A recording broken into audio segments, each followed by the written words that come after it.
Hi everyone, and welcome to the next retrospective series on this channel. It's been a while since we've done one of these, and this one will be on Yutaka Izubuchi's 2002 sci-fi epic, RahXephon. Now, before watching the series for this retrospective, I had heard quite a bit about it, both positive and negative, and was excited to try and get an objective look into a series with which I had no previous strong attachment or opinions on. It's also a series which is quite divisive, as it's been called by some to be one of the most moving and creative anime of all time, while it's also true that the series lives under the label of Evangelion clone, to the point where legend says Gainax even tried to sue for copyright infringement, which to my knowledge is false. In addition to that, the series has also garnered mixed reviews for non-Evangelion related topics, as some viewers hail it as a revolutionary and amazing work, while others label it a confusing and derivative mess. It was into this void that I, some guy on the internet, hoped to step into and draw some kind of conclusion or conclusions from. The first conclusion I came to was that the series is divisive, and I can see why, as even I am a bit divided about how I feel about it. Although, as someone who tries to give things the benefit of the doubt, I will say that I still thought it was quite interesting and enjoyable enough. It had an interesting premise, and while I admit that someone has to have been inspired by Eva in the production room, it's not a note-for-note copy, even if some elements do feel like they're present, just so someone can say, hey, that's just like an Evangelion. And this has also led me to the second conclusion, that while RahXephon is often Eva-esque, it's not an exact copy or unworthy to be watched on its own accord. And those were the two conclusions that I came to quickly, easily, and naturally. As for a conclusive view of mine on the series as a whole, that kind of eluded me for a while. In fact, that's kind of why this production has been a little later than usual. I had to watch the series twice, in fact. I think the most apt thing that I can say about RahXephon is that it's a very special and beautiful coin with a lot of work that was poured into it, and it has two very, very different sides. Before we get into that though, I'd also like to quickly note that RahXephon has many spin-offs from in manga to an OVA to a movie to some video games, and none of those are really being taken into consideration here or talked about here, as the focus will be on the anime itself, as to my knowledge that's what spawned everything else, and I don't necessarily think that whatever is done in any of those should necessarily affect how I feel about the source material anime. Anyways, with all of this aside, let's get into a very brief plot overview in order just to establish a few things about RahXephon and get comfortable with the series. Now, quick disclaimer, before we officially get into things, I will preface this by saying that this will only be a very broad overview, and many smaller details will be left out in order to focus on clarity, and in order to reduce the time needed to explain everything, as this video is going to be quite long as it is, and I don't want a lot of it to simply be a cut and dry summary. I will try to highlight the important parts, but I might miss some things. RahXephon's storytelling isn't the clearest, and it has a habit of kind of just dumping seemingly massive plot twists that don't really go anywhere. So if I leave something out that seems significant, there's probably a reason, and it's probably because it's not super significant actually, or I simply forgot. For the barest resemblance of a plot summary, RahXephon follows Ayato Kamina on his journey as he goes from simple 17-year-old Tokyo high school student to the guy that ends up literally resetting the universe. We'll get to that point. Anyways, episode 1 opens up following Ayato on his way to school. Mid-trip, however, there seems to be a war that breaks out as fighter jets roar across the sky, and then odd constructions known as dollums then shoot them down. In the chaos, Ayato gets separated from his friends and is tailed by a secret agent named Haruka Should. However, he runs away from her, and upon meeting another friend which may or may not exist, named Mishima, he finds the RahXephon deep underneath Tokyo. It turns out that Mishima is actually just a manifestation of the soul of the RahXephon mech, and kind of the soul of Ayato himself, and isn't really necessarily a person, but just sort of a manifestation of inner desires which pushes him and motivates him to try and do new things. Now, this RahXephon is a giant mech that busts out of this giant egg, and for some reason he seems quite capable of piloting it right off the bat. Anyways, now wondering why everything is the way it is, and why his mother's blood is blue, he joins up with Should in order to learn the truth and eventually escape Tokyo. Now, the reason he has to escape Tokyo is because it turns out that Tokyo is actually in this giant orb known as the Tokyo Jupiter. The Tokyo Jupiter cuts Tokyo off from the rest of the world and also creates a time dilation, which explains the 9-year gap between the time in the dome, 2015, and the time outside of the dome, around 2024. Anyways, with nowhere left to go, having fled Tokyo Jupiter with Miss Shito, Ayato then joins her organization known as Terra, which is basically a research and pseudo-military organization dedicating to fighting the Mu. Now the Mu, or Mu, depending on who's pronouncing the word in whatever scene they're in, are a group of interdimensional invaders who attacked humanity long ago.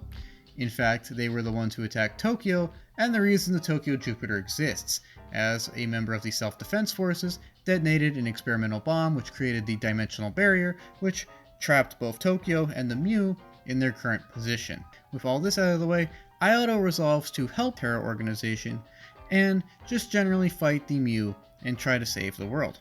He then goes along with Shito to meet up with the Terra Task Force on the island of Nurai Kanai, where a massive Terra base is set up in order to fight off the Mu and their threatening mechs known as Dalems. For the next couple episodes, the series kind of takes on a generic villain of the week kind of thing, as Ayato slowly grows more comfortable interacting with a wide range of cast members, and generally just piloting the RahXephon for the benefit of all of those around him. This colorful cast includes the Sulkin Commander Kunugi, the uplifting and happy Major Yagamo, Megumi, the younger sister of Haruka, Kim, one of the desk workers there, Makoto, the White Snake, and a few other bureaucrats and pilots. In the first episodes of the series, this is basically what he does, as he just kind of fights a random Villain of the Week Dalem for the first episodes up until about episode 9. And this is where some of the melodrama starts to come in, and Shito's connection to Ayato starts to become more prevalent. It's been prevalent throughout the series, but we notice it especially around here, as it seems she's very well connected to him. And eventually we do learn, as it's hinted at to us in the viewer and later flat out said, that apparently they both dated at the age of 14 and in middle school. And she never got over losing him after the attack on Tokyo, which separated the two. She was out of town at the time the attack happened. We get a few more standalone episodes before we get back to the main plot, which sees Ayato eventually learn that some of the staff doesn't trust him because he has a, quote, Mulian strain in his blood. Now his blood is red and he's a human, however, he's not quite 100% human, and this caused some to view him with suspicion. In order to finally get some answers and learn everything there is to know about himself, Ayato and Quon, a mysterious young lady who also seems to work or at least live with Terra, decides to go back to Tokyo to learn some more about himself. The two get separated and both basically just learn some more things about how the Mu work and what their goals are. The series does pepper information about Ayato's heritage and what his abilities are throughout the series. However, it only does so in about 5 to 10 minutes. It's very convoluted, so instead of going through things episode by episode, I think it's better if I just kind of info dump everything, and if you watch the series, you'll just say, oh, that's the part where they explain this. Long story short, Ayato's Mulian blood allows him to be a, quote, instrumentalist. That's basically a mech pilot, and in turn, this means that the RahXephon is connected to him psychically and physically. The two share damage. It's kind of like a stand, really. Ayato is to become something greater than simply a young man. He is supposed to become the, quote, tuner of the world to set everything straight. A so-called yodel teodel. That is sort of an enlightened creator. We also learn that Quon, upon her reaching the age of 17, Ayato's age, quote-unquote, awakens and is now aware of her abilities and now wants a Dalem of her own. Even if this isn't necessarily the best thing, and even if she doesn't necessarily seem to be quite lucid a lot of the time, her character is kind of weird. As the series progresses, Ayato and Quon make their way back to Terra headquarters, even though they're kind of wanted for leaving and treason by this point. After getting back from Tokyo Jupiter the second time, Ayato is still conflicted about how he feels about himself and his life, especially after seeing one of his close friends from inside Tokyo die in a fight with a golem. He unintentionally kills her because he kills her Dalem, not knowing that the two are psychically linked. And we start to see the machinations of one Makoto Ishiki start to have effects on the Terra staff. Now, I haven't mentioned this guy yet. Basically, he's just kind of like this scummy dude who wants to take over everything. He's really slimy, he's really rude, he's really arrogant. He's a complete snake. They call him a white snake for a reason. He takes over Terra Command and decides that we're going to launch an attack on Tokyo Jupiter, known as Operation Downfall. And this basically results in the Tokyo Jupiter being destroyed. However, it also results in a massive Mulian counterattack. as the Mu who were trapped in the Tokyo Jupiter are basically let out to go do whatever. All of this leads to a final escalation throughout the series as the two dimensions, that of the Mulians and that of the humans, start to merge upon each other, and it seems that everything is coming down to the wire. It is in this setting that the Bobbin Foundation, a mysterious foundation which may or may not be a shadow organization controlling the UN and everything else, but isn't really expounded upon throughout the series and just feels kind of weird and tacked on and led by some guy who's probably super important but doesn't really have a presence in the series, decides to directly intervene and tell Ayato that he must recognize his destiny and basically fuse with the RahXephon to transform into a new sort of deity to save and remake the world. Now, at first, he's hesitant to do so, because what are we doing here? However, he does decide to do so in order to protect Haruka, with whom he is now reconciled with, and whom he is now feeling passionate again for, with her having finally confessed to him that she still loves him after all the years of separation. Finally agreeing to become one with the RahXephon, Ayato intervenes in the big epic battle that's happening over the Pacific Ocean, and basically fights Quon, who is quote-unquote the genetic provider for him, i.e. her genes were used to create him, so she's kind of his mom. RahXephon has a lot of really big reveals like this that don't necessarily go anywhere or impact the plot. Stuff like that that's supposed to seem important but doesn't really do anything. The scientist Itsuki is also the brother of Ayato, although again, not really important. With the series climaxing, Ayato and Quon have a fight in both the physical dimension, as their giant RahXephons fight each other, and in the metaphysical dimension, as Quon basically explains to Ayato that life is worth living and kind of gives him the congratulations speech from episode 26 of Evangelion, which doesn't really make sense in this context because Ayato's characterization has always been a lot more confident than Shinji's. It does feel kind of derivative and weird, but anyways, Ayato's basically led to accepting his destiny, and upon seeing Haruka steal a fighter to just simply see him again, is so touched that he basically decides to use his divine powers to essentially reset the world. Now, between this and the start of the episode, basically everyone dies in a horrible series of murders, explosions, killings, and other gruesome events, but that's okay because Ayato resets the universe and basically sets things on a much better track. In this new universe, he's never separated from Haruka, and thus is able to live a happy, balanced life. This has ripple effects, and basically everyone is living a much happier and balanced life too, and the Muse seem to simply not exist. In a sense, he has destroyed the world, but he's also created a better world, which is a nice touch on the Aztec mythology that the series seems to dabble in here and there. Now, if you've seen RahXephon, you will understand that what I've just explained is technically correct, but I've also left out about, I want to say 85 to 90% of the big reveals in the series. I just want to restate the disclaimer that there are a lot of things that I did not mention because, to be frank, I don't necessarily think they're relevant to the core of the story. There are a lot of reveals, there are a lot of intrigue, there's a lot of mystery that isn't necessarily necessary to do a basic plot summary of RahXephon.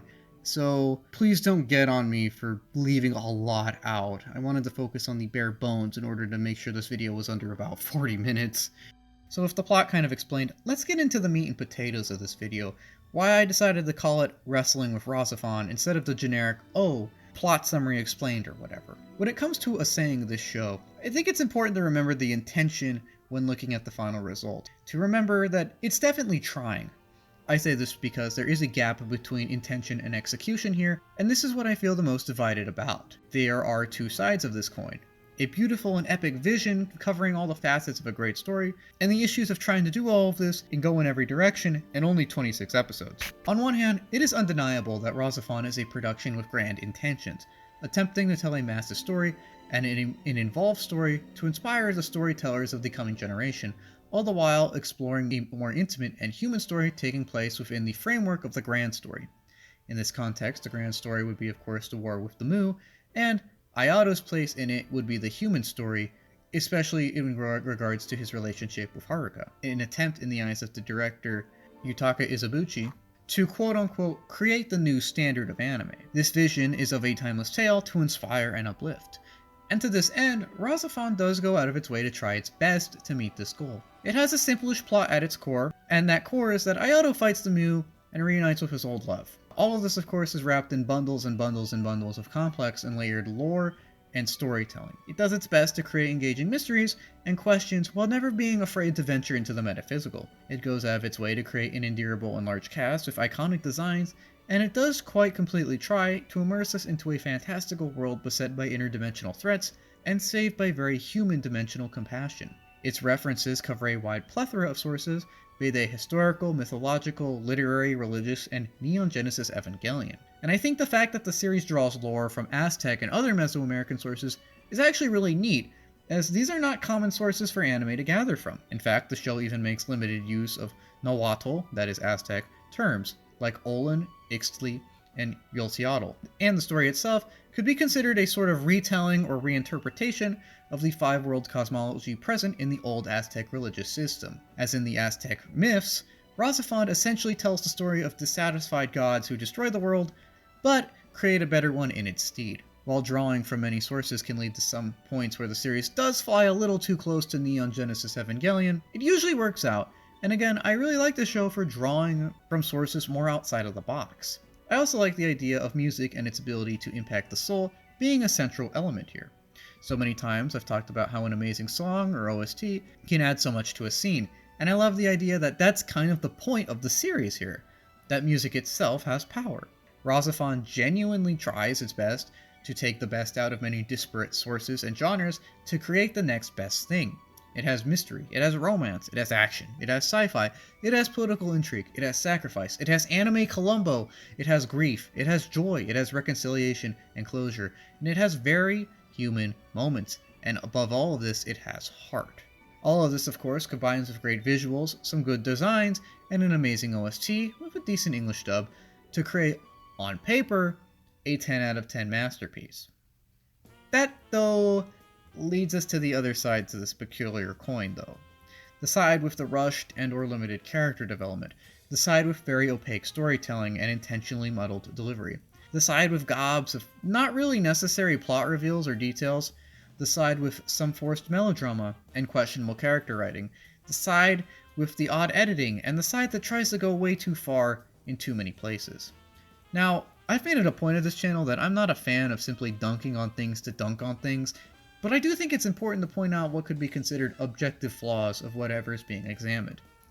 It must be said that to some extent, RahXephon overextends itself pretty early on, from I want to say about the 6th or 7th episode, and this is never really rectified completely.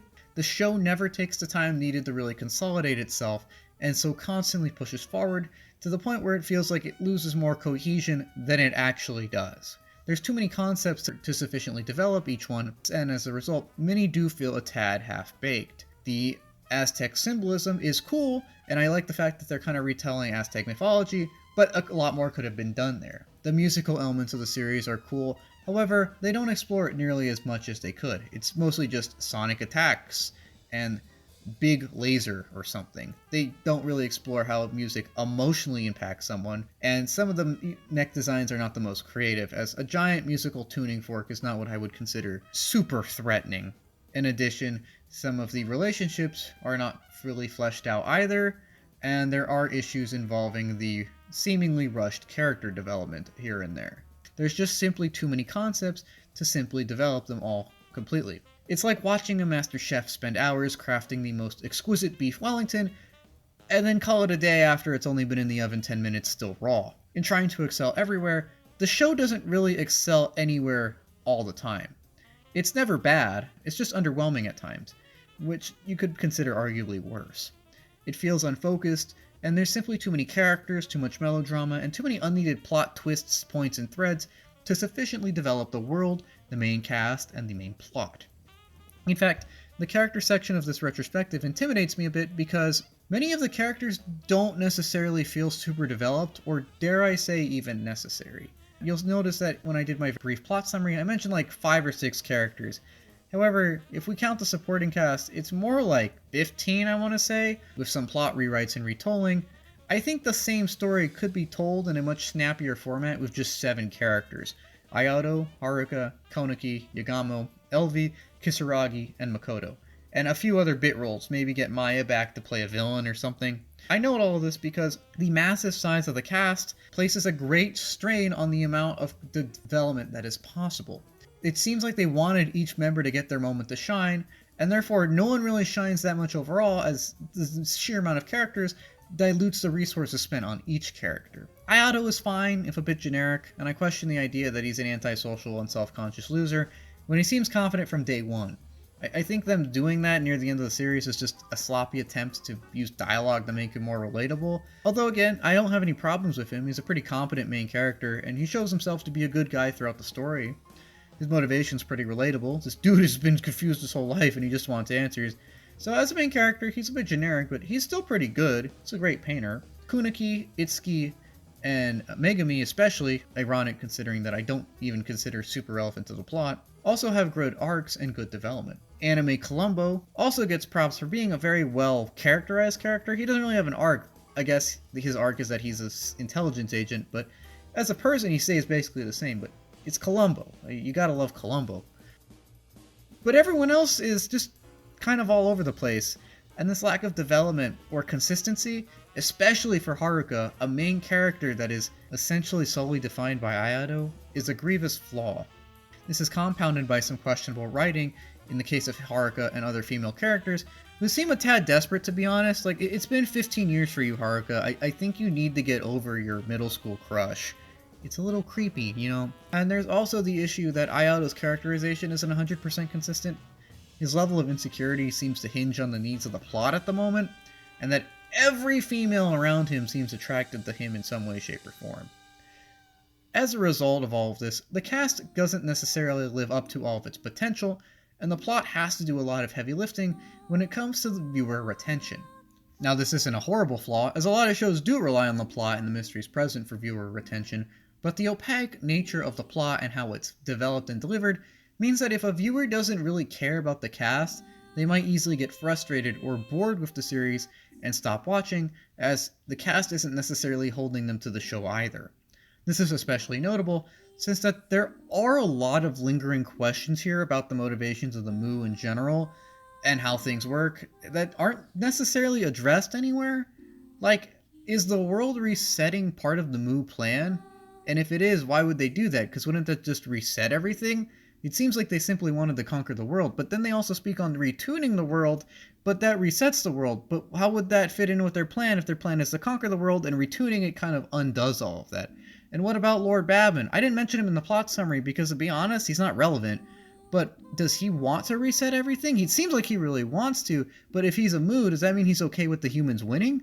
If he is, what's the point of the Mu-human war? Is he pro or anti-Mu? They say he's the first Mu, they say he's like 10,000 years old, but is he a good guy if he's like kind of helping Ayato rewrite a better future? Or is Ayato just kind of misusing Babin's technology and subverting his bad agenda? If the world resets to a pre-Mu time, but only because of Mu technology, doesn't that also create a time paradox here? Like, there's a lot of questions, at least in terms of motivation and some logistics, that the conclusion doesn't necessarily explain. And even if the viewer doesn't necessarily mind the series ending in a reset, or even likes it, the viewer still has to get to that point. And if they are fed up with very convoluted storytelling, and they don't really care about the characters, it's kind of hard for them to get to that point. As a result, RahXephon can potentially fall into an odd gap, where it's not a full-blown character story, but it's not a really full-blown plot story, and as a result, this might cause some viewers to fall between the cracks if the plot is too complicated or convoluted for them to really care, but then they also don't care because the characters are kind of one-dimensional. None of this is helped by the series' often quick and rushed editing style. It tends to go for more short scenes as opposed to a few longer ones, and this creates a sense of constant movement that, while adding some mystery, only does so in a very artificial and frankly annoying way, as the camera snaps from scene to scene to scene to scene, often not even allowing characters to finish conversations. This hinders character development quite a bit, as it unnaturally cuts off interactions, and even makes the pacing feel more frantic and choppy than it actually is. There are episodes, episode 8 is a grievous example, where we'll have a character scene between two characters, and then it'll kind of end, and we'll cut to a scene where two characters who are totally unrelated in a different spot will have literally like 3 sentences of dialogue, and then it'll cut back to a third unrelated scene with two other characters talking about something that's vaguely related to the first conversation, which we'll loop back to in the next cut. And it'll do all this in about 4 minutes. And this rushed or frantic editing just makes the series seem more convoluted than it actually is. I think it would have benefited from more focus on a few longer scenes so that the audience has more time to absorb everything instead of bouncing around constantly. I don't know if this is intentional to make things seem more complicated or to try and keep the viewer's attention, but I personally did not care for it. None of this is to say that I disliked RahXephon, however, just to say that in my eyes it doesn't quite live up to all the potential it has. It is what it is, and what it is still quite enjoyable and interesting, even if I think that they should have made some serious cuts, or at least added a few more episodes to allow for more development of everything present. And this is nothing to say of the production quality either, as I found the looks, sounds, and a few other aspects of the show to be quite excellent. In terms of visuals, RahXephon has a nice soft look, which is often warm and welcoming, even if the characters on screen are discussing the literal end of the world. It has a nice crisp look, even if there are a few low-budget moments here and there. It's just a nice early 2000s piece, and it's obvious that time and effort went into it. This effort extends into the design elements of the series, as RahXephon the mech and many of the domes are actually quite good takes on an out-of-the-box idea for big mechs. I also like the weird shoulder stripe present on the Terra uniforms to denote rank. It's such an odd way of denoting rank, I've never seen it before in anything else. It's super asymmetrical, but I dig it. And for all of this, even more passion was put into the original soundtrack, which I will say is probably the most complete and universally beloved and beautiful aspect of the whole series. While this series has many divisive elements, everyone seems to agree that the OST is excellent. While the musical element of the series is a tad underbaked and or awkward in places, the actual music of the series is simply beautiful. There's something to every song, and there's a song for every person. From jazz to rock to classical to avant-garde weirdness, the pieces are used well and express their scenes very honestly. And honestly, I think that listening to the OST alone is enough to elicit a tear of appreciation. The voice acting is pretty good too in both the sub and dub, even if the dub does flub a few words here and there, although I was surprised that shto is actually pronounced shto in the sub. I thought they were mispronouncing shito or shitao, but no, it's shto in both versions. Something else I'd also like to quickly touch on is a few themes of RahXephon. RahXephon does have some depth. While it does often come off as something trying to be more deep than it actually is, there is depth present, and I saw this most in the theme of eternal duty. Not eternal love, that one's kind of botched, but there is a strong sense of eternal duty woven throughout the entire story. Now, quick note on the love theme, I think that's kind of botched here because we're simply not given enough context into Shito's and Ayato's previous relationship, and even if we were, they were like 14 at the time. It's not like you were married to this guy for 20 years and you can't get over the loss of your husband. You guys just made out a few times in a middle school courtyard.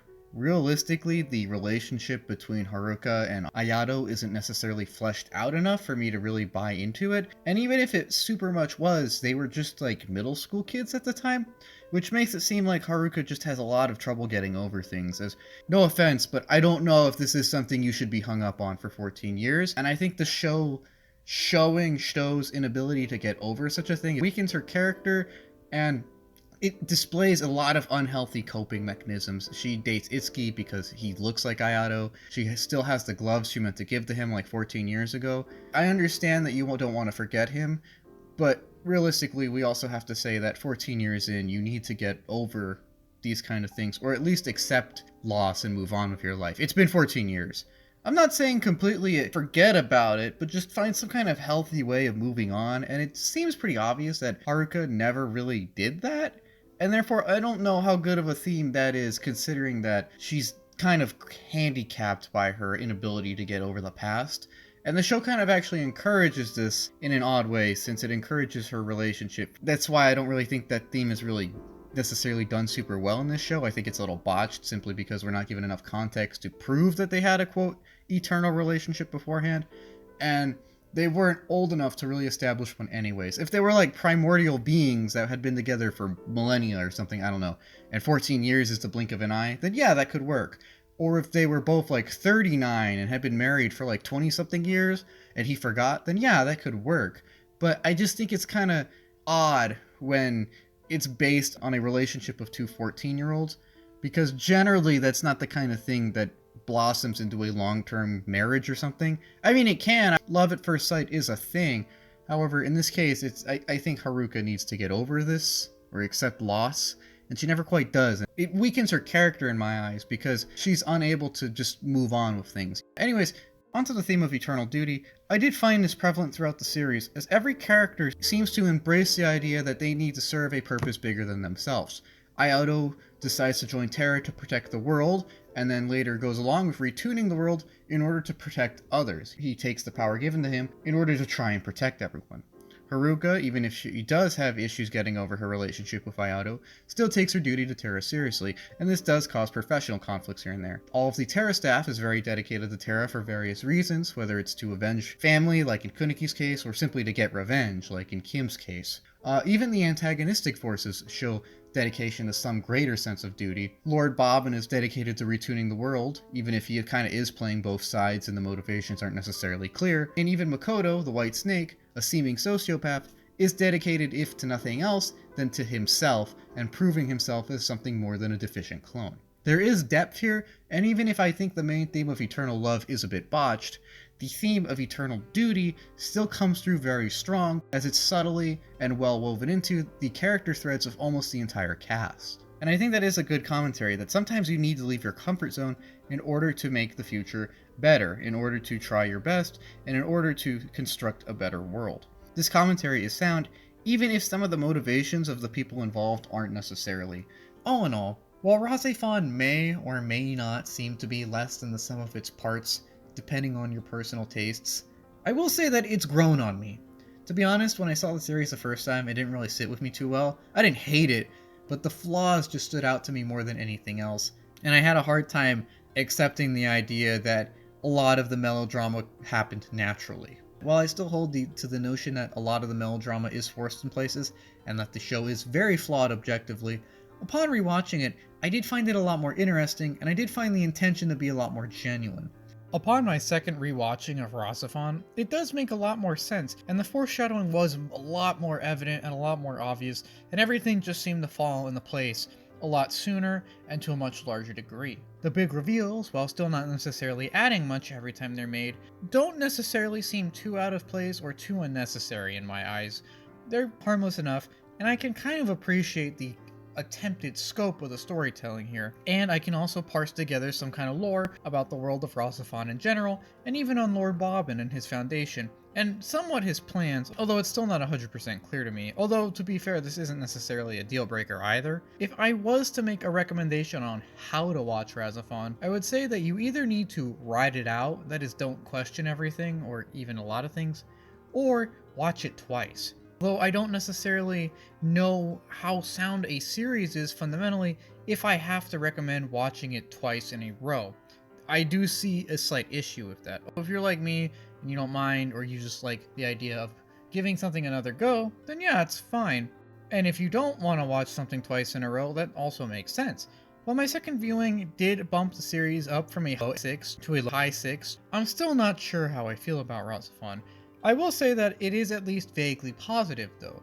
I can say that it's a lot more coherent than I initially thought, and it's not entirely an Evangelion ripoff. In fact, I wouldn't call it an Evangelion ripoff at all, even if it does pay homage to it every now and again. And while I'm still divided on many of the issues present, I will say that I feel like a lot of them are probably due simply to the series being a little more ambitious than it had the time and resources to handle, and due to bad editing. I must say that while I do feel divided on a lot of things about RahXephon, I think the editing kind of torpedoes it, and its aggressive style of cutting between dialogues and scenes doesn't do it any favors when it comes to its coherence. And while there are structural issues, I don't necessarily see any grievous fault with the series. I will say that I'm not completely sure why I like it either, though. I think it's because of just how ambitious it is, and because of the large amount of creativity present. It does seem like there is endless potential here. Even if some of it wasn't necessarily met, I do still appreciate the drastic efforts taken to try and meet it. I will also say that the original soundtrack sold me very much so on the series, as while I'm not sure if I'm supposed to like the series for what it is as opposed to what it's intending to be, I am very sure that a lot of my affection for the series comes from the original soundtrack, which is honestly a 10 out of 10. Even though I'm not quite sure how I feel about RahXephon, And even though it is still very divisive for both myself and the wider community, I think it's still a worthwhile watch, simply to appreciate its effort and its attempted scope, and all of the things that it does do well. It does have some good action scenes, it does have an amazing soundtrack, it does have good visuals, and it tries its best in many other fields with various degrees of success. It is still a high-effort piece, which tries to have something for everyone, and even if it doesn't always pull this off, the intent is still something meaningful to me. Yes, it overextends, and I consider its editing to be an active detriment, but I can't help but respect something which honestly tries so hard simply to please, and simply to be the best thing that it possibly can be. And even if it is inconsistent, and even if it does mirror Evangelion in some ways, it's still very unique, and it still has heart, and it still has a soul. And it still has brought joy to many, and I'm not gonna take a dump on that. I'm not here to tell you whether or not RahXephon is a horrible show, and I'm not here to tell you that it's the best thing ever. I'm simply giving my opinion, and my opinion is I can see why it's divisive, but I do think that it deserves the benefit of the doubt, and I do think that at its heart it had good intention, and does actually do quite a bit well. It is very noteworthy for its intentions, and how it made me feel. And while the first time I couldn't really parse how I felt, upon reflecting upon it, what I think I'm feeling is a simple appreciation of ambition, and a little bit of longing for what that ambition possibly could have been had it been handled a little more coherently. Whether or not you like the series or not is highly subjective, and whether you love it or hate it, I'm not going to tell you that you're wrong. I'm just saying that, in my eyes at least, it is an interesting series, and something which I would recommend watching, if not necessarily to understand the entirety of it, or even enjoy the entirety of it, simply see the manifestation of a project which tried very hard and didn't quite necessarily execute everything as it was supposed to be, but still got a lot done, and still got a lot of creative effort out. It fascinates me simply as an effort at creativity. In that way, the production aspects of it kind of interest me more than the actual show, but I still think it's very interesting and worthy of appreciation simply because of all the effort that seemingly went into it, and simply for being a mostly pure exercise in creativity in my eyes. I mean, it is a little derivative at times, it does pay homage to Evangelion and stuff, but it does also feel strikingly fresh in its own weird kind of way, and I respect that. I grew to appreciate what it's trying to do, even if it doesn't always execute it the best. I won't lie, the series is very flawed, from a bloated cast, to undercooked characters, to blurry storytelling, to unnecessary melodrama, to unnecessary plot complexities and dead-end threads, from logistic issues and questions of motivations, to the place of Bobbin and his foundation, to just general overextending. I found that the series is flawed. However, I also found that, at worst, it's very interesting, even if a little annoying at times, and at best, it's still pretty cool and engaging. I think whether or not you enjoy this series will depend almost entirely on how patient you're willing to be with it. If you want a series that goes boom, boom, boom, boom, boom, and everything makes sense, I don't know if this is the series for you. If you want something that is metaphysical and you're willing to give it time, or you don't really mind some weird stuff, this might be a good series for you. As a pretty patient person myself, I found myself coming around the RahXephon side after all, although I think I do understand why some people loathe this show. I'm not gonna lie and say it was my favorite, or that it's the deepest thing I've ever seen, or that it's the best thing ever. However, I will say that it kept my attention, and that there is a lot of passion in it that I can appreciate, and that while it didn't set the new standard, it gosh darn tried its best, and that, at least in my eyes, it is a worthy, obscure anime memory. Now, as is the case in most of these retrospectives, this is the part where we're going to start looking at characters. We're going to start off with the commander himself, Mr. Jin Kunugi. Now, I want to start off with Commander Kunugi because I feel that he is the safest character to start with. Now, as mentioned earlier, one of the weakest aspects of RahXephon, something it struggles with the most, is consistent characterization and character writing. Often characters kind of have to choose between being either relevant to the lore or plot, or being well developed. There are a few characters that don't really do either, and there are a few that do both, but a lot of them struggle with being both relevant and well developed. For this reason though, Kunugi feels like a safe pick to me though, as he both has sufficient characterization and a nice arc, and he's quite relevant to the plot and lore of the series. Before we see how though, let's get a brief look at this guy's story. Now, Commander Kunugi is introduced in episode 4 as the commander of the Terra base on Narai Kanai. He is initially extremely cold and dismissive of Ayato, which we learn is due to Ayato's new blood, and he also seems to be completely apathetic to almost everything and everyone around him, even if he does take his job rather seriously. This job consists of Kunugi overseeing missions from Terra HQ and just doing general strategizing. Outside of missions, he also seems to be quite buried in paperwork and spends some time with his pet bird. As the series progresses though, we start to get to know Kunugi more, especially in episode 10, which is essentially the Kunugi episode, and here we learn that Kunugi has always been a rather distant man, and as such has always buried himself in his work. In the past though, this work happened to be for a Mu defector in the Japanese Ground Self-Defense Forces, and as such Kunugi was essentially forced to turn Tokyo into the Tokyo Jupiter, and in the process killing many, including his own daughter. This explains his numb and cold demeanor, as it stems not only from a sense of loss, but also from a sense of self-resentment for carrying the order out in the first place, and never really spending enough time with his family anyways. As the series progresses though, we soon see that the commander was never fully consumed by this self-resentment, as he does remain level-headed and fair throughout the series, and even warming up a bit, going as far to essentially allow Ayato to escape to Tokyo Jupiter when he refuses to order any kind of capture of him. This is undone, however, by Makoto taking over at that moment and essentially ordering LV to go after Ayato. This act of willful negligence, however, sees Kunugi dismissed by Makoto and essentially forced on administrative leave. He is reinstated though upon Makoto's downfall, and having had time to reflect on his own issues, especially on how being so walled off is not necessarily a good thing, Kunugi seems to turn over a new leaf, as he even invites Ayato over for dinner and smiles at him.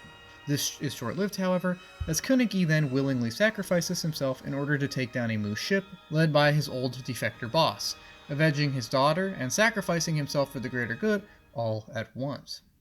Now, being fully transparent, I think Kunugi is probably one of the strongest members of the supporting cast in terms of writing, and he's definitely my favorite. As someone who also hates his job and spends his spare time staring at random walls, I find this guy to be probably the most relatable member of the cast, and I think his arc is a subtle, but very well done one.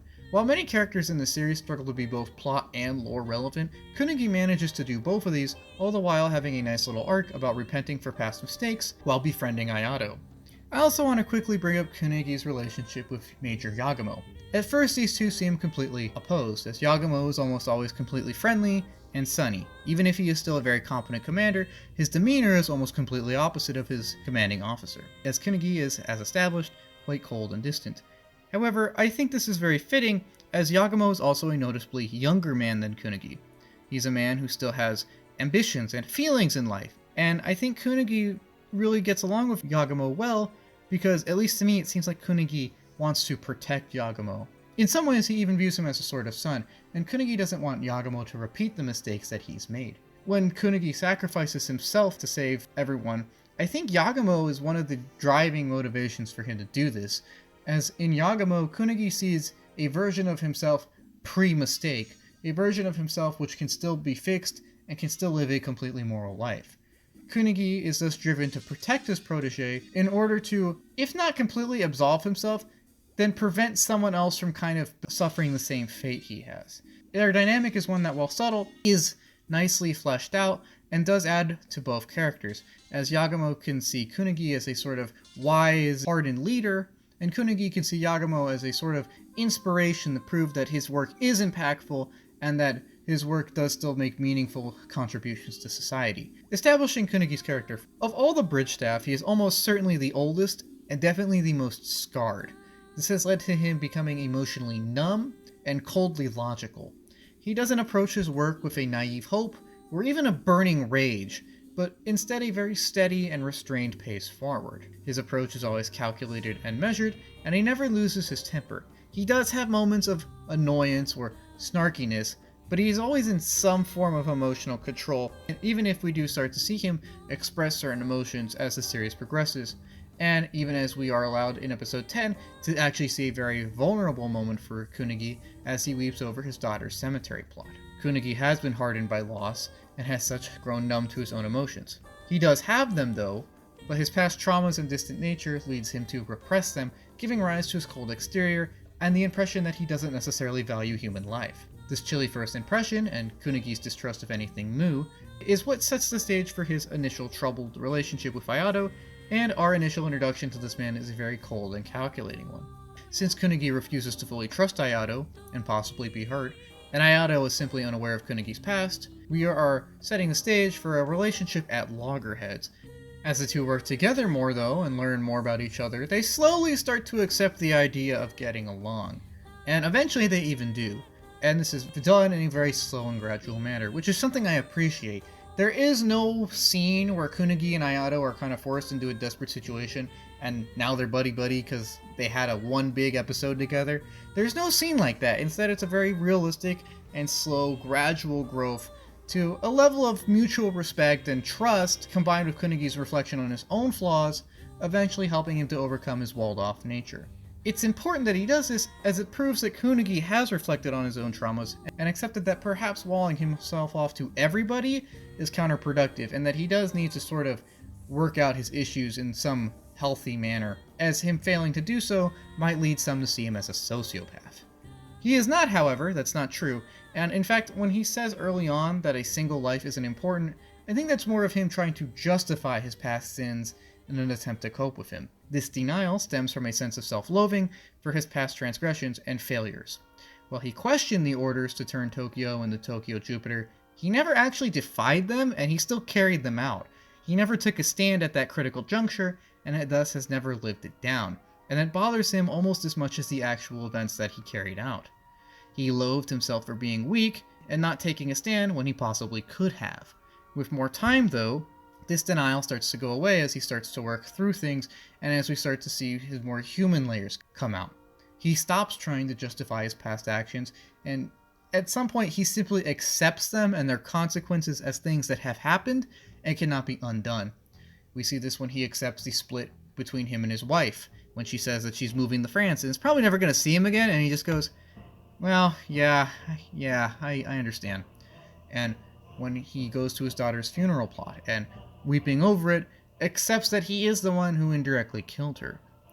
He accepts things, and even if he knows he can't undo them, he's starting to form some kind of resolve to somehow pay up for these events. With some more time, he starts to ponder on the possibility on how to do this, and by the end of the series, he sacrifices himself to save others, not only for the sake of avenging his daughter, but also to prove that he does value human life and is willing to give his own to save that of many others. And all of this is what makes Kunugi's arc so memorable to me, is how slow and measured it is. There's never a scene where he has an emotional breakdown, and he never fixates on justifying his mistakes, or even of achieving some sort of forgiveness. There is no rant, there is just slow, resigned speech and objective facts. He doesn't think that he can be forgiven completely, and he knows that the past cannot be undone. He's given up on the idea of making everything whole again, including himself, and is now simply satisfied with the idea of trying to pay up in a sense. He knows that his hands are not clean, and thus he offers himself up to whatever retribution may come, so long as that it doesn't affect those who are not him. While this is evident of some lingering self-loathing, the fact that he no longer simply lives in an apathetic limbo and even grows to befriend Ayato do signify a great deal of realistic character growth. And I want to specify realistic, as I never got the feeling that Kunugi completely got over things, or became super empathetic and warm, or became a whole new man, or even became whole again thanks to the power of anime friendship. Nothing like that occurred. Instead, Kunugi is just some guy who has made mistakes and has resolved to pay for them in his own terms any way he can.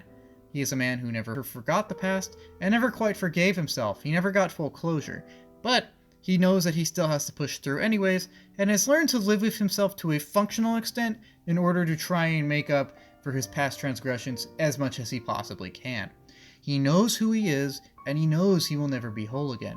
But he still knows that even in this state, he can make meaningful contributions to society. And I really think this is realistic because in our own world, there are many things that all of us will have to deal with. And there are many experiences which will shape us in many different ways. And even if we overcome every single challenge we have, not all loose ends will be 100% resolved at all times. There will be things that bother us, and there will be things that we'll have to move on from.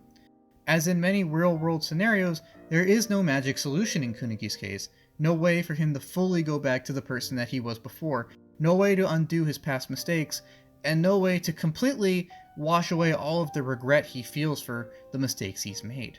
But he knows that and adapts, and he learns that wallowing around in self-pity and self-loathing isn't going to fix anything, and that while he can't undo anything, he can try to make amends or pay up in his own way. However, doing that requires taking action, and you can't take action if you're just wallowing around in self-pity or apathy at all times. That sometimes you do have to just try your best to trudge through things. And while his apathy may make some think that he is amoral, I think the fact that Commander Kunugi willingly sacrifices himself proves that he is moral, and that he's just grappling with the opposing knowledge of what's right and what he's done, ultimately coming to the conclusion that just because he's committed wrongs in the past, he can still try to do what's right today.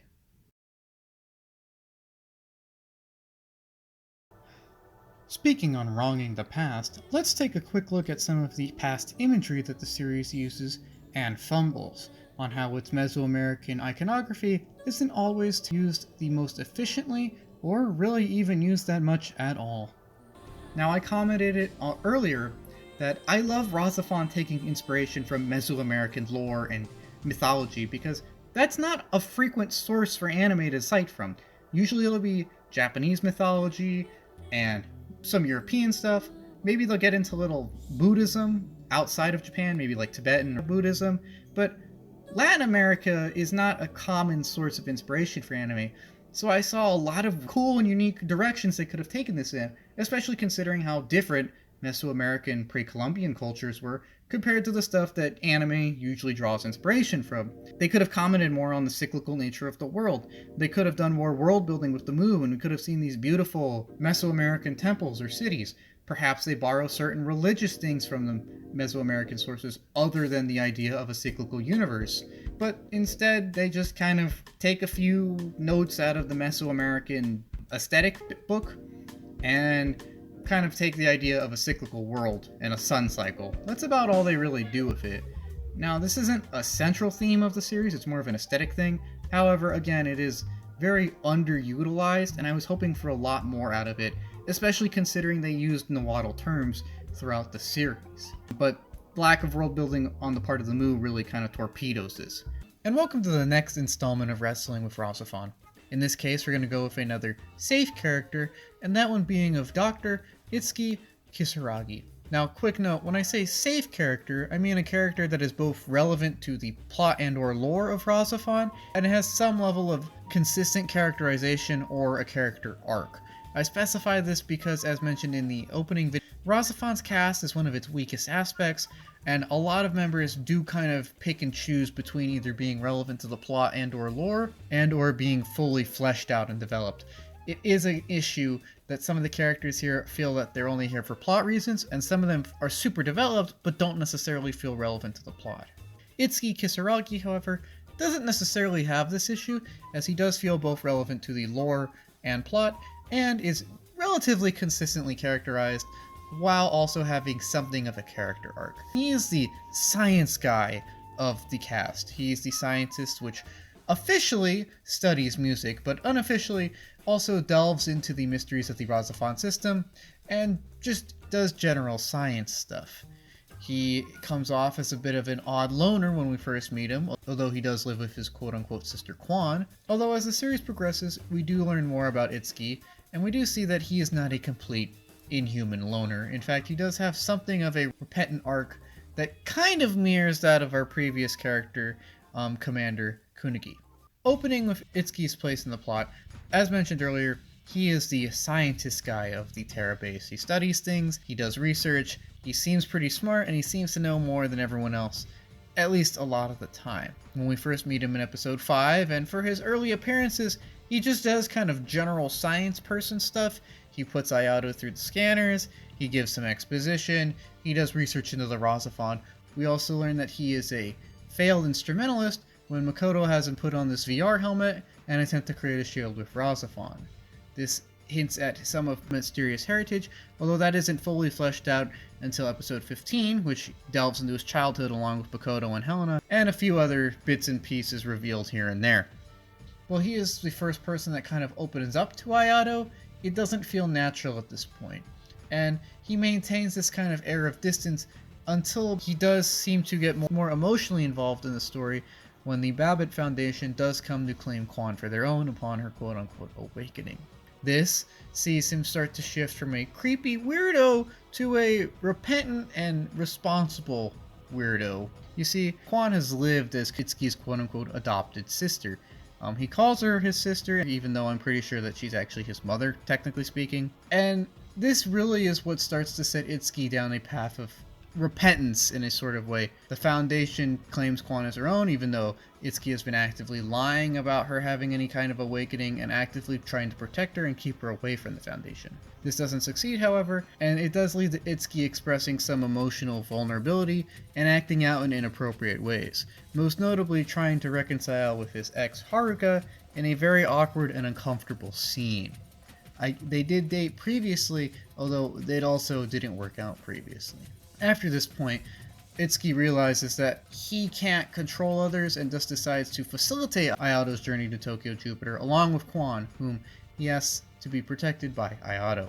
Upon the return of Ayato and Quon, Itsuki is still the scientist guy and just generally gives mission briefings and has some heart-to-hearts with Ayato, telling him that he understands what it's like to kind of be a failure, which kind of constitutes a lot of his character. More on that later. Oh yeah, and he's also Ayato's brother. But, as the series starts to wrap up, Itsuki evacuates along with the rest of the Terra staff after the commander sacrifices himself to take out a big Mu ship, and in the final 2 episodes is in the church along with Lord Babbitt, almost shooting Helena, instead gets stabbed by his former assistant, and dies side by side with her in the church steeple.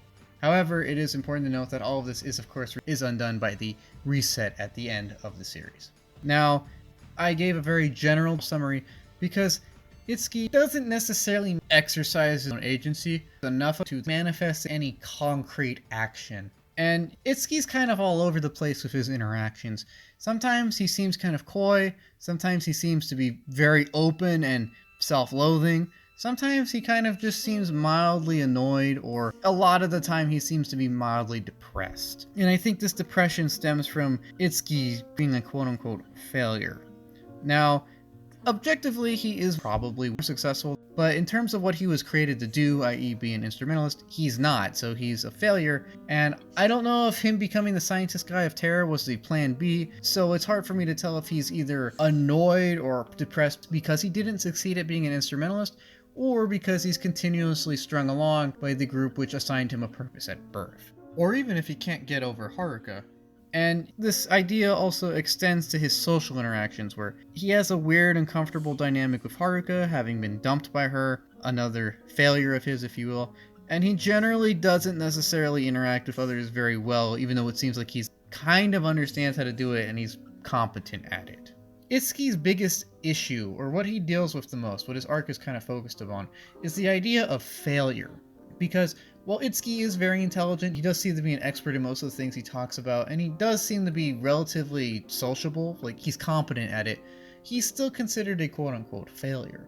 As one of the clones who probably didn't fill out what he was supposed to, in this case either serving as another body for Lord Babbitt or becoming an actual instrumentalist, Itsuki lives under the cloud of being a failure, despite the fact that objectively, at least compared to, our normal societal baseline, he would be considered successful. And this failure and how he processes it defines his entire character. It leads to both his initial entrance as a creepy loner, and it feeds into his later characterization of being a repentant, I don't want to say loser, but person, I guess, of someone who lives in a near constant state of what I would say is mild regret. He doesn't quite hate himself, but he doesn't like himself. He has done many things in his life that many of us will not do, but he still hasn't done what he's supposed to have done. And he still seems relatively respected and intelligent, but he doesn't necessarily seem respected by himself, and he's definitely not content with his place in life. Well, he does have a moral compass, and this does prevent him from falling into a complete moral morass, like, say, Makoto. It doesn't prevent him from feeling the pain of being a quote-unquote failure. And while this pain does eventually lead to him coming full circle and basically telling everyone we need to calm down and try to be more respectful and everything, it doesn't necessarily manifest in any concrete action. While he does start to awaken emotionally with Quon's disappearance because he loves her as a sister, he doesn't really do anything other than facilitate Ayato's escape to Tokyo Jupiter with Quon. Likewise, this lack of agency that he seems to show defines his character as one which, again, is still stuck in this feeling of inability, I guess you would say. If I had to use a word to define Itsuki's character, it would be pathetic. I think it's done on purpose to show that someone could have all these great abilities or powers or be smarter than everyone else in the room, but it doesn't matter if they don't use their skills or abilities. Itsuki can do stuff, but he rarely does so wholeheartedly enough to get consistently good results. He has internalized this idea of him being a failure, even though again, objectively I wouldn't consider him one, and as such is grown to basically hold himself back, regardless of what those around him do. Now, he does obviously care for Quon as a sister, I guess, even though I think she's actually his mother. So it is obvious that he's not actually a complete loner or a psychopath or anything like that. It's just that he doesn't necessarily know how to express or exercise emotional bonds quite normally or healthily. And it must be commented on that he needs to get over Haruka already. Although, for reference, Haruka also needs to get over Ayato. It's been over 10 years, come on. He does seem to be rather distant due to a sense of, or fear of loss, as his childhood was quite regimented, and one which saw the two people he was growing up with become a complete sociopath after extensive bullying, in Makoto's case, or B, an entitled weirdo who's also a complete sociopath. In this case, that would be his other compatriot of Helena. Now, as someone with a moral compass, Itsuki doesn't want to be like either of these two, and has just kind of voluntarily demoted himself to be a loser with a conscience, I guess you would say. And in this way, of the three clones, I would actually consider him the most successful, as he didn't throw his own life away for a cause that was assigned to him at birth. While Makoto spent his entire life trying to prove that D-clones aren't worthless and ended up basically throwing his life away because this led to his downfall due to Operation Downfall, and while Helena literally threw her life away, giving her body to be inhabited by Lord Babbitt's soul, Itsuki kind of just withdraws from the obligations impressed upon him and decides that, yep, I failed, but I'm gonna fail my way. And in this way, his character is kind of respectable, because while his resignation still leads him to throwing away / wasting his life, at least it's in a more passive manner that isn't actively destroying other people's lives.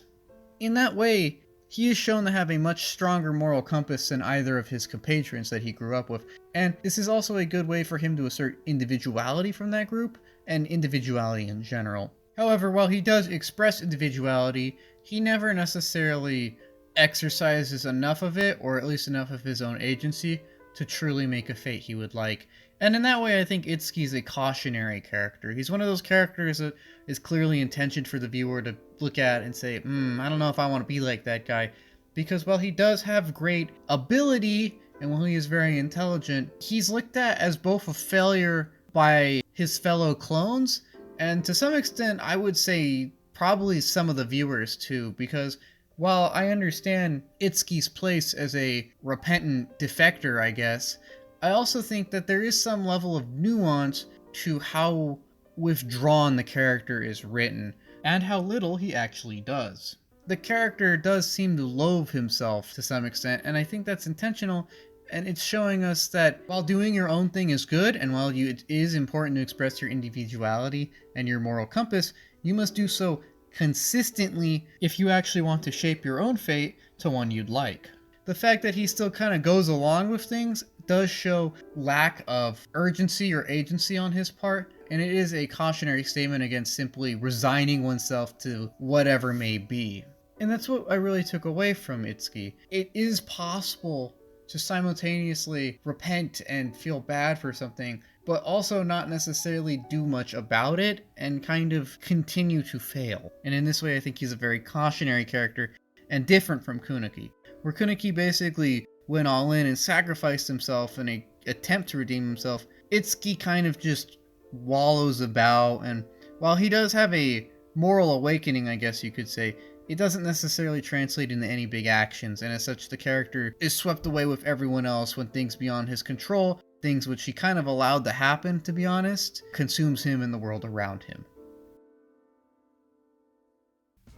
On the topic of the world around Itsuki, the arena of RahXephon, while I have been open with my view that RahXephon is an enjoyable but deeply flawed production, one of the things that the series nails almost always is its setting. The physical settings and the accompanying original soundtrack do a lot of heavy lifting to both draw in viewers and keep them watching. While the lore of RahXephon isn't the clearest, best developed, or best told, in the sense of literal world building, that is, the looks and designs of RahXephon, the series excels. Now when it comes to the setting, RahXephon takes place mostly on the island of Kanai, and to some extent Tokyo Jupiter and the Pacific Ocean in general. Starting with the first setting, Tokyo Jupiter is a seemingly very mundane world, full of mundane people living mundane lives. It's tranquil, and for lack of a better word, boring. This is a strength of the setting, however, as when golems and other unnatural elements do start to arise in Tokyo Jupiter, it makes it much more discomforting as they contrast a mundane world a lot more than a science fiction or fantastical world. When we first see the federal agents bleed blue, we know that something is up, and this sense of something being off or something being wrong only increases as we see more and more odd things spring up in Tokyo Jupiter. Things which normally would not appear in a mundane world scenario and which contradict the seemingly mundane nature of the world here. It lets us know that things are fake and that there's a great mystery and adventure to unwrap. This climaxes when Ayato flees to Tokyo Jupiter and sees the wider world. As Tokyo Jupiter is cut off from the wider world, it serves as an insulating cradle from which we, the viewer, and Ayato, the protagonist, can now spring forth into a big, new world. As the story accelerates, the bizarre nature of Tokyo Jupiter is much more obvious, and it's also much more obvious that there is a nefarious plot about. The fact that the golems are now just kind of out in the open and everyone seems not to notice them confirms to us that something really is off here and that things are getting out of hand. Between escaping Tokyo Jupiter and everything going sideways though, we also spend a lot of time on the main setting of the series, and that is the island of Kanai. Now Kanai is an excellent setting for this series as it manages to combine several elements prevalent in the series. It's a blend of old and new, and this eases the viewer into accepting how RahXephon as a whole combines elements of both ancient mythology and futuristic science fiction. Kanai is home to both ancient ruins with mystical powers, and advanced military and research institutions which profoundly push the limits of what's possible with human technology. These two parts of the island coexist though, and thus show a continuity between the myths of the ancient past, like the machinations of the Mew and the name of the island itself, and the advancement of the future, like the research that Terra conducts and the general science fiction elements present. It shows that today is built upon yesterday, and instead of conflicting, they meld together the mysterious elements of RahXephon into a brilliant spectrum of mystical science and advanced mythology. The physical nature of the island shouldn't be overlooked either, as its appearance as a tropical paradise actually serves the show quite well. Not only is it quite pretty to look at, but this also facilitates whatever tone is trying to be projected at whatever moment. The tropical paradise helps some scenes to relax, and it helps some to seem all the more desperate as they fall against the ironic background of a vacation hotspot. Relaxed scenes are naturally assisted by the laid-back nature of the island, while distressing scenes are all the more distressing as they are taking place in an area that, on the surface, should be tranquil. When relaxed, we can appreciate how beautiful and lush the island is. When stressed, we can see how uncanny a lot of the ruins are and just how isolated it is. On the topic of an island paradise, one could even extrapolate how the island is a sort of paradise lost upon gaining some kind of forbidden knowledge. In this case, knowledge of the RahXephon and the Mew's machinations. Although, I feel like that's kind of a stretch here and probably just extrapolation on my part, and not necessarily an intended move on the part of the writers. I feel like that might be reading a little too deep into things. In line with this possible over-extrapolation though, I think it should also be said how the setting's status as an island could be an intentional link to the notion of a primordial sea, which is present in many mythologies. Or it could simply be born from the historical Japanese notion of the quote-unquote southern seas being places of exotic mystery and adventure. Or it could be for other reasons. Regardless on why an island setting was chosen for the series, it works really well, and there are plenty of nice shots to help it shine. A few other small visual quirks I want to briefly mention, because I don't know where else to talk about them, is that RahXephon will occasionally play around with the aspect ratio to create an air of either unease or cinematic finality. Sometimes, like for the final episode, it works really well. Sometimes, like in episode 11, oh, this is just kind of a dream episode, or this is a mind game episode, it doesn't really work, as it almost immediately cues us into the obvious plot point that this isn't actual reality and Ayato's having some kind of weird psychic vision or trip. Another visual quirk of the series that I picked up on was just how stylish everyone is. Many of the characters have many different outfits that they cycle throughout the series, and while this doesn't seem like a big thing, I do appreciate this, as to me at least, it shows that the animators were invested in their work and just took a little bit of time and effort to flesh it out just a little bit more, to show that they're appreciative of what they're working on and that they really do want to make it their own and put the most effort possible into it. Something with the maximum amount of effort put into it is the original soundtrack. I cannot stress enough how good and how essential the OST is to this series. In fact, listening to the OST while typing the scripts for this retrospective may have been one of the most influential factors in me rewatching the series, and in turn liking it a lot more than I initially did. I have listened to parts of it almost every day for a month now, and have multiple songs stuck in my head, especially the credits theme of Yume no Tamago. The music ranges from lounge jazz to punk rock to complete avant-garde experimental sounds to classical to everything in between, and it's all very well produced, and its vast breadth of genres ensures that there's always something to fit any scene. From the very start of the series, in fact, the multifaceted nature of the opening song, Hemispheres, lets us know that RahXephon is a multifaceted show, as Hemispheres has 3 distinct parts. As we progress, we start to hear more lounge jazz, like Members Only, and this helps us settle into a rhythm of this new world. More sentimental moments can be strengthened by slower city pop pieces like Fate of Katoon, and more mysterious moments can be enhanced by experimental pieces like He Feels Uneasy. While not every song may be ideal according to your own individual taste, I think someone could find at least 1 or 2 pieces that is really good according to their own individual taste. And again, that just speaks to the variety present and the amount of effort that went into every single piece of the OST, of which there are many. The OST for this production is actually quite expansive. I want to stress how good the original soundtrack is, and how much respect I have for Ichiko Hashimoto, Mayaya Sakamoto, and just the rest of the musical team who overproduced the crap out of this. The soundtrack didn't need to be as good as it is. I've liked the OSTs of every series I have reviewed on this channel, but RahXephon's is simply in a league of its own.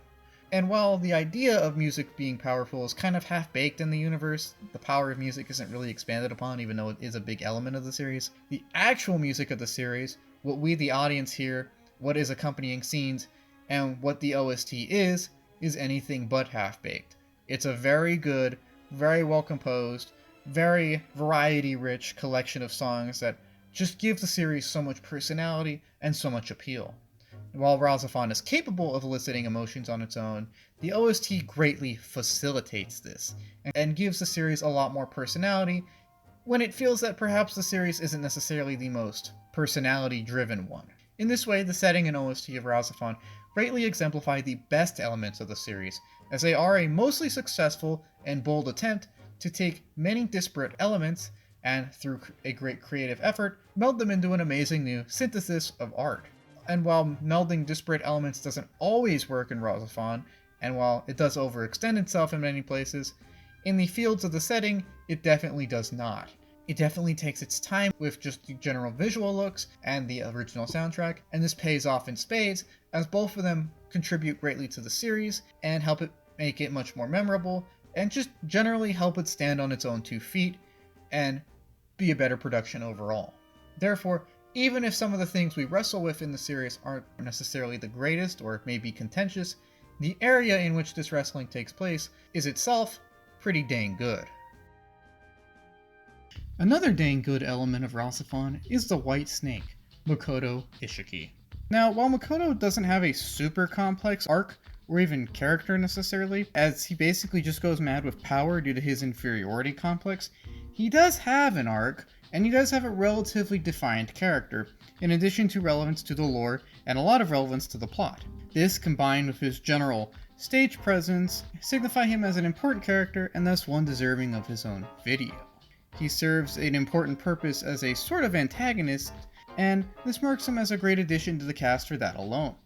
Starting off though, we first meet Itsuki in episode 4 as a quote-unquote Federation observer, which does a good job immediately establishing him as someone who is part of the cast, yet is distinctly apart from it. He makes snide remarks in his first appearances, but it's not until a little later where he starts to show his true arrogant and rude side, especially when it comes to matters regarding to power plays. This nature is an extremely cruel and manipulative one, which is bent on one thing, and that is to massage his ego and soothe his massive inferiority complex. To this end, he manipulates a very emotional woman to get knowledge to feed to the Bobbit Foundation, leading them coming for Quon, whom, thanks to his mole, Itsuki has figured out has actually awakened. This wasn't enough though, and having tasted power and wanting to hold on to the RahXephon, Itsuki goes ahead and usurps Kunugi when Kunugi kind of allows Ayato to run away to Tokyo Jupiter, and thus Itsuki takes over Terra Command. In this capacity, he immediately proves his abrasive and rude nature by bossing around a lot of the staff, firing some of them, and basically forcing everyone to either bow to him or get lost. In this capacity, he also decides to launch a bold new operation against the Mu, Operation Downfall. Now, this is an attempt to prove his greatness and cement his legacy by destroying the Tokyo Jupiter and hopefully the Mu inside. He doesn't necessarily seem to have planned out anything past the initial stages. Ironically though, Operation Downfall only leads to his own downfall, as the massive Mu counterattack that it spawns, as well as the fact that he ignored Federation orders to not go through with this, sees Itsuki fired and basically deposed. Having been abandoned by everyone at this point, Terra, the Federation, and the Bobbit Foundation, Makoto enters a state of mental flux. He basically has a mental breakdown, which accumulates in a murderous rampage, which sees his own death occur. Now, Makoto is a very solid character in RahXephon, and its presence is important not only for what he does in terms of material deeds, but also for the peeks he affords us into the workings of the Foundation, and just generally providing some kind of antagonistic presence to a series whose antagonist is kind of vaguely defined in a lot of places. Although Makoto is rather one note, his character is still a pretty interesting one, and while I do wonder why he was the one that got the backstory episode, it does go a great length to explain why he is the way he is. The way he is, of course, is cruel and manipulative and egotistical in the extreme. While capable of feigning concern or decency, he cares not really about anyone else or what anyone else does or their well-being, but only for himself, even living by the words that relationships are simply based upon common self-interest. He puts no value on others, or human life in general it seems, and he seems to expect others to do the same or have similar mindsets. And while I don't want to get too into this because I think it's pretty obvious, it should be said that Makoto's character is also a very obvious commentary about the dangers of arrogance and kind of isolating yourself. He thinks that he knows better than everyone else and that he can move all the pieces by himself without any kind of interference from those around them, and his hubris ends up isolating him, and thus he's unaware of any real threats to his power, which of course lead him to overextending and kind of causing his own downfall. Again, Makoto's arc in this regard is pretty obvious, so I don't necessarily want to expound on the very obvious lesson of, hey, don't be a jerk because then you'll be isolated and then you'll regret it in the long run. He was not like this from the beginning though, and it's important to note that almost every aspect of him originates from his massive inferiority complex, which in turn stems from a traumatic childhood. Everything he did in his childhood seemed to be frowned upon, and there was very little room for self-expression, all the while he was constantly being deemed an inferior clone, having been of the D variety. As such, Makoto has fed his ego in an attempt to kind of overcompensate for everything. Everything he does isn't so much to establish his worth and power to others, so much as to do so to himself. Having been called defective for essentially his entire life, he's very bitter and he wants to prove that he's not. This, plus the disconnect installed in him from his very traumatic and off-putting childhood, lead him into crazed actions without any kind of empathy or thought for others. While none of this justifies his actions, it is an interesting backstory for the character, and Makoto and Itsuki are great examples of how childhood traumas or lack of childhood socialization can warp people if these issues are not properly addressed. Both suffer similar trauma in the same environment and deal with it in very different ways, yet still regret how they do so. Itsuki withdraws completely. He grows quiet and generally starts to doubt himself and his abilities. He grows apathetic towards others and himself, and he struggles to get over any kind of setback and struggles with just kind of taking action in general. He basically checks out and allows things to run their own course, and he basically allows himself to be taken along for whatever ride seems to be going on. Makoto does the exact opposite on the other hand.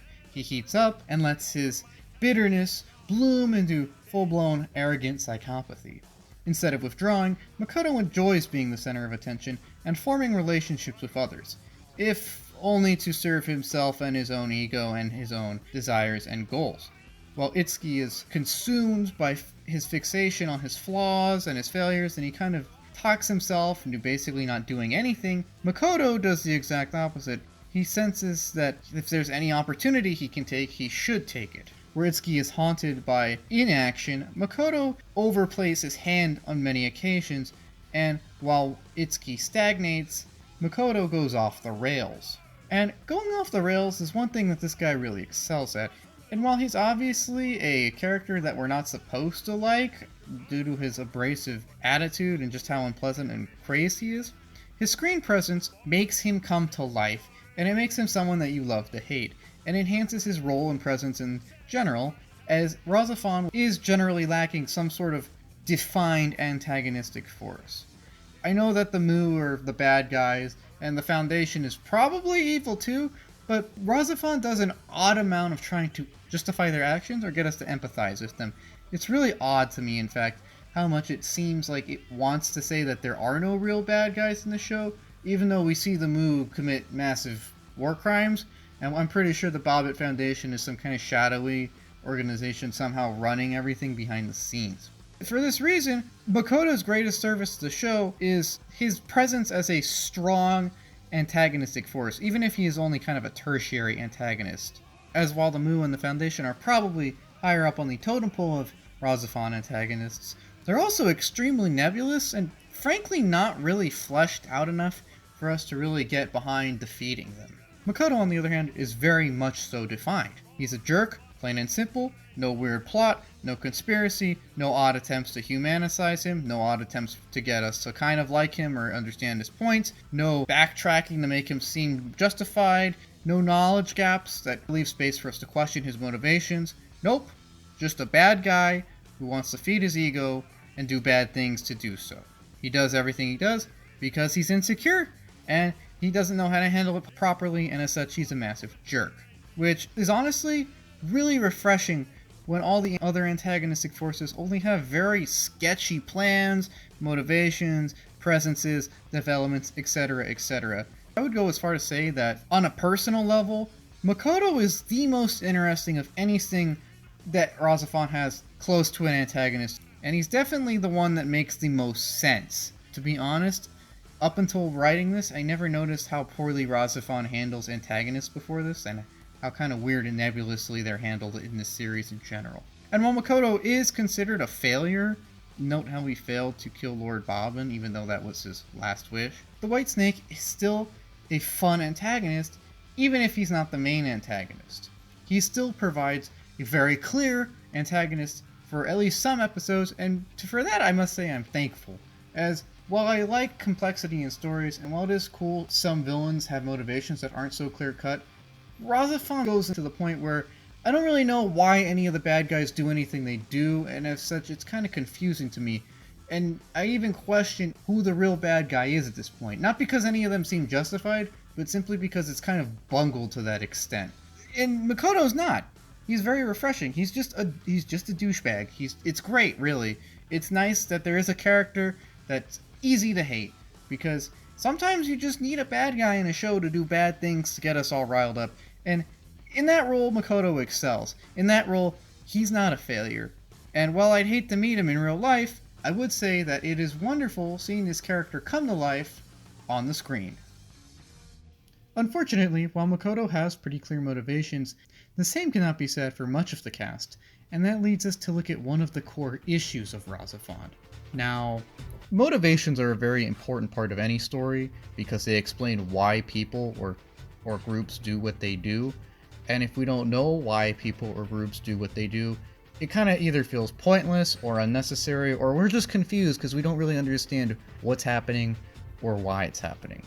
And a lot of stories can often manipulate how these are portrayed in order to either drum up suspense or get the viewer behind the production or many other things. In RahXephon's case, I think what they want to do is conceal motivations in order to get us to buy in more and just give the series a general sense of mystery.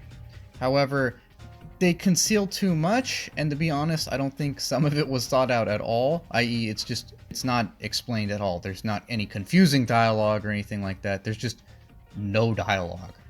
And for this reason, a lot of the series, or at least the motivations, feel incomplete, and this gives rise to both issues relating to the story or understanding it, as well as some logic and plot holes, and it weakens the series greatly, as at the end of the day it makes the viewer question, why do I care about these things? Why do these characters care about these things? And these are questions you never want a viewer to ask, especially if you don't provide a readily available answer.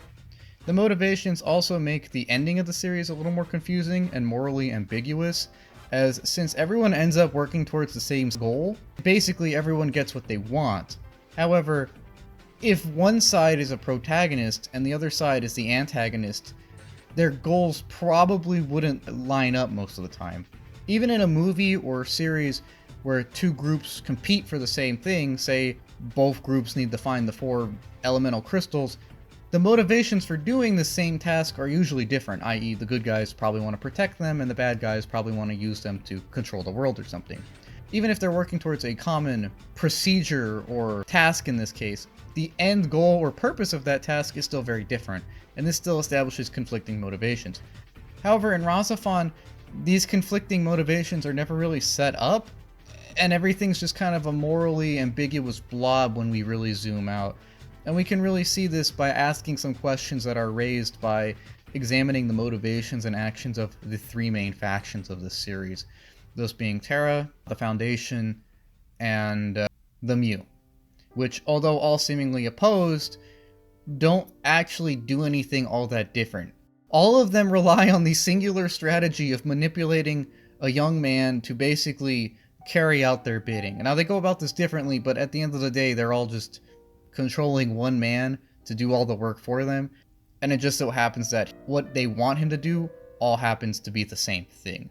In this way, they're all kind of bad, because Ayato's a pawn in this scenario, and he doesn't really have any agency here. He does go out of his way to try and establish some, but the series backtracks on that later, and even backtracks on his character writing, which we'll get into. And this does create a lot of problems when looking at the series philosophically. Now, quick disclaimer before we get into things. This video will be what I consider a relatively objective one, centering on what I find to be several writing issues that RahXephon has as a series, and therefore it may sound a little harsh.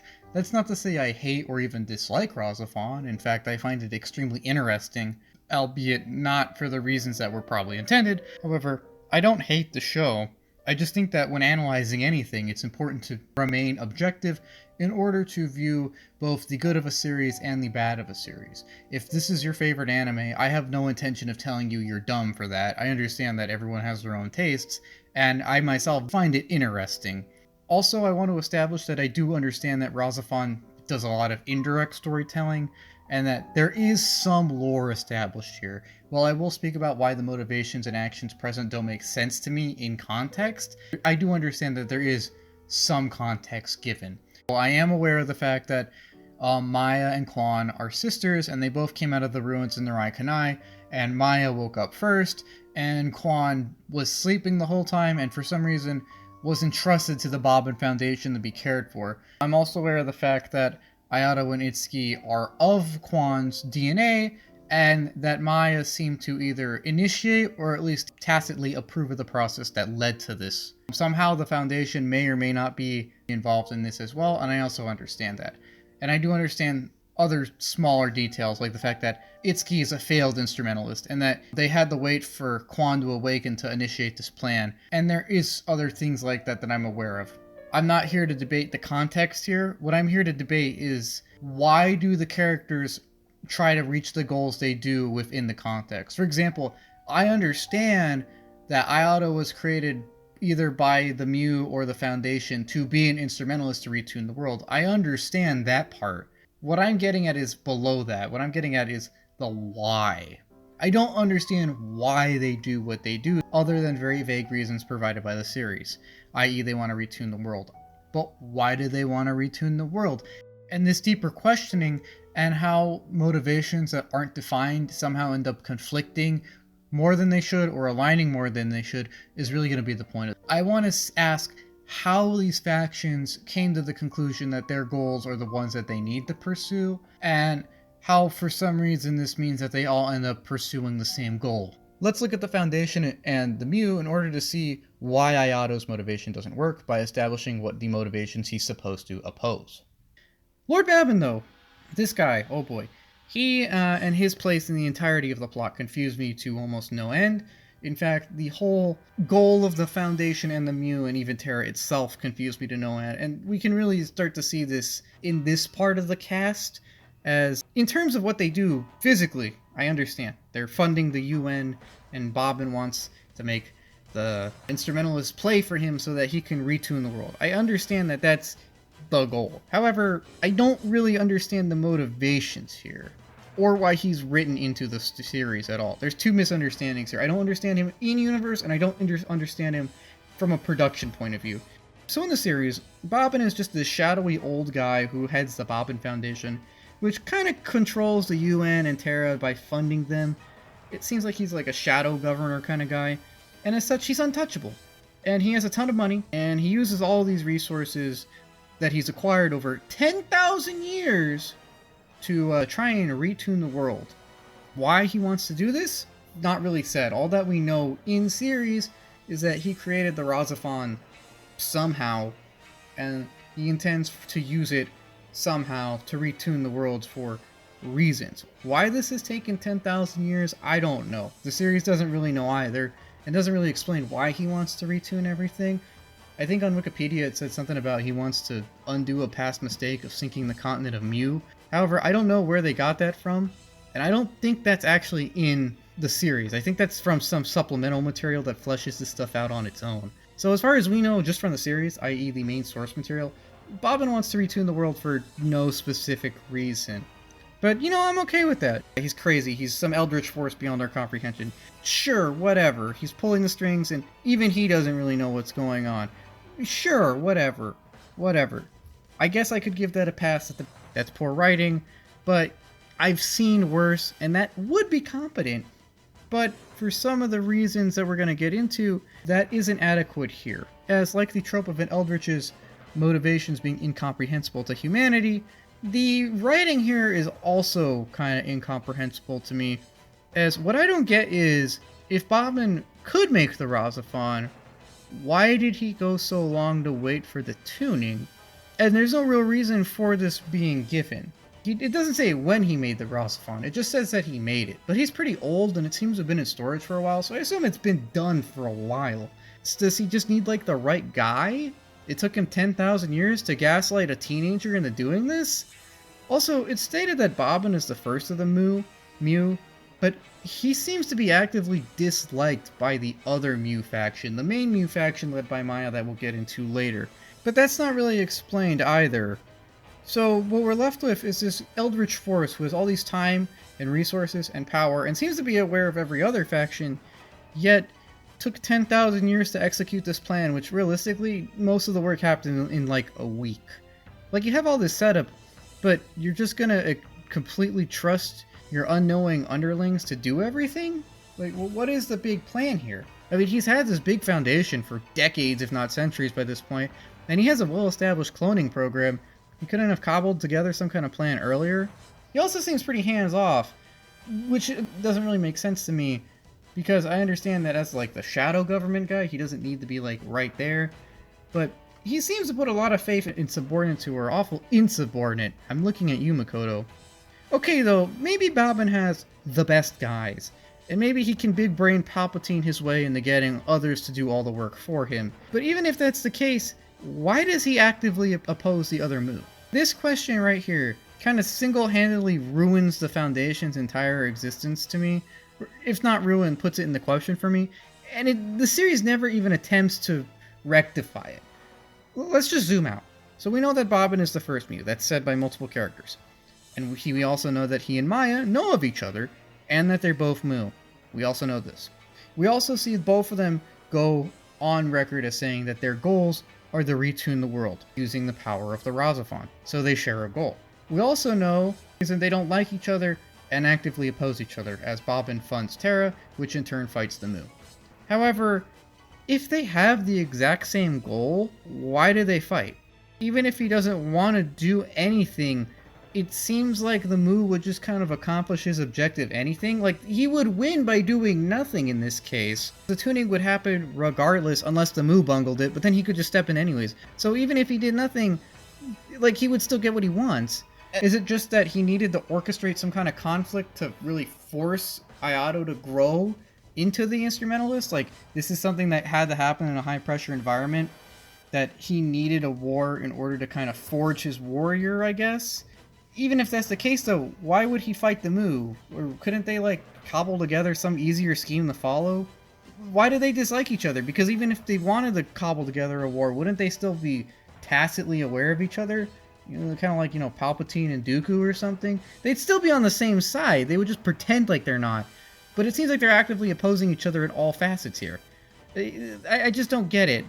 Like, you're telling me that Bobbin plotted for 10,000 years, resurrected himself numerous times, acquired near infinite resources, spent near infinite resources, and manipulated literally the entire world and fought off an entire alien interdimensional race just to reach the endgame of gaslighting a 17-year-old boy? Some objective the Mu would just kind of accomplish regardless. Like, what? It feels like the Mu are supposed to be the CIS to Bobbin's Republic, i.e., like I said, two forces that seem opposed but are really controlled by the same guy, created solely to create a proxy conflict in order to further one's power. But that's not really the case here, as, again, they actively oppose each other, and they seem to loathe each other even to some extent. There's no dialogue or even exposition explaining this, though, so why even have Bobbin reference them? Or why even have Bobbin at all? I mean, like, he gets what he wants at the end anyways, so was his presence even necessary? I understand they want a multifaceted story, but they're just shoving too many things in too many directions here. It seems to me like the Mu should have just been the bad guys, and the Foundation is just not needed at all.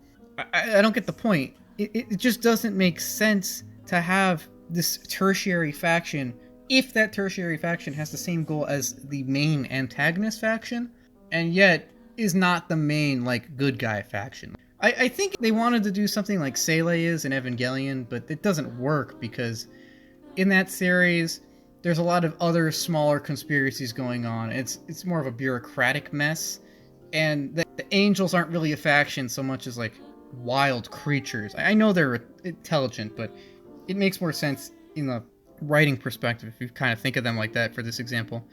So why even have Bobbin? They really wanted some nefarious old guy to do some Sele-like stuff. Just have him be this random, unassuming old guy who kind of pops up out of nowhere and flips the table or something. Or have him be like Ayato's old man friend who teaches him the final technique. Or something that makes a bit more sense than them literally just going to Ayato and say, hey, you gotta do the thing. Which is, like, really weird and kind of forced. Or just let him be like an actual Palpatine actively controlling both sides. As it stands now, though, this guy's just kind of a weirdo whose non-explained motivations clash with his non-explained competition against the Mu, whom he, for no reason at all, seems to share a motivation with. He and the Foundation are critical to the lore of RahXephon and a lot of the stuff that happens, and yet are just completely superfluous to the entirety of the series and kind of just bloat everything.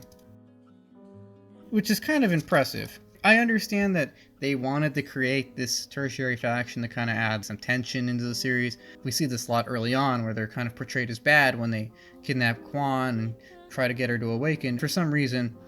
But I don't know, are they the good guys or are they the bad guys? I can't tell.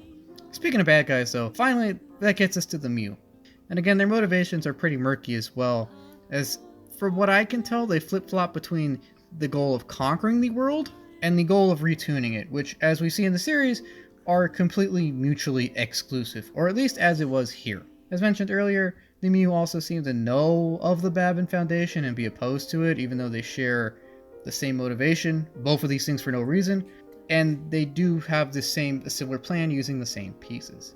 My personal theory here is that there is probably some kind of inner faction divide where Maya wants to retune the world, but a lot of the lower Mu or the military side simply want to conquer it. And we kind of see a little microscopic sliver of this, as Maya does seem to be opposed to a Tora guy who seems to just be a full militant and wants to conquer everything.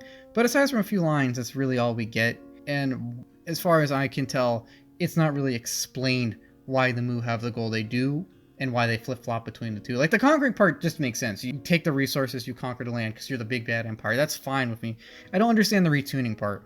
Although, again, maybe that's just a Maya goal or maybe just a Quon goal. On the Maya, motivations, not really explained. Personality, kind of vague and boring. Goals, not really explained. I mean, we know she wants to retune the world for some reason. That's kind of her motivation and her goal. But that's about all we get. And this is pretty weak considering how, on paper, important she is to the show.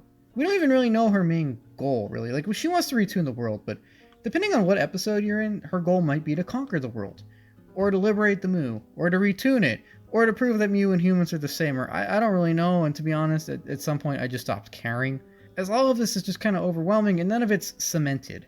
It all kind of just falls flat when we look at her and realize that, oh, she's just a cold, calculating, administrative type who, I guess she's doing stuff. Good for her. And there could have been some complex writing present. But her absence in the middle of the series really hinders this. I mean, she's just kind of a boring administrator at the end of the day. And the fact that the series never cuts to her or Mu HQ before episode 18 is objectively bad. It really limits her screen time. I kind of forgot she was in the show even, because there is a big gap where she just doesn't show up. It's like if Ergo Proxy only had Rawl in the first 5 episodes and the last 5 episodes, and then wanted us to accept him as the nuanced and developed character he is, even though we have no idea what he was doing in that middle period. We didn't have any of that time to get to know him either. All we would really get to know is who this person is, some of what they do, a fragment of their motivations, maybe a sliver of their personal motivations and personality.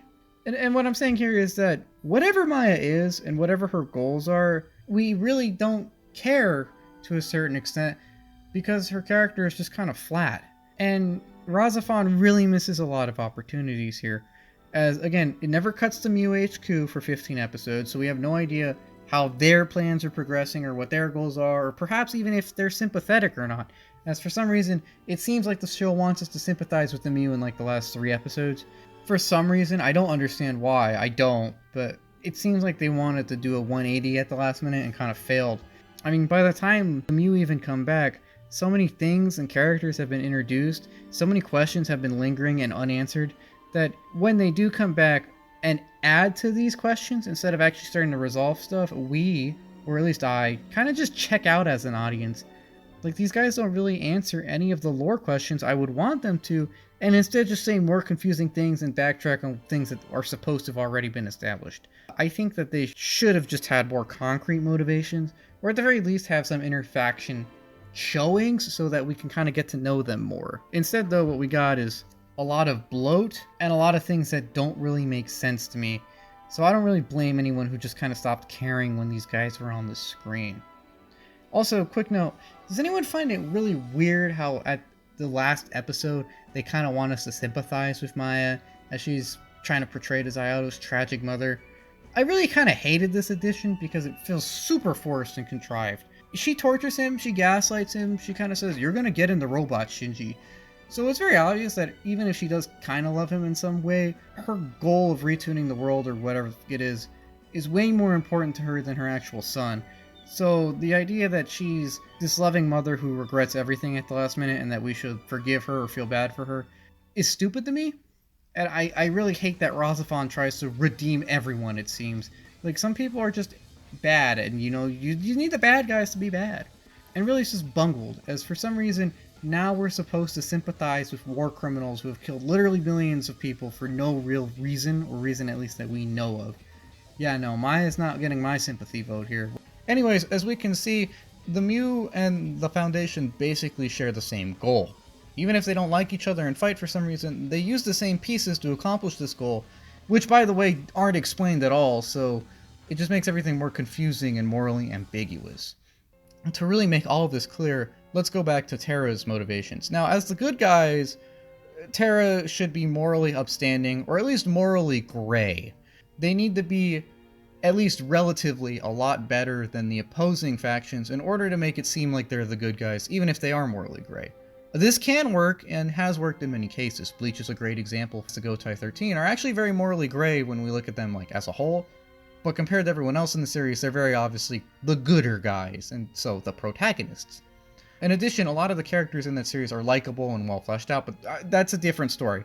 Anyways, on paper, it seems like Terra doesn't share the same goal as the Foundation and the Mu, because Terra is set up as a preservation group. They're opposed to any kind of radical change in order to preserve the status quo of humanity, somehow attempting to defeat the Mu. So they're set up as a very bog standard alien fighting force, I guess, which is fine, that's fine. It doesn't need to be the most out of the box thing. That works fine.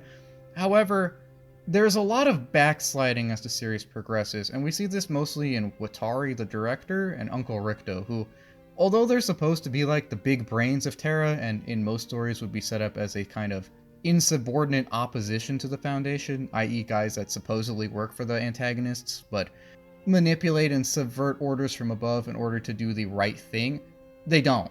These two characters are extremely passive and just sit on their ass the whole time. So the Terra organization basically just ends up, knowingly, it seems, carrying out the Foundation's orders, which, as we've established earlier, are the exact same as the Mu's. So, in a sense, Terra has the same motivation as the Mu.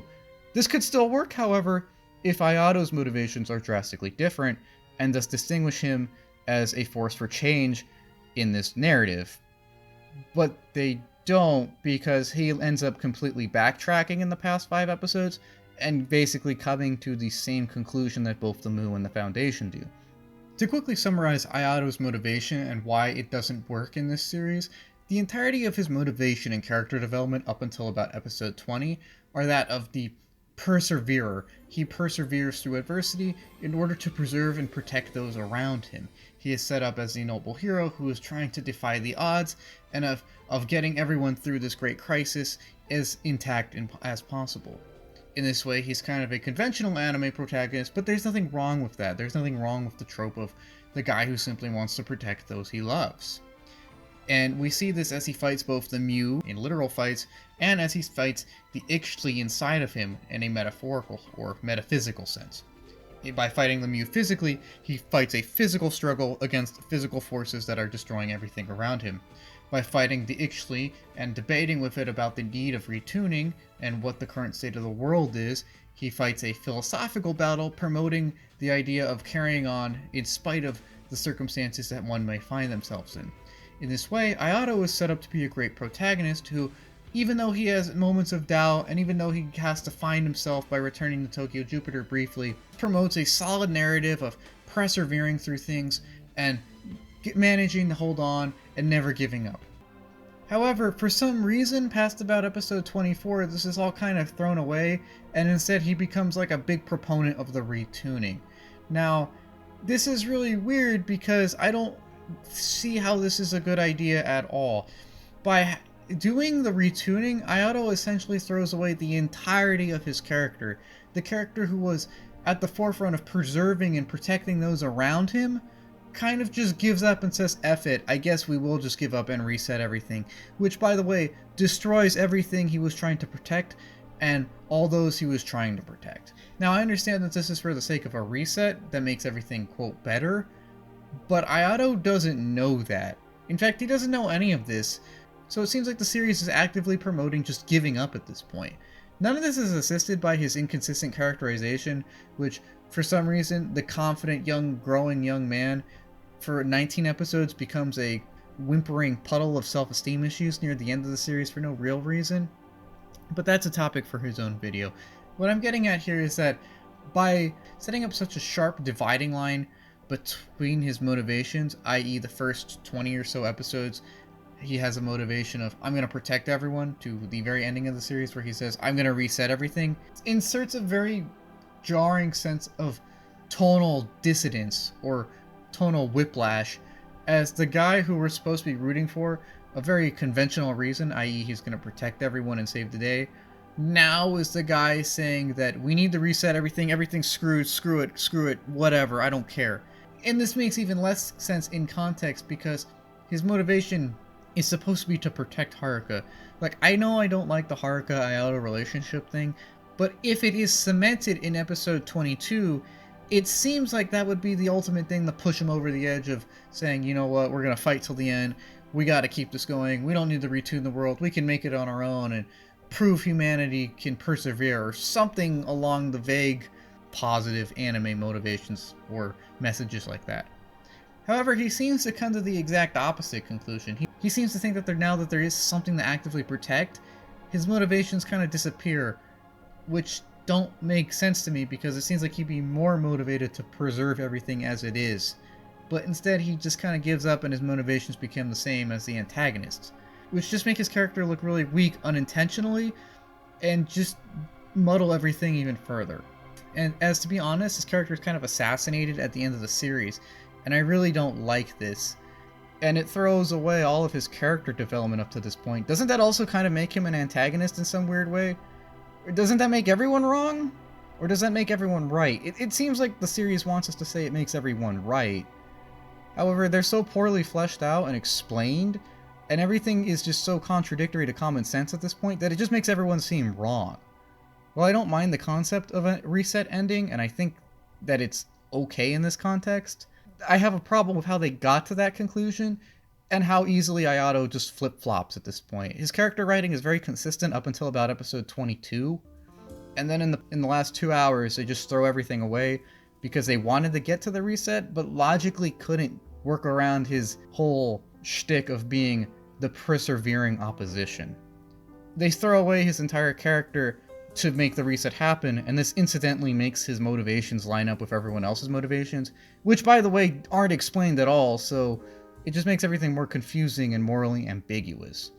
Now, I want to shout out this very thankful comment that does say that, according to supplemental RahXephon lore, Ayato retuning the world is not the same as the Mu retuning the world. So technically him and the Mu do not have a goal. Although the Foundation just wanted someone to do it, so him and the Foundation do technically have a goal. Now I bring this up because this delineation is not clear in the actual series. If everyone shares the same goal, even for slightly different reasons, and we've established that some of those people are very bad, it makes everyone kind of bad. And it makes it harder for the viewer to relate or understand anything happening here, past the point that it's already been. And the fact that a simple chain of questions and logic can expose all of these plot holes really does do a lot of damage to the series, as it shows that it wasn't necessarily the most thought out or well executed.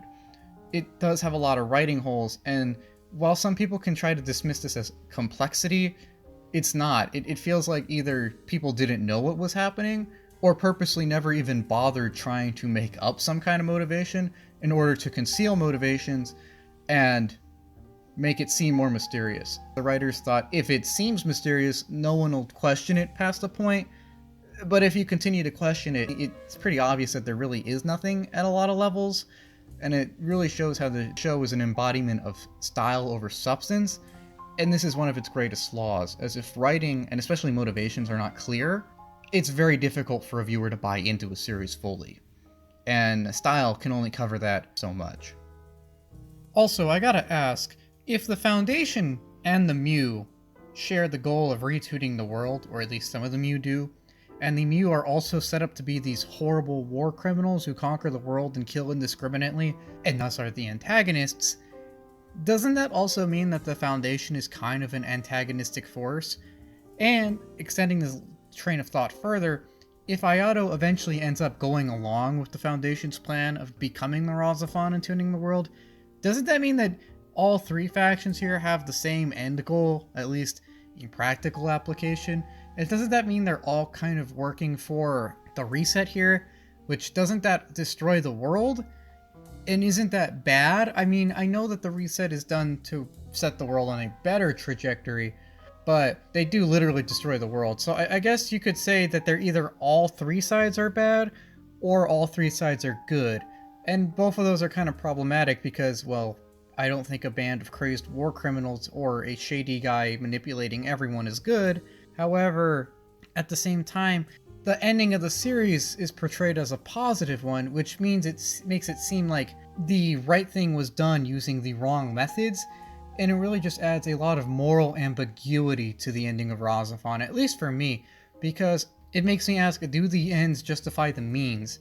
And was it worth it? I mean, I guess you could say yes, because I guess everyone turns out better in the new timeline than in the original timeline, but they still destroyed the world, and they still ended many lives in that process. Now, I understand that those actions are kind of undone, but you still did all of that, and if those actions are undone, how do people know about it? Do they know about it? I don't know. It's just really weird to me that all three factions end up kind of sharing the same goal, and there isn't really a lot of talk about any possible moral ambiguity here, and it just makes this even more confusing to me on a philosophical level. It seems like RahXephon wanted to defy conventional story structure by kind of not even having an antagonist, as again, if all three sides share the same goal, and they end up using the same means, they're all kind of the same at the end of the day, which either means that the Mu are justified for committing all their crimes, or that Terra, a research group founded specifically to protect humanity, is in and of itself evil and a destroyer of humanity. This is actually really an interesting question that, of course, the show doesn't dwell on because the reset happens in literally like the last 2 minutes of the series, and it is one which makes the writing a bit muddy to me. As well, it does provoke some deep questions I'm assuming that the series would want to provoke. It also makes me feel like this story is more incoherent and just generally unstructured. Like, it feels like there were a lot of big ideas here, but no one really knew how to tie everything together, and thus it feels kind of weak. It feels kind of incoherent. It feels very unstructured, if you will. It feels like a blob.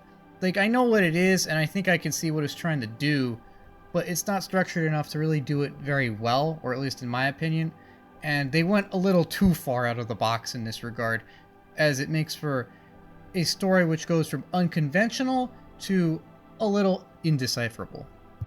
Even when factoring in possible Mesoamerican inspirations for the plot of RahXephon, it still doesn't really make sense, because in the Aztec or Mayan or other Mesoamerican lore that may inspire parts of RahXephon's plot, there are reasons the previous worlds were destroyed, mostly depending upon either incompetence on the part of the gods or some kind of act of willing malevolence or negligence or something of that regard.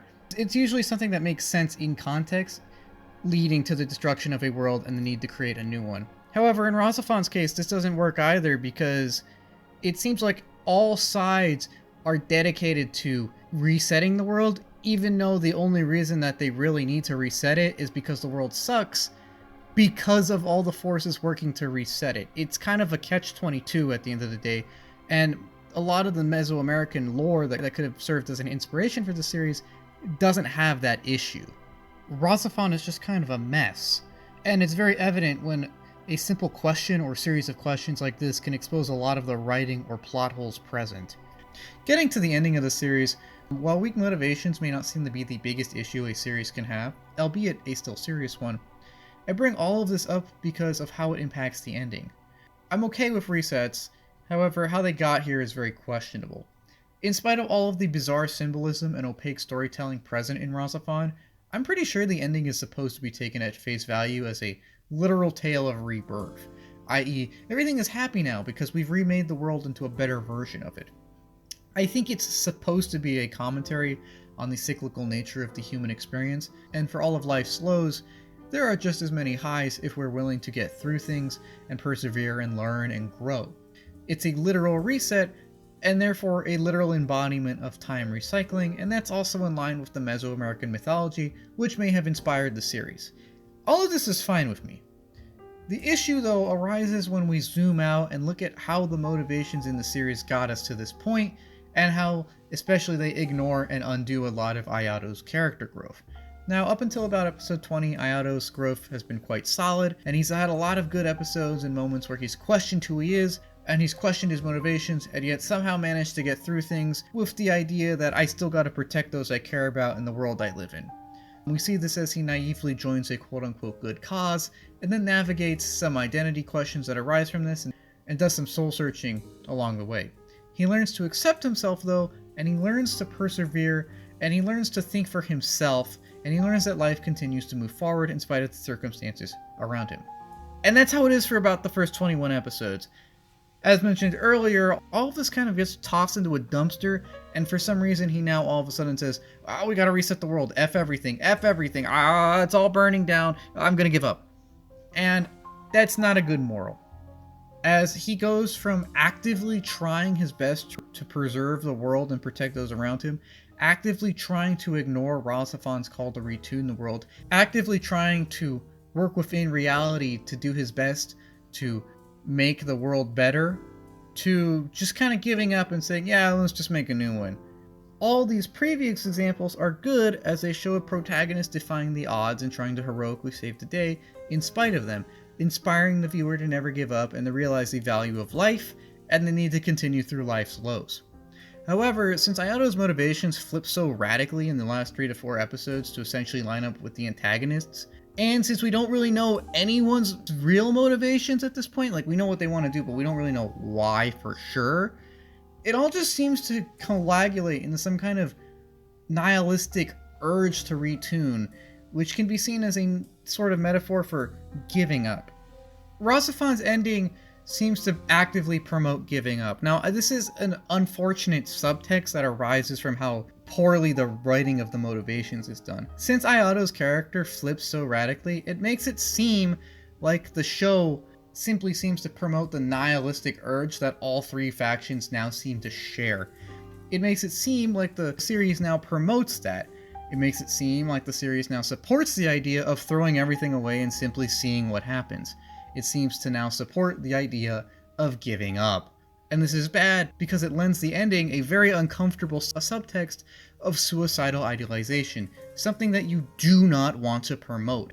It's subtle and it's unintentional, but I can see how the poor writing present can lead someone to come to this conclusion or interpretation of the ending. I can see how it leads someone to see that the series ending isn't a statement about rebirth, but simply just ending things. To support this statement, note that no one can actually confirm what the retuning actually does, or what it is, or how it works, or even if it hasn't even happened before. So everyone's essentially gambling with the fate of the world, not knowing if it's going to be a positive outcome. A very risky thing to do that at best is misguided and at worst is an active act of nihilistic destruction. All anyone does know is that the current existence will end. So, from what we can tell, no one actually knows if this is going to work, but they do know that it will destroy everything. A very not positive message. Ayato goes through with this anyways, though, and the series rewards it for him. And by doing this, and by completely throwing away his previous character growth and simply replacing it with the other faction's motivations, RahXephon seems to unintentionally promote a very dark subtext and the idea of simply giving up. I'm not talking about simply cutting one's losses and moving on to the next task at hand. I mean just ending it, if you know what I mean. And this is a very tragic message. And this is a very uncomfortable subtext that was unintentionally baked into the ending by how poorly the motivations are set up and explained. What is supposed to be a happy message of rebirth after tragedy is tainted by the possible interpretation of just give up and destroy everything, who cares anymore? And I really don't like that. Now, I'm 99% sure all of this is unintentional and simply the result of poor planning and execution, but it is there, and I want to point this out to further show why the failure to set up and explain motivations really cripples RahXephon.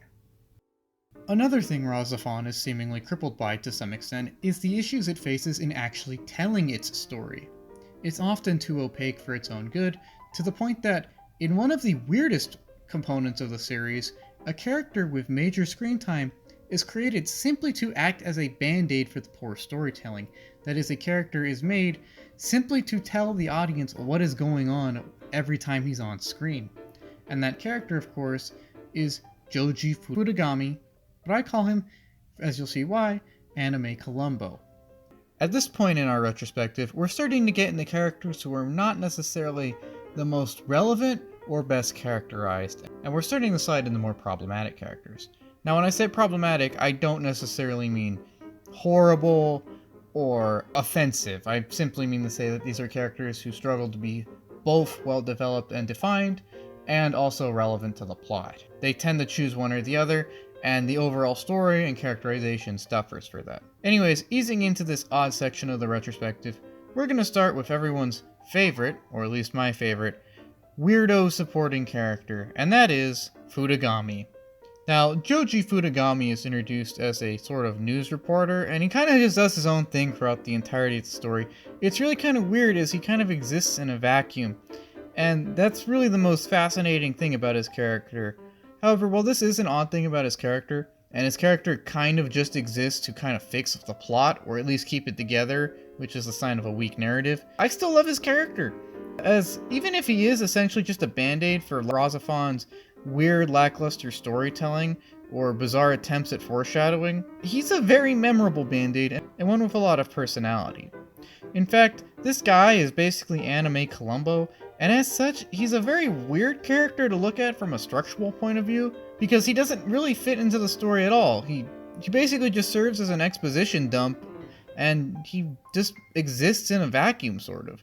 He never really interacts with the cast unless it's to do some exposition, and yet he feels immensely more personable, likable, warm, realistic, and integrated to the story, or at least to me, than a lot of the other members of the cast, which we're probably supposed to relate to more, and are probably supposed to have more character development.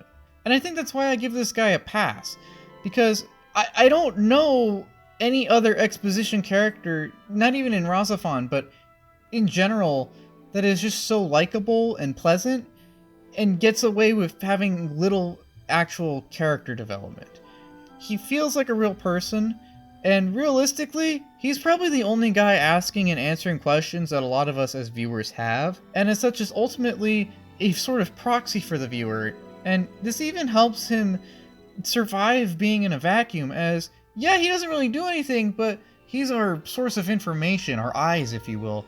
So as viewers, we grow to like him, or at least I really did. He's kind of even a secondary protagonist in this way, as he figures out what the show is alongside with us. But before we get to that point, we have to briefly ask, does he actually do anything plot relevant? And this is where his character kind of falls on the problematic side, as he does do one really plot relevant thing, but for the most part, he just kind of expositions. Now, Fudagami is introduced around episode 8, and he's simply portrayed as a curious news reporter who seems to be pretty sharp. He's chosen by the director to be the media representative for Terra, and this basically means that Anime Columbo gets a guided tour of Raikanai, and is basically allowed to go wherever he wants and interview whoever, and gather information for himself, and then share information or just interviews with various members of the cast at various points throughout the story. It's through these conversations, though, that Fudagami really shines, as he asks and answers a lot of questions that we the viewers would have, and even gives out some good life advice. This is how he expositions certain plot points, and basically keeps the story together, as it likes to do a lot of foreshadowing, and isn't necessarily the biggest fan of linear storytelling. Big reveals reviewed by Fudagami include Kusanagi's past, Quon being a Mu, Ayato's adoptive mother of Maya being a Mu leader, Lord Bobbin being immortal, and many other weird things that we probably wouldn't know if Fudagami didn't tell us, or at least it would have been a lot harder to figure out. Again, this guy kind of holds the plot together. Anyways, these scattered conversations and revelations are almost the entirety of what he does, until about episode 20, where Fudagami is revealed to be an intelligence officer and manages to track down Ayato after he recently returns from Tokyo Jupiter.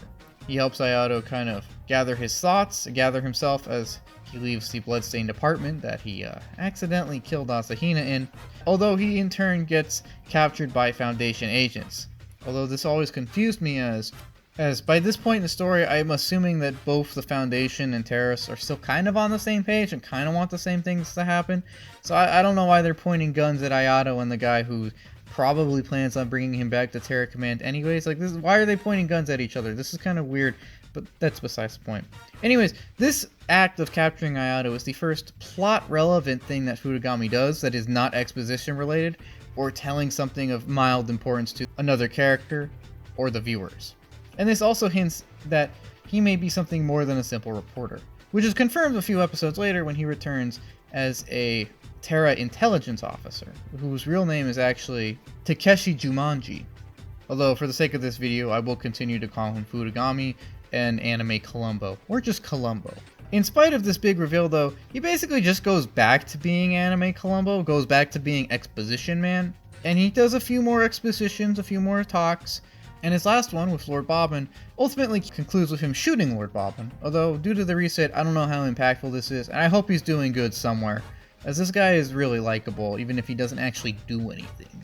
All of this sets up Fudagami as probably my second favorite character in the series, both because of how interesting he is as a character, and how well characterized he is, and just how helpful he is to the viewer, like in a meta sense. This guy, again, kind of holds the series together. He is the glue that is keeping us pasted to the series.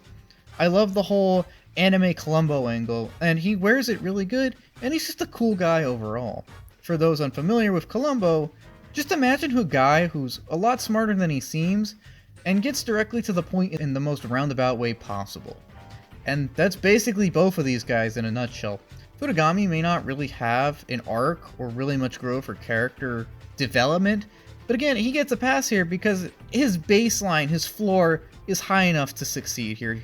It's pretty obvious that he already has had some development or life experiences, and he does seem to be an older member of the cast, so I'm going to assume this guy's been around the block a few times and we just didn't get to see it. Although we can infer some of this just from how calm he is under pressure and just how he handles himself and some of the advice he gives, which seems pretty wise. He may look like an oaf, but he's really not, and he's actually pretty smart and self-aware. All of this personality helps Columbo feel like one of the most human members of the entire cast, which is good because, you know, he's really likable.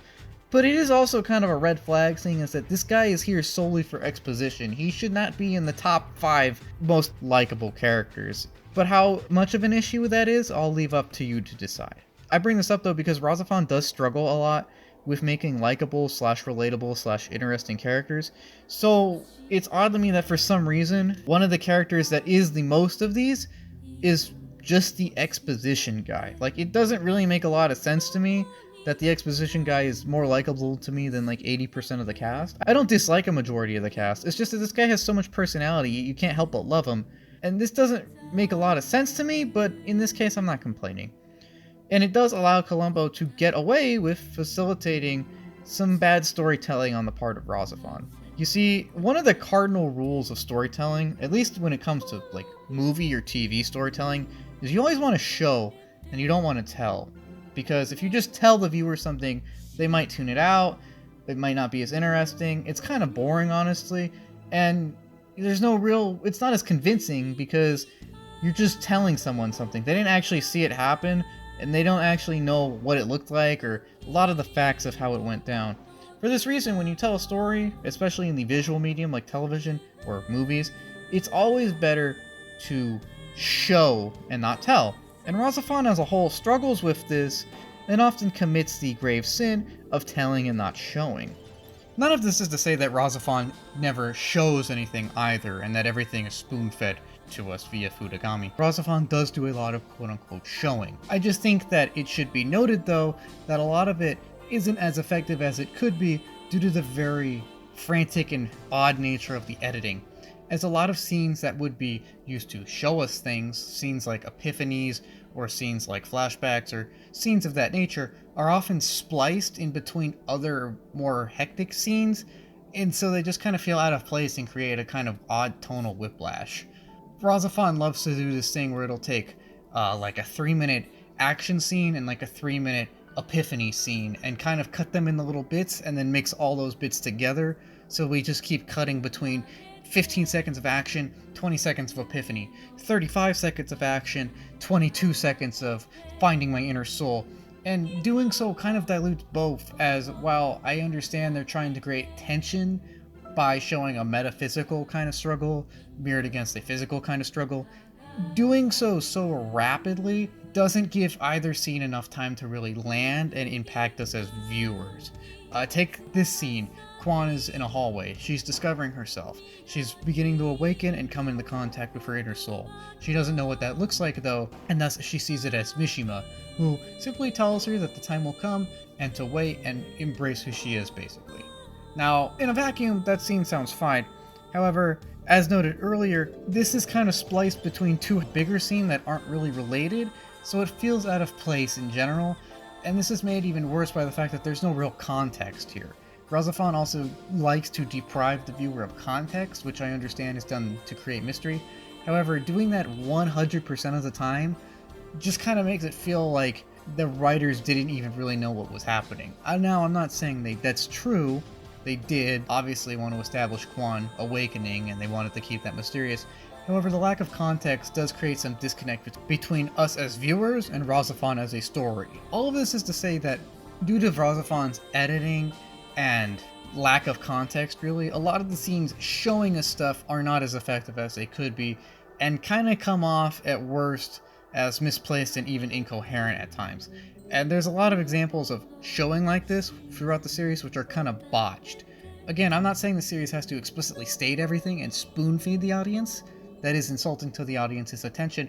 However, some scenes do need context, and you literally can't just expect every scene to flow well when it's cut up into pieces and spliced in with some other completely unrelated scene. RahXephon's editing goes too far in too many places, and there needs to be some through line that isn't quite present here. And all of this is kind of why I understand and accept why Futagami exists, as even if he does exist solely to tell us things, it seems like the writers consciously made the decision to do so in order to kind of patch up the fact that a lot of the quote showing scenes are not as good as they could be. It seems like there was a conscious recognition of the fact that just watching the series the first time can be quite confusing due to the editing and lack of context, and Futagami was kind of put in to prop that up. And Columbo is kind of one of the biggest factors here. Again, he gets a pass because it's kind of necessary with how fast the plot moves, but it is something that we should note. I mean, the fact that a lot of this is done via Futagami is probably one of the only reasons it's somewhat palatable.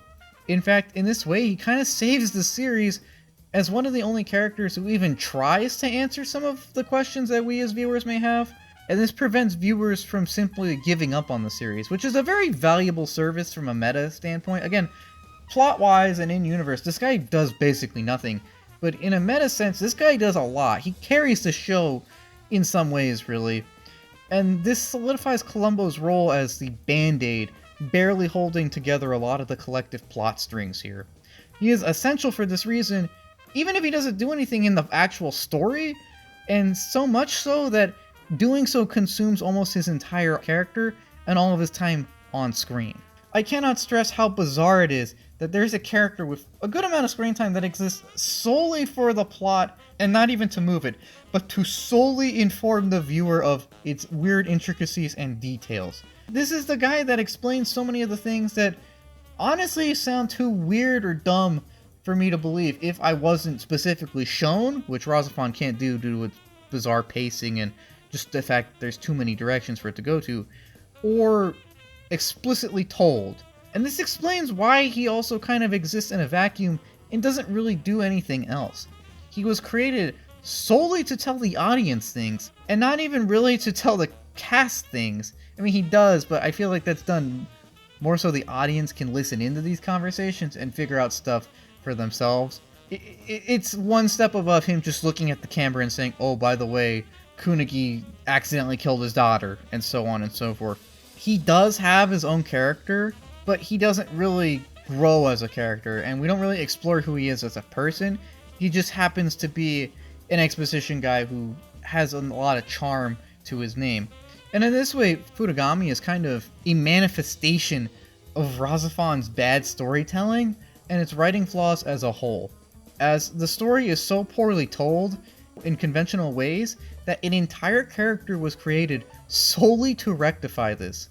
And in doing so, the entirety of his character is consumed by this, and he's not really a character that has an assigned arc or development or even that much screen time dedicated to anything other than exposition. I love his style, I love his vibe, I love that he's anime Columbo, But if they hadn't nailed those surface elements, or if we dig a little deeper under them, we can see that there's really not that much to this guy, and his own personal development and arc and character is actually kind of limited beyond that surface level. It is very fortunate, though, that it is a very good surface level, and again, that makes his job of basically keeping the audience in the loop acceptable to me, as again, he's a very likable character, even if he's not super complex. He feels like he would be, and he feels like he would make a great protagonist of his own show, but unfortunately that's not what RahXephon does with him, and he's just the exposition guy here. It is very fortunate, though, he's very charismatic, and that he's very good at his job of telling the audience things, as it does give him a lot of wiggle room to be the best Band-Aid of all time in the realm of storytelling, as it does give him the wiggle room to kind of just exposition his way through everything and keep the audience in the loop. And that, as well as being anime Columbo, gives him enough wiggle room to get away with simply being around to exposition.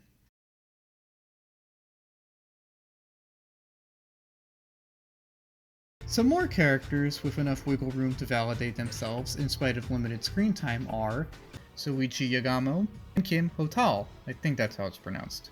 Seeing as the two are a couple in this show and are really well written, if a little one note, I felt it would be best to combine them. Now Yagamo and Kim both work for Terra, Yagamo as the vice commander directly under Commander Kunugi, and Kim as a bridge officer. In these roles we get to know them as competent professionals, and outside of the workplace we get to know them as a very different but very caring and well-suited partners, a very healthy couple. Not only do they support each other emotionally, but they also balance each other out very nicely, and also support the cast along the way. Before we learn how they do so, though, let's get into their place in the plot. We first meet Yagamo in episode 4, and Kim in episode 5. While Yagamo doesn't have an episode dedicated to him, Kim does actually pretty early on, I believe it's about episode 7, where we learn about her tragic loss to the Mew, and why she does what she does, and why she is a little bit walled off. Long story short, the Mew killed Kim's parents in her youth, and as such she seeks revenge against them. And this episode is basically about that, as she convinces Commander Yagamo that the Mew are following a certain plan and that they can be intercepted, and she does prove to be correct. She even has a little heart-to-heart with Ayato, and convinces him of the necessity of fighting for Terra. After this, though, she doesn't really do too much, although it does persist as a background character, kind of just supporting those around her, and serving as a friend to Megumi. A character whose place in the plot is also a little confusing to me, but we'll get to that when we get to that. Yagamo, for his part, doesn't have his own episode, but he does have many important conversations with many characters, and he does serve as an important positive energy to balance out a lot of the more somber members of the cast. Throughout the series, he works directly under Kunugi and basically serves as both a mirror for him and a sort of conscious, and just sort of his understudy. He's a very caring man and does often do his best to get the job done and make sure that those around him feel comfortable. His crowning achievement is basically lulling Makoto into a sense of security enough to get himself fired, which he does very well by basically just going along with the stupid plan for Operation Downfall. This lets Makoto overextend himself and basically get himself fired. This triumph is quickly overshadowed, though, when, after an emotional plea against doing so, Yagamo has to watch Kunugi sacrifice himself to save everyone else, and thus is permanently forced to assume command. This leads to a more serious Yagamo, who does remain in command up until his death near the end of the series, when Ayato unleashes an uncontrollable burst of energy in his final form. This does greatly upset Kim, who shoots Ayato. However, by this point, everything's kind of off the rails and kind of just proceeds into oblivion until the reset. Although, to clarify, I don't blame Kim for getting upset, as it's pretty reasonable to do so having watched your fiancé basically just exploded.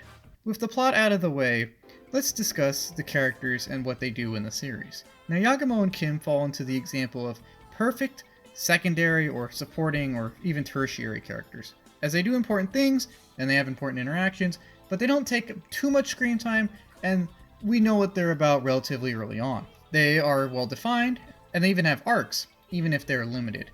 But they aren't the center of attention. Their level of personality and character feels just right for what they do, and to explain this, we'll start with Yagamo. Now, Yagamo is a very kind, caring young man who simply wants to do his best to help out. He always is friendly and warm to those around him, and he's always a good listener, trying to do his best in order to make sure that the team is comfortable and operating at peak efficiency in order to get the job done.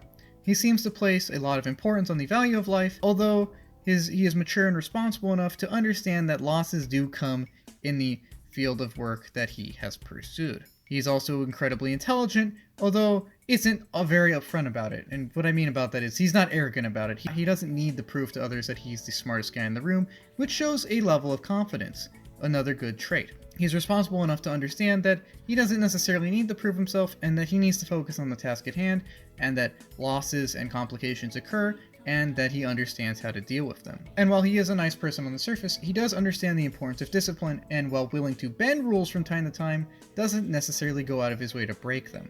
He does have self-control and can be firm when needed, although he realizes that most of the time, empathy is often enough to get the job done, and therefore more efficient to apply than the threat of discipline or force. He's not afraid to discipline, but he realizes that that should be done after trying to empathize, and that should not necessarily be the first option.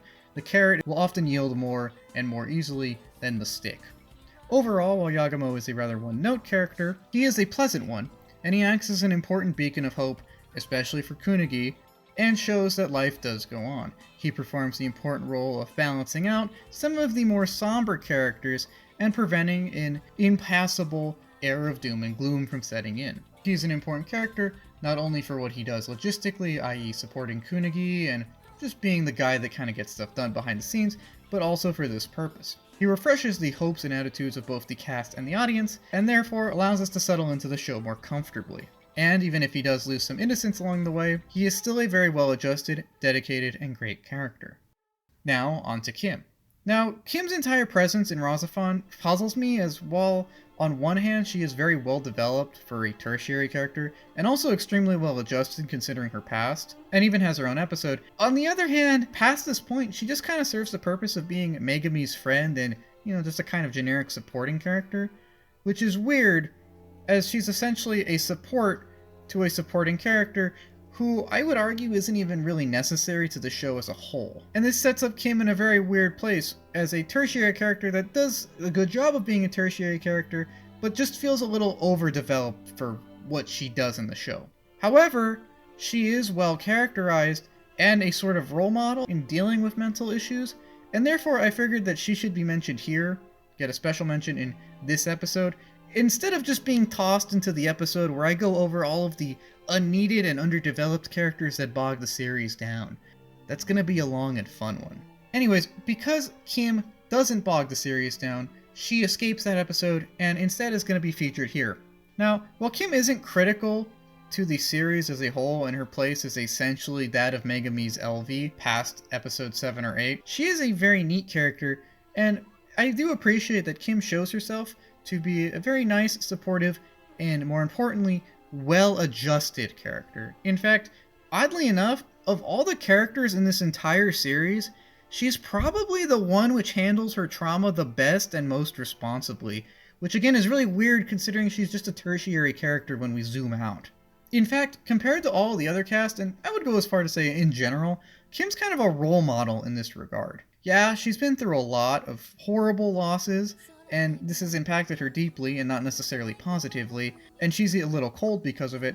However, that hasn't stopped her from developing herself and making something of herself and being her own person. She is not defined solely by her trauma, and she doesn't fixate on the past, and she isn't a psychopath either. Instead, she's aware of her feelings and her losses and realizes that that's tragic, but also the fact that they can't be undone and that she needs to move forward.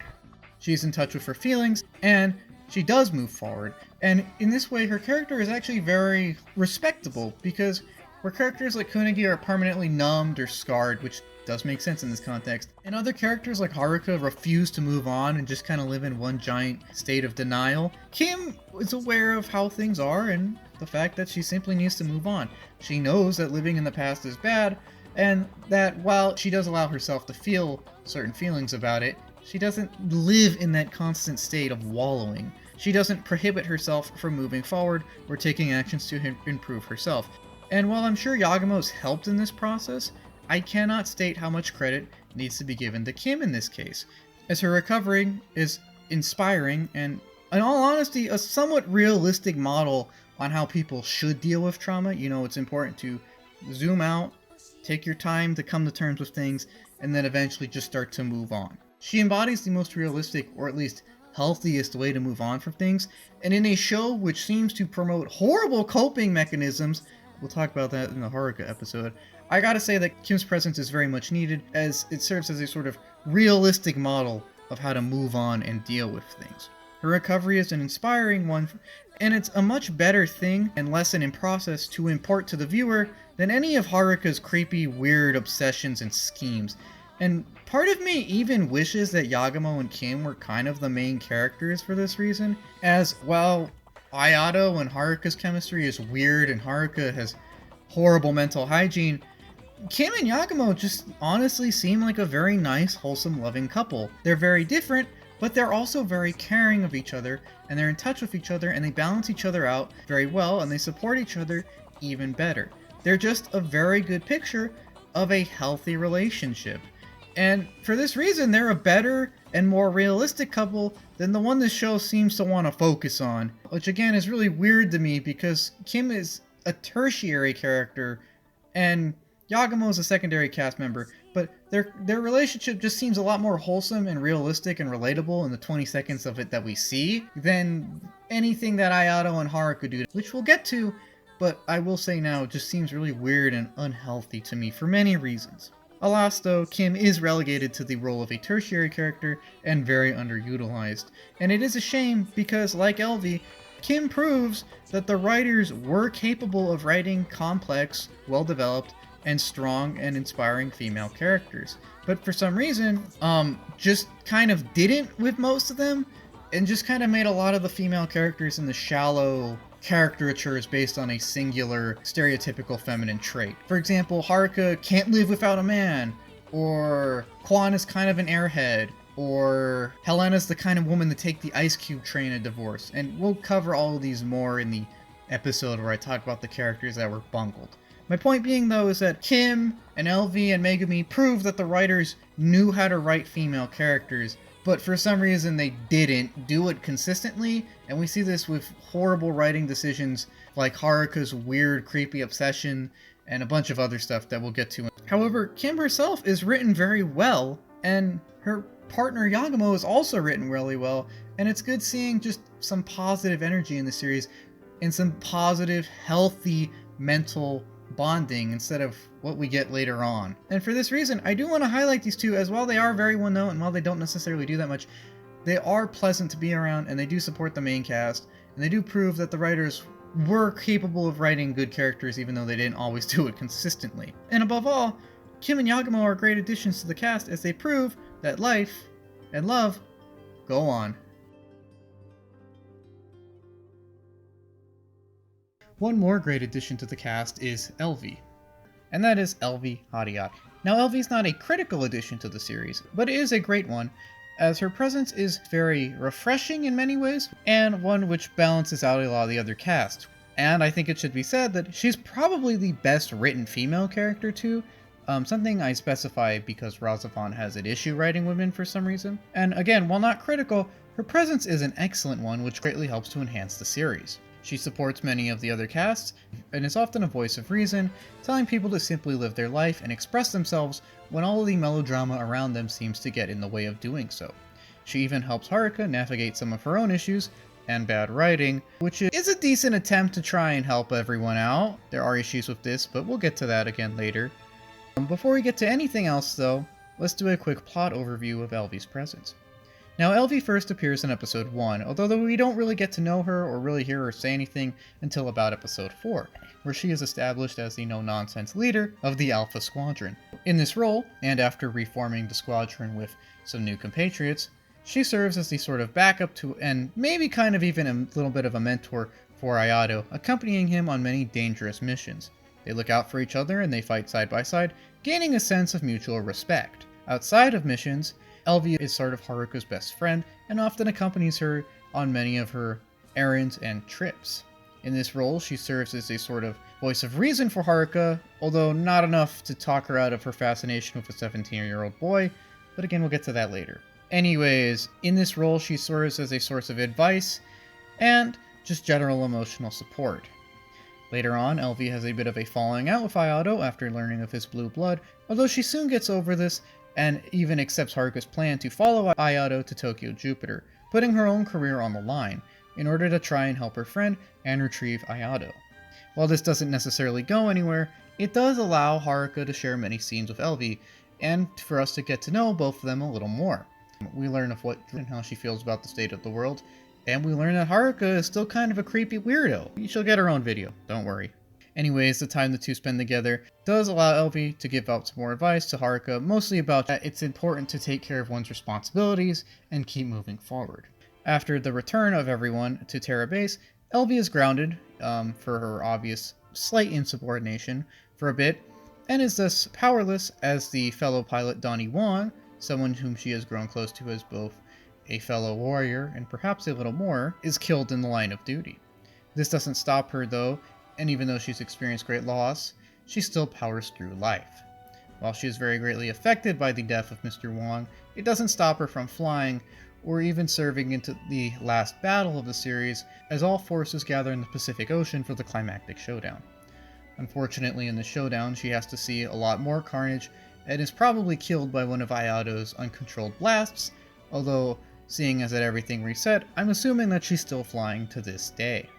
Getting to her character, the reason I think LV deserved a video is because of what she brings to the cast. What she brings to the cast is a very well-balanced and well-adjusted person who understands the need to balance one's emotions with one's responsibilities.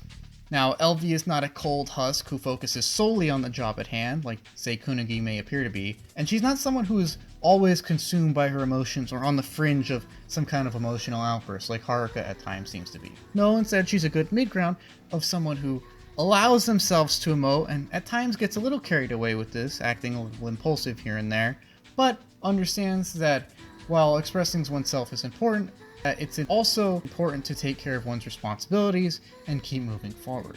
And we see this in LV a lot, as while she does get emotional at times, she does get impulsive at times, and she does express these feelings very openly, she doesn't become consumed or defined by these. At the end of the day, she is her own person, and while she does express herself, she doesn't get carried away with doing so. In this way, she's a very well-adjusted member of the cast, and a very good addition to it, as in a series which seems to be melodramatic for no reason other than to be melodramatic at times, it's very nice having LV just kind of balance everyone out. She's a nice mid-ground, as she's not entirely logical, but she's not entirely emotional, and for this reason, she kind of anchors those around her. We see this a lot in her interactions with Haruka, and to some extent, Ayato. Starting with Ayato, while the two do have a kind of fluctuating relationship, as LV kind of has a falling out with him over the whole Boolean thing, they do seem to have a genuine respect for each other and do appreciate each other's presence on the battlefield. And it's refreshing seeing a much more experienced pilot kind of mentor Ayato and tell him the need to remain focused and help him understand the stakes of what's at hand while not being strictly duty focused or strictly on the job or extensively cold. In her interaction with Haruka, LV does a bit more, and I kind of feel like LV was written to be the main supporting female character of RahXephon because of how much time she has with Haruka and because of their established relationship as friends. As friends, LV does a pretty good job of balancing out Haruka's more sensitive and emotional side. As well, LV does have emotions, she is for the most part the more carefree member of the two, and she always is moving forward where Haruka seems to live exclusively in the past. And the difference in the two's dynamics allows for some good banter and allows Haruka to express herself more in the limited character development scenes that she does have with LV. It does seem weird that LV is the logical character, you know, the one that said, "Why are we doing this?" Or, "You should just tell them how you feel." Character that gives very logical advice, and yet never really questions Haruka's attraction to Ayato. I mean, she does question it from a purely context standpoint. She's like, "Why do you seem so interested in this guy?" She never asks truly logical questions. It's like, "Isn't that weird?" Or, "Shouldn't you have gone over this like 14 years ago?" Or, "Hey, isn't he 17? And while this is a critical issue with the character, the issue that LV does support Haruka throughout this weird quest is more an issue in the writer's room. It's more of a meta issue than an issue with LV's character, or at least that's how I interpreted it. While I do take issue with Haruka's arc being basically centered along trying to somehow get back with Ayato, which is problematic because Haruka lives in the past and doesn't move on and has bad mental hygiene, but that's for a different video. I do understand that LV supporting her friend is just supposed to be LV supporting her friend. Basically, they had a character established, but they realized that having her stick to that character 100% consistently would, cause the issue of having the viewer ask the same questions that for some reason they expected that we wouldn't, even though I know I certainly did. What I'm getting at here is, since a lot of the series is predicated on Haruka's weird obsession, they don't want to have a character question it and thus kind of undermine the whole show. That's not an issue with LV's character per se, it's just the writers kind of ignoring part of it in order to sweep under the rug some of the weirder aspects of the plot, especially Haruka's place in it. And at the end of the day, LV is a good member of the supporting cast, as she basically just tells a lot of them to move forward, and she herself lives by this. And we see this when she tries to and succeeds in getting over the death of Donnie Wong, her fellow pilot and perhaps even potential lover. Now, I did think it was a little weird that this romance thing was kind of shoehorned in like the 2 episodes that we had before Donnie's death.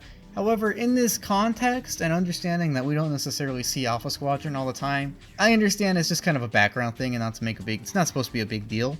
However, I do think that LV's reaction to it is actually fitting, because even if it wasn't a romantic thing or sufficiently romantic yet, this is still someone she's been fighting alongside with for years, so there's obviously some kind of strong bond even if it's not romantic. So I did think it was fine having LV get upset over this, and I really did appreciate how she moved forward despite this. And I think that's a good lesson that LV kind of imparts to the viewer, is that it is important to express oneself, but that can't be all you do, and that you need to move forward after doing so.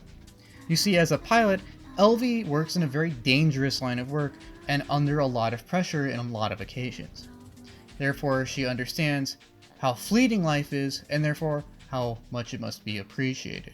At any minute, her or any one of her companions could be shot down or maimed in an accident or mutilated or killed in some horrible way in any magnitude of ways. And as such, she understands that her time is limited and that she doesn't necessarily know when it's going to end. So she should appreciate whatever time she does have and live life to the fullest. Now, this doesn't mean she abandons her responsibilities or casts everything aside, but it does mean that she doesn't live in the past, she doesn't wallow, and that she understands that she needs to move forward, because if you don't know how much time you have left, then wasting time wallowing in negative emotions is just as bad as kind of throwing your life away in any other sense. At the end of the day, you're just kind of wasting what time you have been given, and that's not what you want to do, and that's not what she wants to do. Instead, she wants to enjoy her life and live it to the fullest, both out of respect for herself and those around her, and out of respect for the fleeting nature of life itself. Like Yagamo, her presence is a refreshing one, as even though she does say serious things and give serious advice many times, she is never consumed by a lot of the melodrama which may be around her. Her insight is often the clearest of many of those around her, and even if she does get emotional, she's still a good source of advice oftentimes, and never loses control. She never gives into emotion fully. She supports a lot of the cast, helping them get over their own issues, and she seems to be pretty good at carrying herself, accepting emotional responsibility, and generally just being a responsible adult, I guess. And this gets us to another sort of meta conversation, which is LV is probably the best written female in the entire series. Maybe not the best written, but the one that is best written and also relevant to the plot. I consider Kim to be pretty well written, and I also consider Megumi to have some great writing. However, both of them are supporting characters that, if we took them out of the series, would honestly not change anything at all. LV does something plot relevant, and while Kim and Megumi do also, I'm sure at some point, their entire presence in the show feels kind of tacked on and isn't really necessary, which we'll get to, and I will say is a shame considering that those two characters are actually pretty well developed. It's just very confusing to me why RahXephon has a specific issue writing female characters, and regardless of how you feel about that, I think it's pretty obvious that a lot of it is pretty one note. I mean, LV, Megumi, and Kim are pretty well developed, they have arcs, they're interesting, they're defined, they feel like real people. But a lot of the other female characters just kind of feel like caricature is based on a quote-unquote feminine trait. I said this in the Kim video, and basically what I'm saying is most of the female characters are really underdeveloped and just kind of boring and bland. They have one defining trait and that's it. And it's really weird to me that RahXephon does this when it proves that with characters like LV that it doesn't necessarily need to. I don't think this is a malicious thing. I don't think anyone was going out of their way to try and say something negative about women. I think it's an honest exercise in naivete, or incompetence maybe. Maybe someone got lazy. But it is kind of disappointing seeing that a good portion of the cast is just very one note. And regardless of how offensive you may find that to be, I think it is an objective flaw of the series, as it means that a lot of the cast is just kind of boring. And as a result, we're less interested about them, so we're less interested in the story as a whole. Every story doesn't need to have, like, the best characters ever, but having good or developed or defined characters definitely doesn't hurt. And RahXephon struggles to do that with a lot of the female cast. And there's a lot of female characters in this show, too, so it is something that you subconsciously notice. LV doesn't have this issue, though. She's a pretty well-defined and pretty well-balanced character. She has a definite presence, and she has a definite personality, and while she is emotional, she's not cartoonishly emotional like some of the other characters in the series. In fact, she's often very aware of her own emotions, and one of the few people who seems to know how to handle them in a healthy manner. She cries sometimes, but everyone should at least sometimes. She gets upset, but that's pretty normal. She enjoys life a lot too, which is good. She's just a very well-balanced and refreshing character because she's a pretty logical one and a pretty interesting one. Someone who's supportive of her friends and yet is strong enough to also realize she needs to support herself. And someone who just simply wants to live life after appreciating how fleeting it can be. And just living life is a key component of another great character we're going to look at right here, Megumi. Megumi doesn't have any of the pitfalls that Haruka does. In fact, where Haruka is an immature disaster of a character teaching us bad morals by living in the past and not really doing anything with her life, Megumi is a pretty reasonable and generally practices good mental hygiene. For this reason, she's a good addition to the cast, although the reason she's in the list of problematic characters is because of her relevance to the plot. She has the exact opposite problem of her sister, where Haruka was a main character with very little development and very little to positively bestow to the viewer. Megumi could teach us a lot and has a relatively good amount of screen time, but doesn't really do anything for the plot.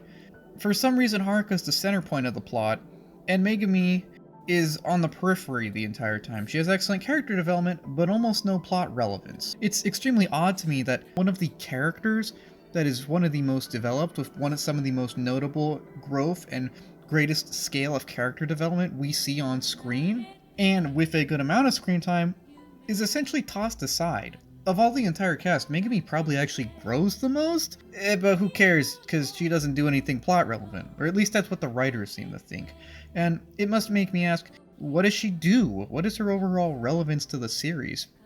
It just makes it seem like her entire character is kind of irrelevant and a drain on resources that could have gone elsewhere to desperately fix some of the other characters RahXephon struggles with, or develop the plot, or just do something. I mean, as I've said before, RahXephon goes too far in too many places, and it definitely feels like a series that stretches itself too thin way too early on, and the removal of a character with a lot of screen time could have helped that. But regardless, she teaches us a good lesson about moving on, which is unfortunately completely undone by her sister's escapades, but nonetheless, Megumi is an interesting character, not only for what she can teach us, but also the fact that the writers completely bungled how to use her. It's weird because her writing is not bungled at all, but her placement in the series is completely bungled, as again, she feels kind of tacked on. And to examine that, we're going to look at her place in the plot.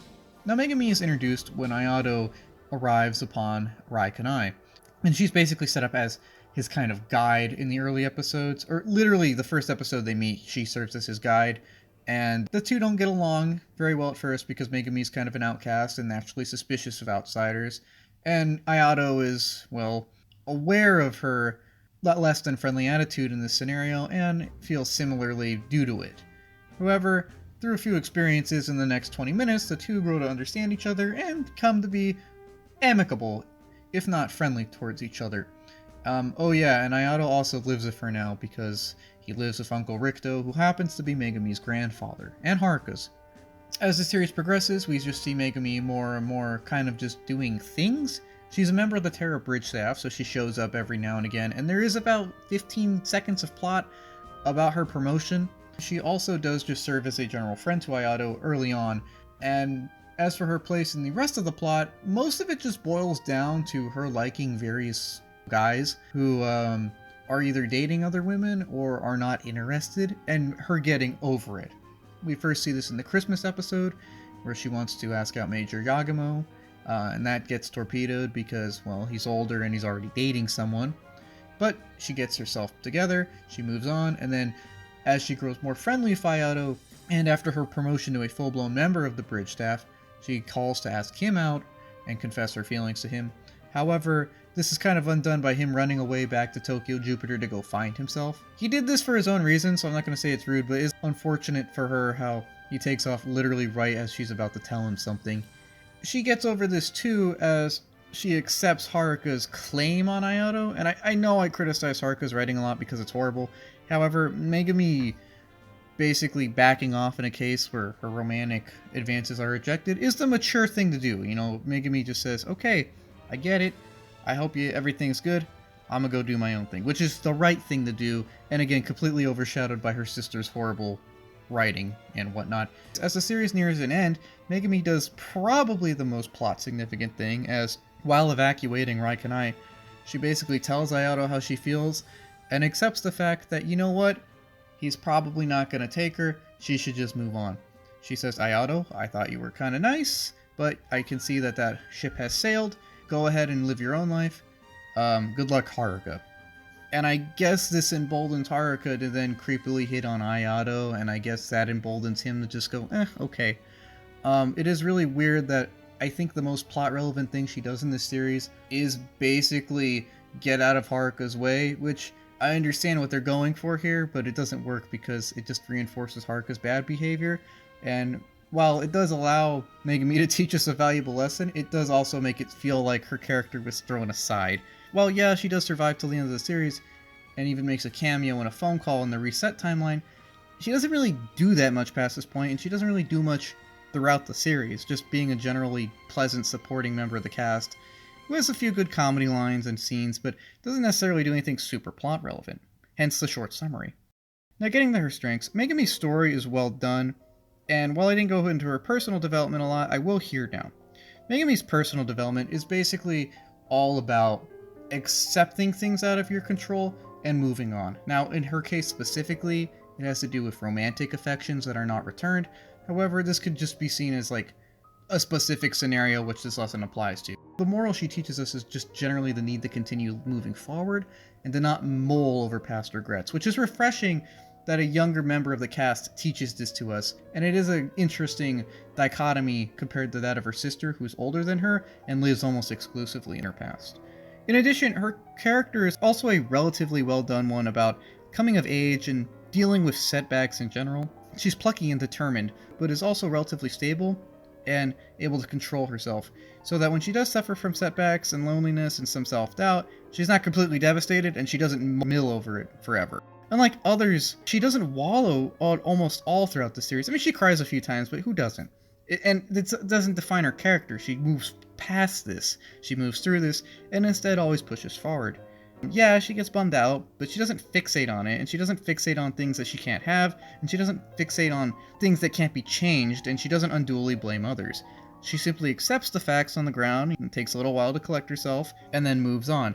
She's very emotionally responsible, at least as far as the cast of the series goes, and knows how to handle emotions relatively well. In fact, while she does try to grow up too quickly, which is a common fault for a lot of people her age, she is also a rather good role model for any youth out there, as she's pretty responsible and reasonably expresses herself and accepts others doing so as well, to the point where she accepts things that do not necessarily play out to her favor, and the realities that are out of her control.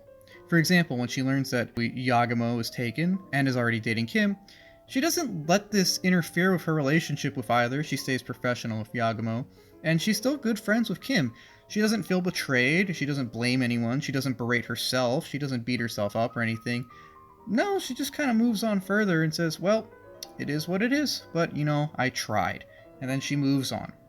And in a series where the female lead is defined by living in the past, poor mental health hygiene, and excessively trying to change things which realistically can't be changed and wallowing in self-doubt, it's very refreshing that there is a character who basically does the exact opposite. Unfortunately though, that person that does wallow a lot and does fixate on the past, i.e. Haruka, is one of the lead characters in the series, and as a result we start to get into the problematic part with Megumi, which is that she just kind of exists. Asking an honest question, why does she exist though? Now, I thought about this from both a meta standpoint and a sort of in-universe standpoint. Now, in-universe, you could argue that she is a supporting character, and she does do a few things that could be considered plot relevant. Just a few small supporting bit roles, and that part where she yells at Haruka, and I guess that pushes Haruka over the edge to finally tell Ayato how she feels. Megumi also does a few limited exposition things in regards to Haruka, however those are kind of cryptic and you kind of have to pay attention to those. So I guess you could make argument that there is place for her as it is. From a writer's standpoint, I also considered some ideas, and what I think it is they wanted an additional female character in the cast just to try and create some romantic tension, be like, oh, who's Ayato gonna choose? Which woman is gonna get with him? Oh, they're all hitting on him. It's an anime. Ha ha ha. That's what I feel like they tried to do, is early on the two are implied to be well together, and it seems like they're on the path to dating. And I guess if anyone's on Team Haruka for some reason, that would make you go, oh no, what's gonna happen? I interpreted it as an artificial way of adding tension into the whole Haruka-Ayato dynamic. And since Megumi kind of exists to do this, I don't know why she's so well written, especially compared to Haruka. And it also makes her exit from the series feel a lot less magnanimous. It just feels like she's kind of pushed out once she served the purpose of kind of adding a little tension, and once it's obvious that, oh, Haruka is for some reason gonna be the one that wins the Ayato lottery. It is kind of sad because Megumi, again, is much more developed, and I understand that if she did get Ayato, that would kind of ruin her arc, or at least undo part of it. But at the same time, she just feels like she's kind of beat up on it, and it does feel like the writers didn't like this character or saw her as completely superfluous once the whole tension element was done with. If the arcs of both Megumi and Haruka were planned to be the way they were from the very start, which Haruka's does seem to be, then why even have Megumi exist and take away screen time from one of so many other characters and plot points that needed a lot more fleshing out? She doesn't really do anything Haruka couldn't have done or should have done with some minor tweaking. What I'm saying here is, it seems like the writers were like, okay, Haruka's the one, we're done with you, Megumi. Thanks for making this seem a little tense, please leave. Which is why I think she was added solely to try and drum up some tension, and why she's kind of discarded once that tension is done with. While Megumi is a role model and teaches us some great lessons, it still feels kind of pointless because this is undone by Haruka, teaching us a horrible lesson, and simply how Megumi is kind of discarded at the end of the series. Once she gives Haruka the whole confession speech, I guess, she kind of just exists. And, oh yeah, I forgot in the final episode, she says, Haruka, you gotta go win Ayato back one last time. So I guess she's kind of her sister's cheerleader, but not something that really needed to exist. Conversely, all of the time and stuff that Megumi does spend with Ayato reduces time that Haruka could have. And I know I hate the Haruka dynamic. I hate the Haruka x Ayato writing, but if more time was put into it, they could have done something with it, maybe, or taken it in a different direction that would have been better than the final product. But again, a lot of that can't be done because a lot of screen time is also given to Megumi in a vain attempt to create some kind of romantic tension that honestly the series just doesn't need.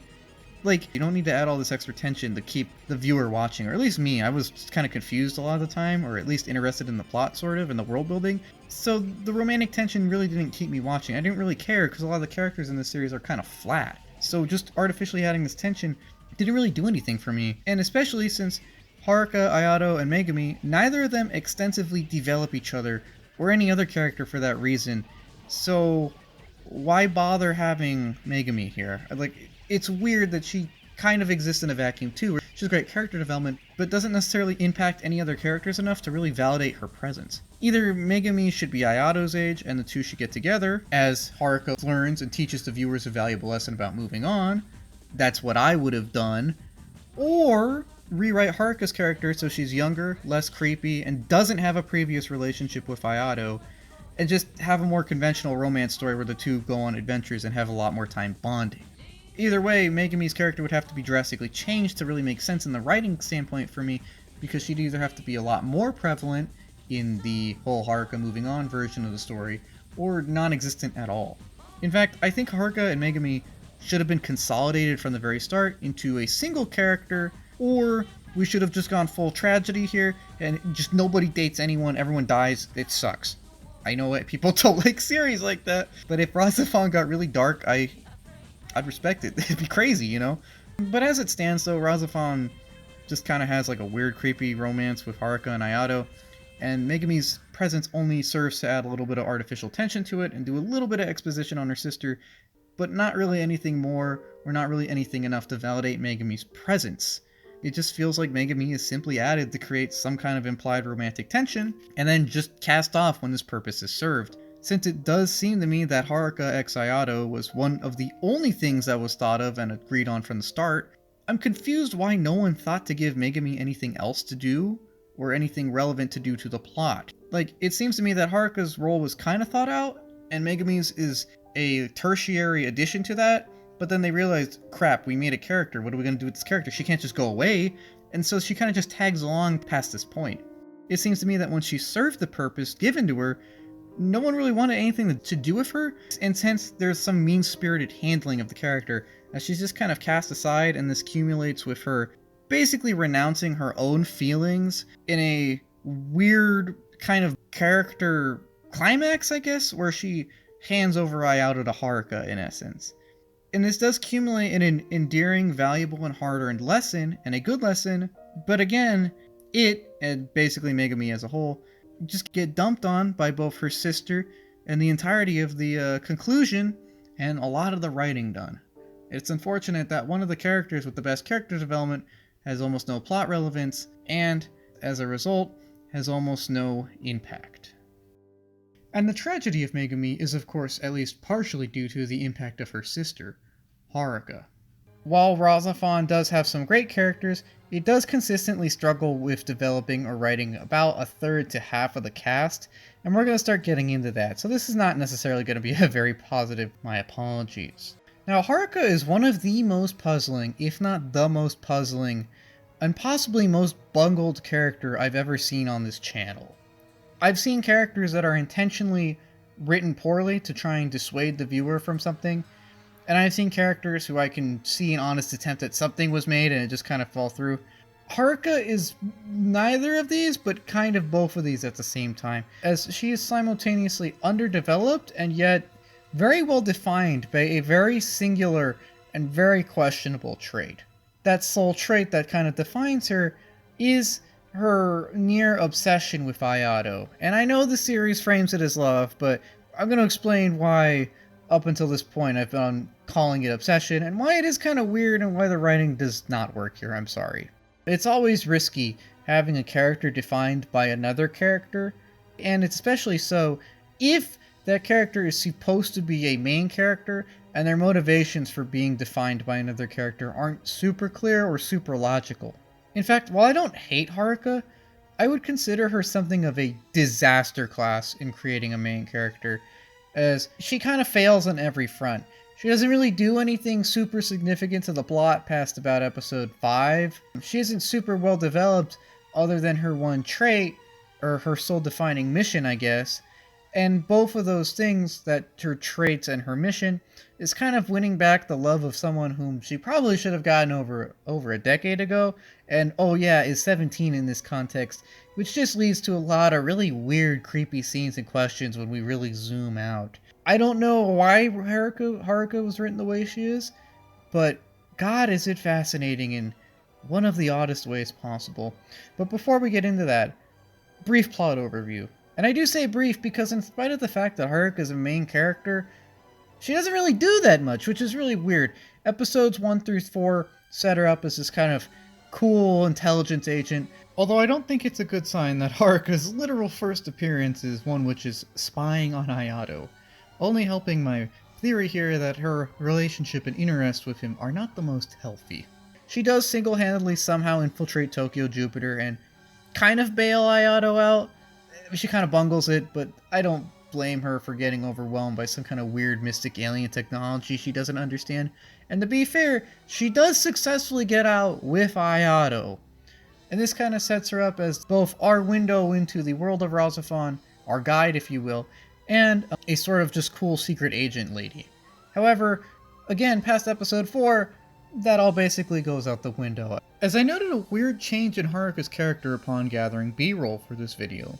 After about episode 4, Haruka's character changes quite drastically. In fact, it's in this episode 4, it's at this very moment, where Haruka asks if she can keep this cat, where she permanently starts to swing away from the cool secret agent that we've got to know in the first couple episodes to a 30-something woman who has some issues pertaining to her relationship with Ayato. I mean, this scene did seem a little weird to me because her tone when asking about the cat is completely different to her tone that she's established so far up until this point. And I really do think it's kind of a subtle red flag, and the first of many when dealing with her character writing. It is from this point that this cool independent character is essentially thrown out the window and turned into a more passive, emotional, and dependent character, which ultimately does less than she's done in the first 4 episodes. It's almost like a new person, in fact, and not for the better. It's not noticeable at first, or it's not super noticeable at first. I did think it was a little weird, but I couldn't quite parse it when I first saw the scene. Although upon rewatching, I do recognize why it sticks out to me, and it's because it's the first time we see the dependent personality that kind of consumes Haruka, and it is a harbinger of things to come. As after this point, she basically does one of 3 things. She will either be accompaniment in exposition scenes where Commander Kunugi or Yagamo or someone else on the Terra staff will explain something relevant to the episode, or she'll kind of just have a scene where she's kind of bonding with Ayato, I guess, but it's kind of weird because we don't really know the context quite yet, so it's kind of uncomfortable seeing her awkwardly hit on someone. Even if he was her age, it'd still be kind of weird just because of how it's handled. Or 3, if Ayato is in trouble, she might scream his name really loudly at a computer or directly at the camera. She does do more throughout the series, of course. This is just a general overrealization, but those are her 3 main defaults. Now, she may or may not help pull Ayato out of the spirit dimension in episode 9, and she may or may not have helped solidify his decision to go back to Tokyo Jupiter and discover himself around episode 16. And she does go after him to some extent to try and convince him to come back, although not necessarily super healthy when we zoom out. More on that later. And she does go to Tokyo Jupiter to try and convince him to come back to Terra, although, to be honest, this doesn't actually result in anything. Ayato kind of just decides to go back on his own anyways, although she does, I guess, kind of serve as an inspiration for him to do that. I guess he misses her by this point, although, again, more on that later. Anyways, as the series starts to wrap up, Haruka accompanies everyone as they evacuate. Between the evacuation of Raikanai and the final battle, though, Haruka awkwardly stands next to Ayato, until Megumi literally yells at both of them. Wait, is that the whole point of her character? Is that the reason she's in the show? Just so she could yell at Haruka for 2 seconds to actually speak her mind for once? Have I figured it out? I hope I'm wrong, that's really sad. And now confident that her sister has kind of renounced her claim to Ayato, I guess, Haruka finally spills the beans about her feelings about Ayato to him. She basically says, yeah, I've been thinking about you for 10 years. Yeah, it's been that long. Yeah, I still feel that way. Is that weird? Probably, but yeah. And I can't tell if this speech is supposed to be her finally coming on to him, like, directly, or if it's supposed to be her, like, conceding defeat and finally moving on. I could see it going either way. However, the series clearly intends for it to be a sort of finalization of the two's romantic relationship, which is weird for reasons we'll get into later. But in relation to the plot summary, in response, Ayato basically goes, well, I guess I like older women now, and then they hug, and then they kiss, and then they kind of just part ways as Ayato stays to fight the Mu and Haruka evacuates. And look, I'm not going to say the scene is horribly done in a vacuum. Like, with no context, I'm pretty sure the scene looks like, you know, a pretty good generic romance scene. However, the context kind of ruins it, as without context, this is just like a couple, like, being a couple. It's like, okay, whatever. But then you have the context of the age gap, and then you have the context of the fact she's been obsessing with this for over 10 years, and you kind of see how the writers shot themselves in the foot. Because by establishing such context, it makes it seem weirder. Because again, if there was no context here, if Haruka and Ayato were like complete strangers, and they were both like 21, all the interactions in the show would feel a lot better, and they wouldn't feel as weird. Or it'd still be awkward, but I could be like, okay, it's just a weird couple, like just two people being awkward.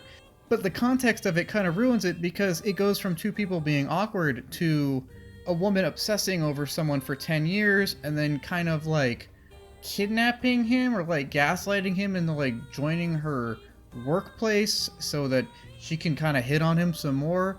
The context kind of ruins everything here, because it makes everything seem a little more insidious due to the fact that Haruka's been obsessing over this for 10 years. Again, if there was no context here, if this was just like two 20-somethings like awkwardly falling in love, it'd be fine. But the fact that there is a previous relationship that is also over 10 years old and basically dead before this makes it feel more like Haruka's kind of just like gaslighting someone than someone actually forming a normal relationship. It feels artificial for this reason, and it's kind of weird to me. She escapes the last battle. She doesn't partake in it, although she does steal a plane to go see Ayato one more time in his final form. And Haruka also has this metaphysical conversation with Maya, where Maya basically says, well, I tried to love Ayato as a mother, but I guess that ship has sailed. I can't love him in any way no more. I've been rejected. So it's up to you, Haruka. Go love this guy, and go suffer with him, I think she literally says. To which Haruka says, thanks, Aunt Maya. And yeah, that's really weird when you think about that either way. Now, I know that according to lore, Haruka and Ayato are completely unrelated, like in terms of blood, because Maya was adopted by Uncle Rikto, but she's like dating her adopted nephew, which is still weird. Again, I don't know why RahXephon has like this weird inbreeding theme. For some reason, it seems like whoever was in charge of this show was kind of like really interested in that idea for some weird reason. It pops up a disturbing amount. And this may or may not inspire him to do the reset that he does, i.e. set the world on the path where he ends up with her at the beginning. There is a flashback scene at the very end of the series where they see their first meeting when they're both 14. So I guess that's not weird. And I also think it should be stated that Haruka, 14-year-old Haruka, is the girl that Ayato is always painting but can't quite remember. Because again, it is revealed that they did date in middle school and did seem to be pretty close for two 14-year-olds, although I do not consider that the foundation for a 15-year-old obsession and quote-unquote eternal love, which we'll get to now that we're done explaining Haruka's place in the plot, and probably getting to why she's the weakest link in the entire series. And it boils down to several main points. 1. Haruka's personality and motivation and actions are all unduly shaped by one character, and that is Ayato. And to be honest, he doesn't even really have any power here shaping those things.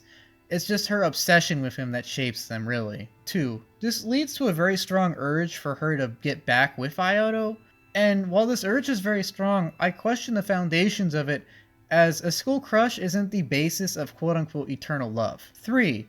This is further reinforced by the fact that there's almost no effort to make her motivations more believable, as almost no real context is given. We don't really get a flashback where Ayato and her go on a picnic or something, or where they're super close and have like cute dialogue, or really do anything. There's probably like 32 seconds total of them both being 14 and like being coupled. There's no context here, so it's really weird. 4. Even with context, if context was given and was super sound somehow, her motivation still doesn't really drive her to do anything or grow. Even if the foundation was sound here, which it definitely is not, she doesn't build on top of it. 5. She does, however, allow it to make her unduly emotional. And since these emotional moments lack context and often a reasonable cause, it just makes her look kind of weaker overall. 6. The amount of time dedicated to her being on screen and not obsessing over Ayato is incredibly minuscule. I'm talking about time where she like actually does her job, or where she talks about something non-Ayato related, or just does something critical to the plot even. Her actual screen presence is very lacking, and the fact that she's emotional over Ayato for a lot of it just emphasizes a lot of her negative traits. and point to a character who's not really well defined or really in touch with themselves. And 7, due to all of this, her character just feels kind of out of place, as it's obviously essential to the plot, but we don't necessarily know who she is as a person. She's more of a device, really, when we think about it. In a storytelling context, she's not so much a person as a thing that may or may not make things happen. But again, she doesn't even necessarily do that.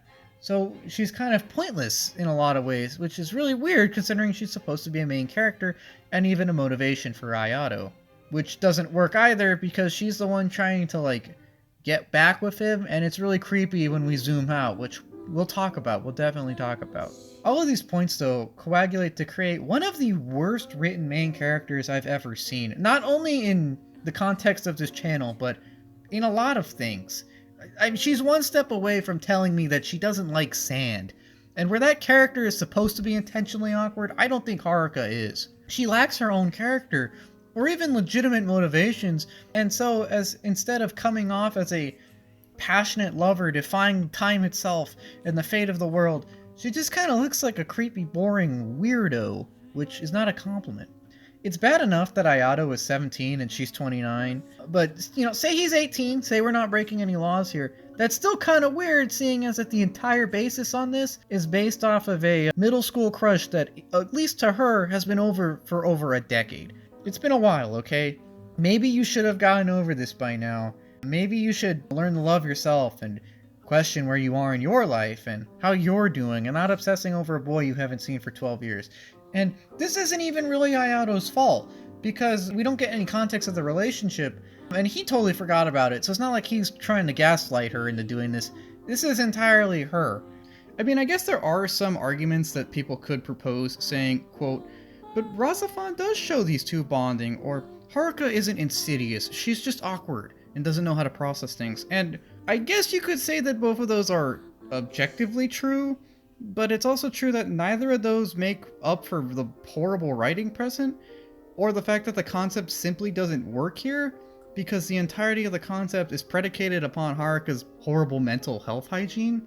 The entirety of Haruka's relationship with Ayato is not necessarily predicated on some strong emotional bond, but the memory of some strong emotional bond. Like, neither of these excuses given change that either. In fact, the writers kind of shot themselves in the foot again here, as if there was no context here, this wouldn't be a sticking point. If it was just two strangers meeting up and falling in love, it's like, oh, Ayato and Haruka met when they escaped Tokyo Jupiter, and they fell in love through some funny circumstances, and now they're married. That's not weird. That's just two people meeting under stressful circumstances and dating. It's weird, though, because of the context provided, because it proves that Haruka thought about this for 10 years, and then sought out Ayato specifically just so she could rescue him, I guess? I guess that's wholesome, but it also seems like there is some kind of ulterior motive here. Like, she does want him, even though she seems to know that that's not necessarily correct here, and that is kind of weird.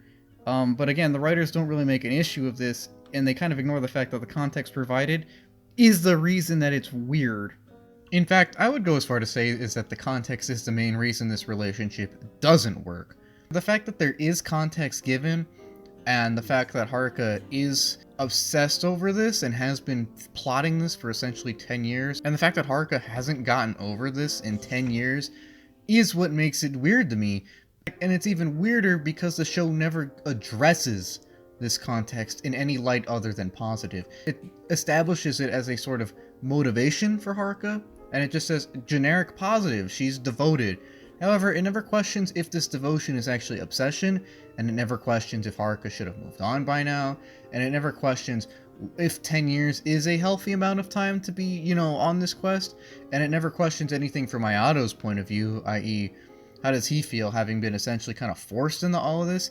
It doesn't ask any of these important questions to process the context in any way other than generic positive, which is really weird because I don't think it should be taken as generic positive. As I've stated before, I think the context does show some kind of underlying issues with Haruka's character or mental health, and that these shouldn't be swept under the rug by some kind of just generic positive narrative, which I don't necessarily see here because I think it's obvious that something isn't necessarily right with her, and I think it's obvious that the context should be questioned here, if not to create interesting character drama of some sort, then to at least put to bed some concerns that the viewers might have. There are a lot of scenes where the romance is like, oh, generic positive, but is it really romance? Is it really generic positive when we take the context into consideration here? And to avoid, that kind of conflict, the show simply doesn't take the context into interest. It simply ignores it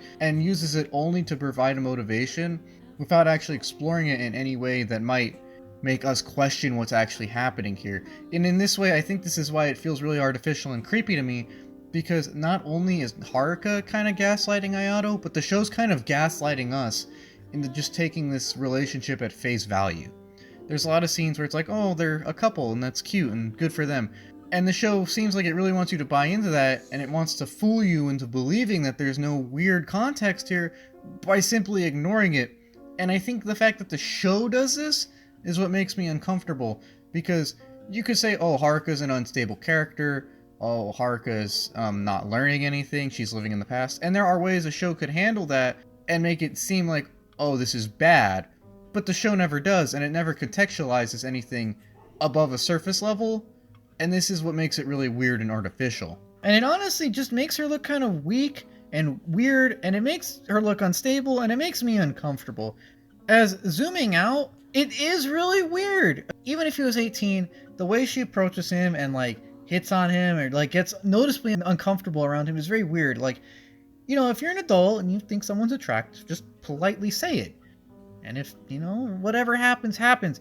But Haruka doesn't. She's always weird and kind of squirmy around him. And always very emotional in regards to Ayato, which is even worse for us as an audience because we are not directly informed of any previous relationship for a while. We're not indirectly informed, at least till episode 7, and that's a very small hint. You have to kind of connect some dots there to get it by episode 7, although you can for a minute or two. But until the show really spells it out for us, it seems super weird and creepy that she gets super emotional when Ayato's in danger. I remember the ice episode where Kunugi is like, uh-oh, Ayato's in trouble, and you're like, oh, Commander Kunugi, you're so cold. But some of the bridge staff, they're scared too. Kim's like, oh, this is getting tense. Megumi has a look of fear on her face. But they keep it professional. But then Haruka's just screaming at the top of her lungs, Ayato! Which, in context, I guess makes sense because she has some kind of weird attachment to him, but we're not even given that context. So until we're told that there is context here, it makes her character seem even creepier than it is, which it is creepy. I'm not going to say it's not. And none of this is balanced out by any sort of important action or even character reflection, development, or growth. It is weird how stagnant Haruka is throughout the series. And it's also weird considering that there are entire characters dedicated to proving why that is a bad thing. Itsuki's entire character is basically a cautionary tale, hey, do something with your life. But Haruka doesn't do anything. In a show which has a character proving why that's bad, instead, again, she simply just kind of fluctuates between awkwardly hitting on Ayato, or getting kind of upset if he gets upset, or screaming his name really loudly into the camera when he's in danger. Outside of this, she barely has any character of her own, which is really bad, for a main character. Especially a character in a character-driven genre like, romance?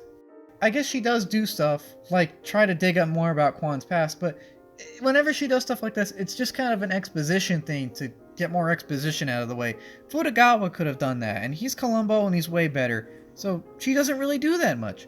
But getting back to the point, a lot of the time, the whole Haruka x Ayato thing doesn't even really feel like a couple, or two people coming close together and forming some kind of relationship. It feels less like that a lot of the time, and more like just some kind of unstable lady successfully gaslighting her victim into thinking that their relationship's totally normal and healthy, and that, don't ask questions, this isn't weird or creepy at all, or have any underlying mental health issues here. No, this is not just a creepy older lady gaslighting you, Ayato, which it totally does feel like, by the way. And I know that may sound harsh, but look at it from Ayato's point of view. Now, this lady randomly comes into your life, she tells you that everything you know is wrong, she overloads you with information disproving everything you've ever thought you knew. She lies to you, and then she ropes you into a war that you don't want to fight, only so that you can't end up in a concentration camp. I mean, I guess one is better than the other, but she kind of forced that decision upon you, and neither of those options are great. And then after all of this, she just kind of awkwardly hits on you from time to time, and still may or may not lie to you for quote-unquote business needs. Now, if you were in Ayato's shoes, I could understand you feeling quite uncomfortable, because those are things that I don't think they characterize a particularly healthy relationship, or at least not a conventional one. This is a lot of just circumstances which add a lot of emotional tension and confusion, and just not necessarily pleasant things. I mean, it creates a lot to be uneasy about, especially again if you imagine that you're Ayato and you know literally nothing else about this world that has been foisted upon you. If you don't know any better, or you don't know anything, then Haruka's kind of your lifeline here, and it's a very biased lifeline which may or may not be trying to get something else out of you. I don't think I need to explain any further how that could create some unease, or at least it kind of did for me. To be clear, I think Haruka, she's definitely dealing with something, because 12 years is way too long to fixate on someone you made out with like 7 times in middle school. It hints at some kind of super deep insecurity, or character issue, or trauma, or underlying scare, or something else that should probably be dealt with, in a more accommodating or professional manner. At the least, I would say Haruka has some kind of PTSD, either from how she was separated from Ayato, or just the whole invasion of Tokyo, or something, I don't know. But she does not seem like a healthy person, and that's not an insult to anyone with mental illness. I'm just saying that it's really weird that the show kind of holds this up as a paragon of romantic virtue, when really I think this is someone that needs to talk to someone about how they feel and their own issues, and really work on themselves in order to really feel better about life. It's kind of insulting, really, because RahXephon's going through Haruka, it's going, yeah, you don't need to fix yourself or love yourself, just find someone else to do it for you, which doesn't work, because you kind of have to have your own self-esteem to love someone else or form healthy relationships with other people. It's kind of insulting to mental health, really, when you think about it, because Haruka's just kind of some weird gaslighter who gets away with it, and, while a healthy person might randomly remember a prior relationship for like a moment at a time, or if something specifically relevant comes out, or maybe they're single at the moment and they're like, what if this happened? It's not something that they would normally fixate on, especially if it was over 10 years ago and it was like pretty mundane from what I can tell. But Haruka does. She fixates on it for over a decade. And it's disturbing to me that no one in the cast, and therefore the writing room, seems to take any issue with this. Like, think. Say this was real life. Say Haruka was your sister, or your mother, or your friend, or your accountant, or that person that drops off the mail. Someone in your life with some kind of meaning to you. You would probably say to them at this point, you can and you will get over this. It's going to be tough, but you got to learn to love yourself. You got to learn to move on. You got to learn to live your life for you. You have to be your own person and just learn to love yourself, and someone will come into your life one day. And you would be saying that probably around day 15 after a breakup. Hell, maybe even like hour 15, depending on how serious this was. Let alone year like 12 or 15. I wrote 15 in the script. I don't know, I think it's like 12 actually in the show. But still, that's over a decade. And there's no context to make me think any other way about this. There was no establishment of a super serious relationship. I mean, they were only 14 at the time. And therefore, there's no real justification for any of her behavior, other than some kind of unhealthy coping mechanism with some kind of past trauma, or perhaps underlying mental condition. And again, I don't want to make light of PTSD or mental illness. It's just that the show itself seems to be, because it's writing a character who clearly has issues, and rewards her basically for resolving them in a very unhealthy way. That gets us to the fact of the matter that even if Haruka's Ayato or nothing mindset did work out according to the story, it's an inherently self-destructive, creepy, and unhealthy one. And if this was real life, and someone was obsessing over Jimmy from 12th grade gym for 20 years, you're gonna look at this person and you're not gonna ask why they're unmarried. You're gonna ask, how do I get this person the help they need? If this was real life, people would probably tell someone that they need to move on, or at least go to therapy or talk to someone or get a hobby or do something, but no one does that for Haruka. Which again just seems at best ignorant on the part of the writers, or at worst downright insulting. No one does anything for her other than enable her really weird fantasies and her bad mental hygiene. No one goes, hey Haruka, are you sure about this? No one calls her out. No one really has anything to say to her. Like, hey, that's kind of weird, he's 17, bro. No one says anything like that. In fact, many of them even encourage it. They're like, oh, look at you, you're going and getting yourself a man. But first of all, legally speaking, he's not. And second, you do not look at your friend gaslight someone for like 6 months and go, you know what, yeah, you're a good person. It's weird how thick Haruka lies it on as early as she does, and no one thinks it's kind of weird or creepy. Like, it's one thing, oh, you think Jimmy's cute, you get a little squeamish around him, you get a little squirmy, you get a little nervous, maybe you flub your words a little, that's fine. It's not fine, however, if the reason you get nervous is because you've been planning this moment out for 10 years, having not seen Jimmy for 12. That's pretty weird, because she hasn't got over things.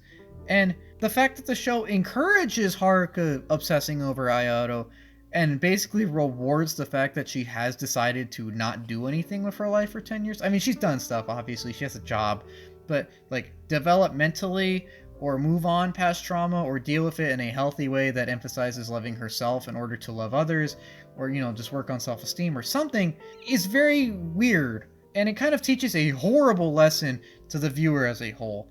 In fact, it's one of the worst writing decisions I've ever seen. Not just in RahXephon, but in general. Like, creepy Haruka just doesn't work for me. I've seen mental illness firsthand, and I know that this is not something to joke around about. And I've also seen pretty well-written romance movies, and I know that this is not one of them. And it's weird because it's like they chose, like, the worst possible path. They could have had a story where Haruka doesn't love Ayato, maybe she's his mother or something. Or they could have had, like, no attachment there, or they could have just been friends. Or hell, creepy Haruka could have even worked. It could have been redeemed if one of her plot points was about finally moving on from Ayato after meeting him after like 12 years and realizing, like, this just ain't gonna work, man. And that could have even made for a good story if Haruka accepted that window of opportunities closed, and maybe I was wrong to waste 10 years of my life thinking about it, and maybe I should have moved on. Could have been a great story about working through the pain of past regrets and accepting the facts of the world. Like, she could have had a talk with Elvie where Elvie says, look dude, I'm sorry, but it's how it is. And maybe talk to Professor Ricto, get some old man advice in. She could have realized how dangerous living in the past is, and then even come to accept the idea that Megumi has now taken her place, which it seems the series did kind of set up, but then it backed out at the last minute of.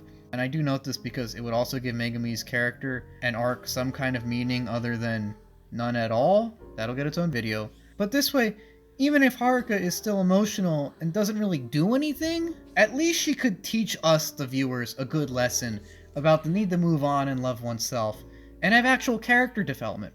But no, for some reason, no one in the writer's room saw any issues with what the final product is, with her writing, her weird motivations, her odd behaviors, her lack of screen presence, her bad moral development, her poor mental hygiene, and the fact that she doesn't even really do anything. All of which are critical issues for a main character who honestly doesn't even feel very relevant to the series. I mean, let's be honest here. There's nothing Haruka's character does that Megumi couldn't really have done anyways. Like, if just make Megumi and Ayato both like 23, and then boom, their whole relationship could proceed as it seems like it was going to in episode 5, without the whole last minute Jill added in. I mean, Haruka's character is so developed and impactful that I am actively advocating for its removal. Honestly, it's insulting how poorly it's written. Characters like Elvie, Kim, and Megumi prove that the writers could and did sometimes write well-developed and interesting female characters. But Haruka is not one of those. If I was a woman, in which I'm not, I think I'd be offended by Haruka. Offended by a character whose entire purpose is simply to fawn over some dude she met like 10 years ago, whose entire personality, motivations, character development, etc. revolves around one teenage male.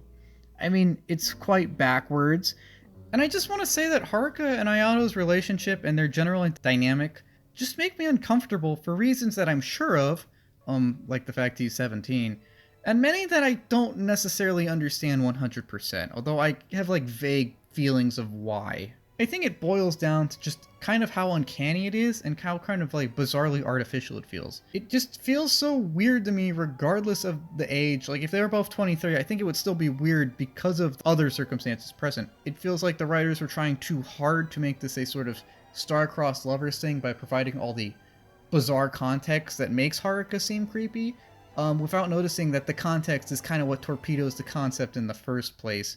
It does make it seem like they didn't really know how to write romance, or at least not when it comes to the main character. It seems like they wanted to provide Haruka some kind of motivation other than romantic attraction, but the whole point of romance is romantic attraction, so just saying that, oh, they dated 10 years ago makes it seem really creepy, because while they're trying to provide her a motivation, realistically they're just providing evidence to the viewer that this lady is kind of unstable and doesn't know how to accept loss or move on properly.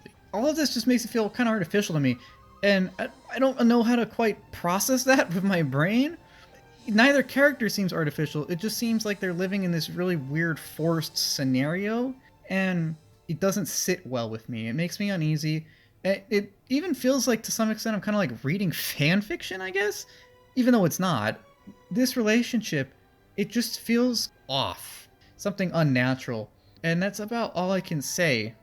And Haruka's character is just, as a whole, imparts terrible life advice, not to just young women, but to everyone in general as she just lives in the past. And it negates the entirety of character development, of the entirety of character lessons we see in characters like Itsuki, Megumi, and I'm sure there's some others. She gets away with just horrible mental hygiene. She gets away with everything and basically imparts a horrible message to the audience.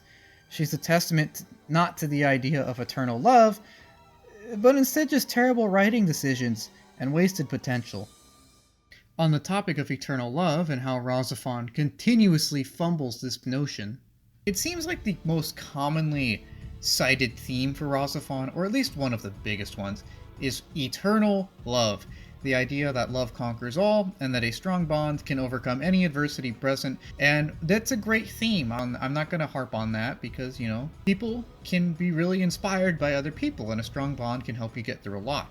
However, said bond, or said examples of good bonds like that, are not really prevalent in RahXephon. The idea of love conquering all is sound in theory, however the execution here is horribly botched, as our main example is that of Haruka and Ayato. Ayato was an amnesiac with no real memory of anything that happened before he left Tokyo Jupiter, and Haruka is a girl who has obsessed over this guy and borderline stalked him for 12 years, even though that his relationship with her was only as deep as a middle school crush beforehand.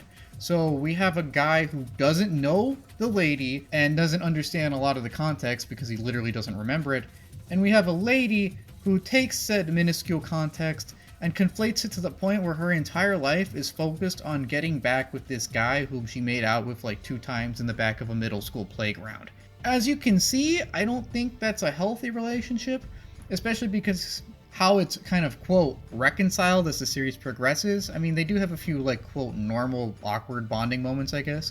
But then you also gotta consider that she literally kidnaps this guy, and then she lies to him about his true status as a Mu, even though, you know, like, if you love this person, maybe you would go beyond work parameters and share some things you're not supposed to. I don't know, maybe you care more than that? I guess not. And she also gaslights him relentlessly. Again, there's arguments saying that, oh, Haruka just is misguided or whatever, but I don't care about that because, again, this isn't like they were married for 20 years and got separated and he forgot, and there's like some kind of strong foundation to build off of. No, this is some lady obsessing over a middle school crush from like 12 years ago and never getting over something which, quite frankly, she should have. And as such, it's a pretty toxic relationship in my eyes, and one which is not the pinnacle of romantic affection and should not be held up as proof of eternal love. Because really what it is eternal stalking, or eternal living in the past, or eternal inability or unwillingness to get over hiccups in life. It's not a good relationship. And to be fair, there's not many good relationships in the show. Ironically, for a show that's supposed to be about eternal love, almost every relationship in the show is broken or sad or toxic. Itsuki has a really weird, unhealthy connection with his lab assistant, who obsesses over him even though he's not really interested. And then he awkwardly pursues Haruka as well. Again, a very awkward and uncomfortable arrangement. Makoto exploits women. He doesn't care about them. He'll just use any physical or emotional connection to get what he wants. That's extremely toxic. Kunugi's divorced. His wife leaves him because he's a workaholic, and the two cannot reconcile the past together to the point where they can get back together. Lord Bobbin is some creepy weirdo who I've assumed has lived by himself for like 10,000 years. We see the connection between LV and Mr. Wong, which is tragically broken upon his death only after it's been formed for like 40 minutes or so. Maya left her husband, Dr. Watari, for really no apparent reason it seems. Quon seems to have some weird, bizarre, incestuous interest in Ayato. Toragai is controlling and abusive towards Asahina, who he is supposedly dating. Uncle Ricto's unmarried. Like, there is almost no healthy or positive romantic relationships in the entire series. The only one that I can think of is Kim and Yagamo's, which does do an excellent job establishing a healthy relationship, and even proves that damaged people or people with trauma can move past that in order to establish a healthy relationship, as we see with Kim's character evolution. This relationship, though, is unfortunately buried throughout most of the series, and isn't that prevalent, instead being passed up by some of the more toxic ones like Ayato Haruka, and so on and so forth. In fact, RahXephon's bungled commentary on love and human interactions in general is one of its most defining traits, even if not necessarily intentional, and it arguably proves more than anything else that it is not an Evangelion clone. RahXephon and Evangelion are not similar. In fact, I would say that they're near exact opposites and diametrically opposed to each other on a fundamental and foundational level. Welcome back to Wrestling with RahXephon, and taking another detour here, today we're going to explore why this is the case and why one of the most renowned quote-unquote EVA knockoffs is actually extremely different from EVA at its core, even if very similar on a surface level. Now, since my first watching of RahXephon, I knew that I would have to do this video comparing the series to Evangelion, and making a case for why it isn't just EVA Light.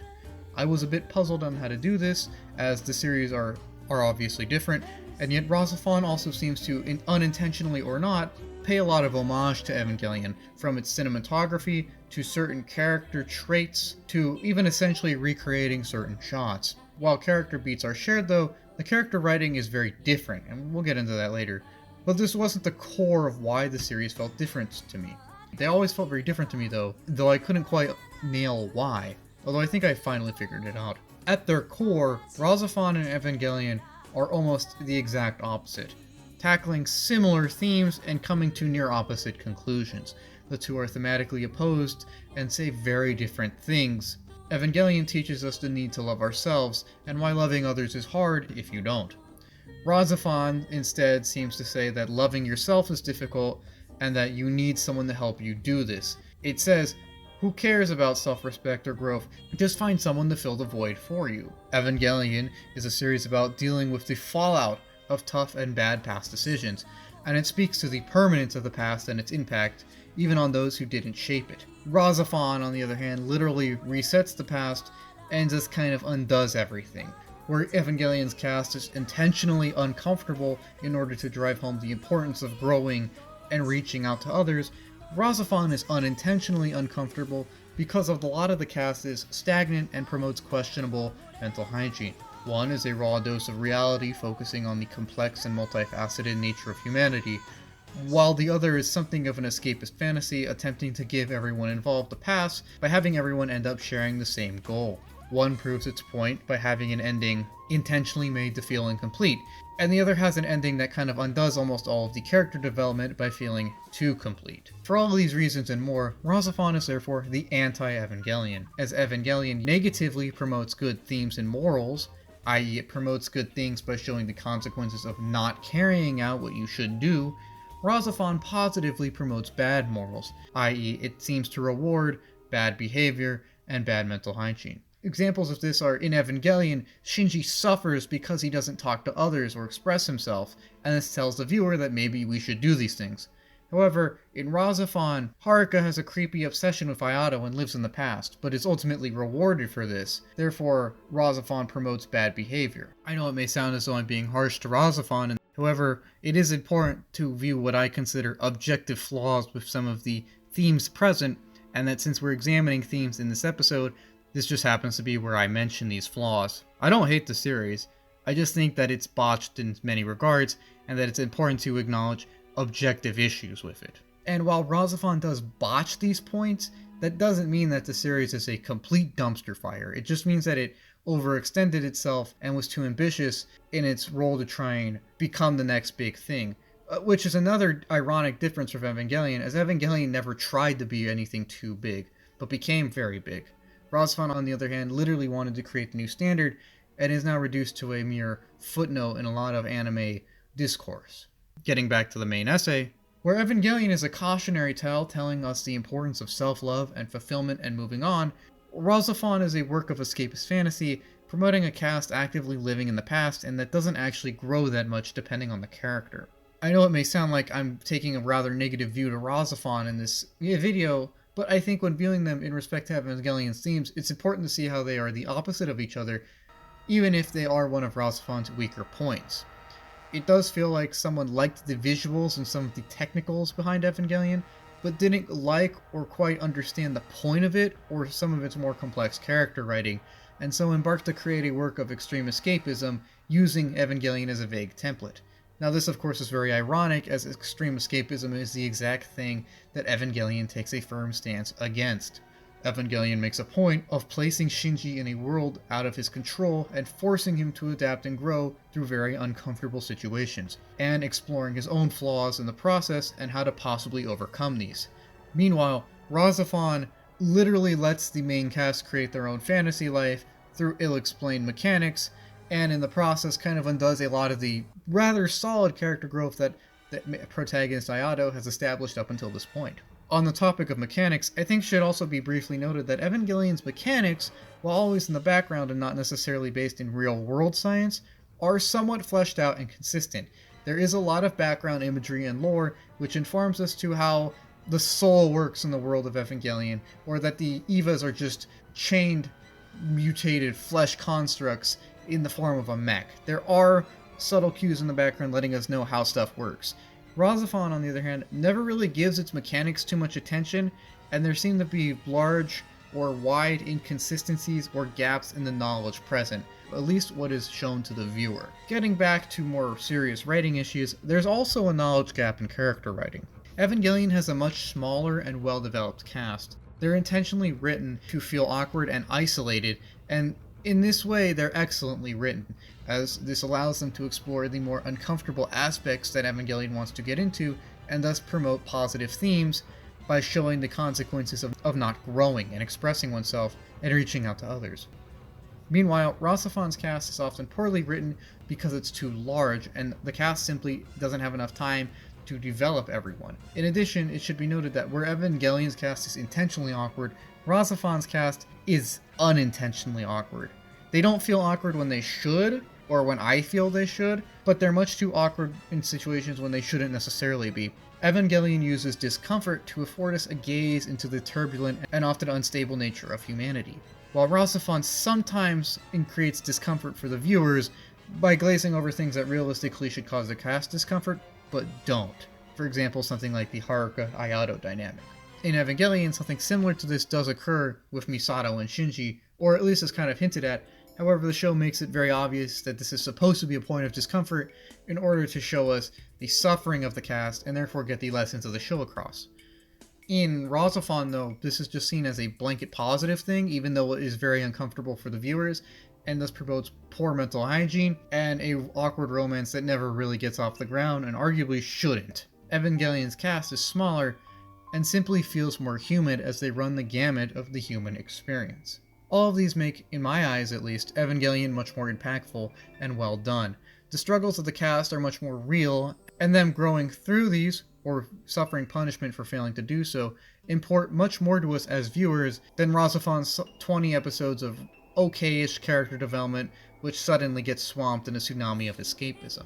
Evangelion tells us that we have to accept reality and move on and accept the truth, which for some reason RahXephon seems fundamentally opposed to. To prove this, let's just look at the endings real quick. In Evangelion, Shinji is swept away by the events out of his control. He freaks out, regains his composure, asserts individuality, and then moves forward into a new reality. This is true in both the original ending to the series and the end of Evangelion. I don't know how I feel about the resets, but we're not going to talk about that here. Anyways, in this case, Shinji learns a lesson. He moves on and adapts to all the things out of his control by changing those he can, most notably his attitude and mindset. In RahXephon, Ayato has a much more serious and strong character from the start, and even gives a speech on making his own destiny around the end of the series, and then all of this is thrown away as literally 45 minutes later, he carries out what the antagonist wanted him to do from the start anyways, because he now incidentally favors it for no solid concrete reason. And while we all have agency, none of us can undo the past like Ayato does, so we learn a lot less here. It's ironic because in trying to create a perfect ending, RahXephon doesn't really teach us anything, as a lot of the discomfort and character growth is undone by an ending disconnected from the majority of the story. I mean, it's literally a new timeline. Evangelion's ending, on the other hand, teaches us infinitely more because of how imperfect it feels. Whether you're looking at episode 25 and 26, or the actual end of Evangelion, both of these endings are written to be kind of vague and make you feel kind of uneasy, and this makes them stick to us more, and thus more successfully impart their messages about the importance of growth and socialization. Now, I don't know if RahXephon's stand against Evangelion's themes and morals is intentional, or just some kind of subconscious overcorrection to a sort of perceived nihilism, although I think it's obvious that I don't quite agree with the directions RahXephon goes in this regard, as it seems to promote living in the past and just general poor mental hygiene, things which, again, Evangelion seems to be a warning against.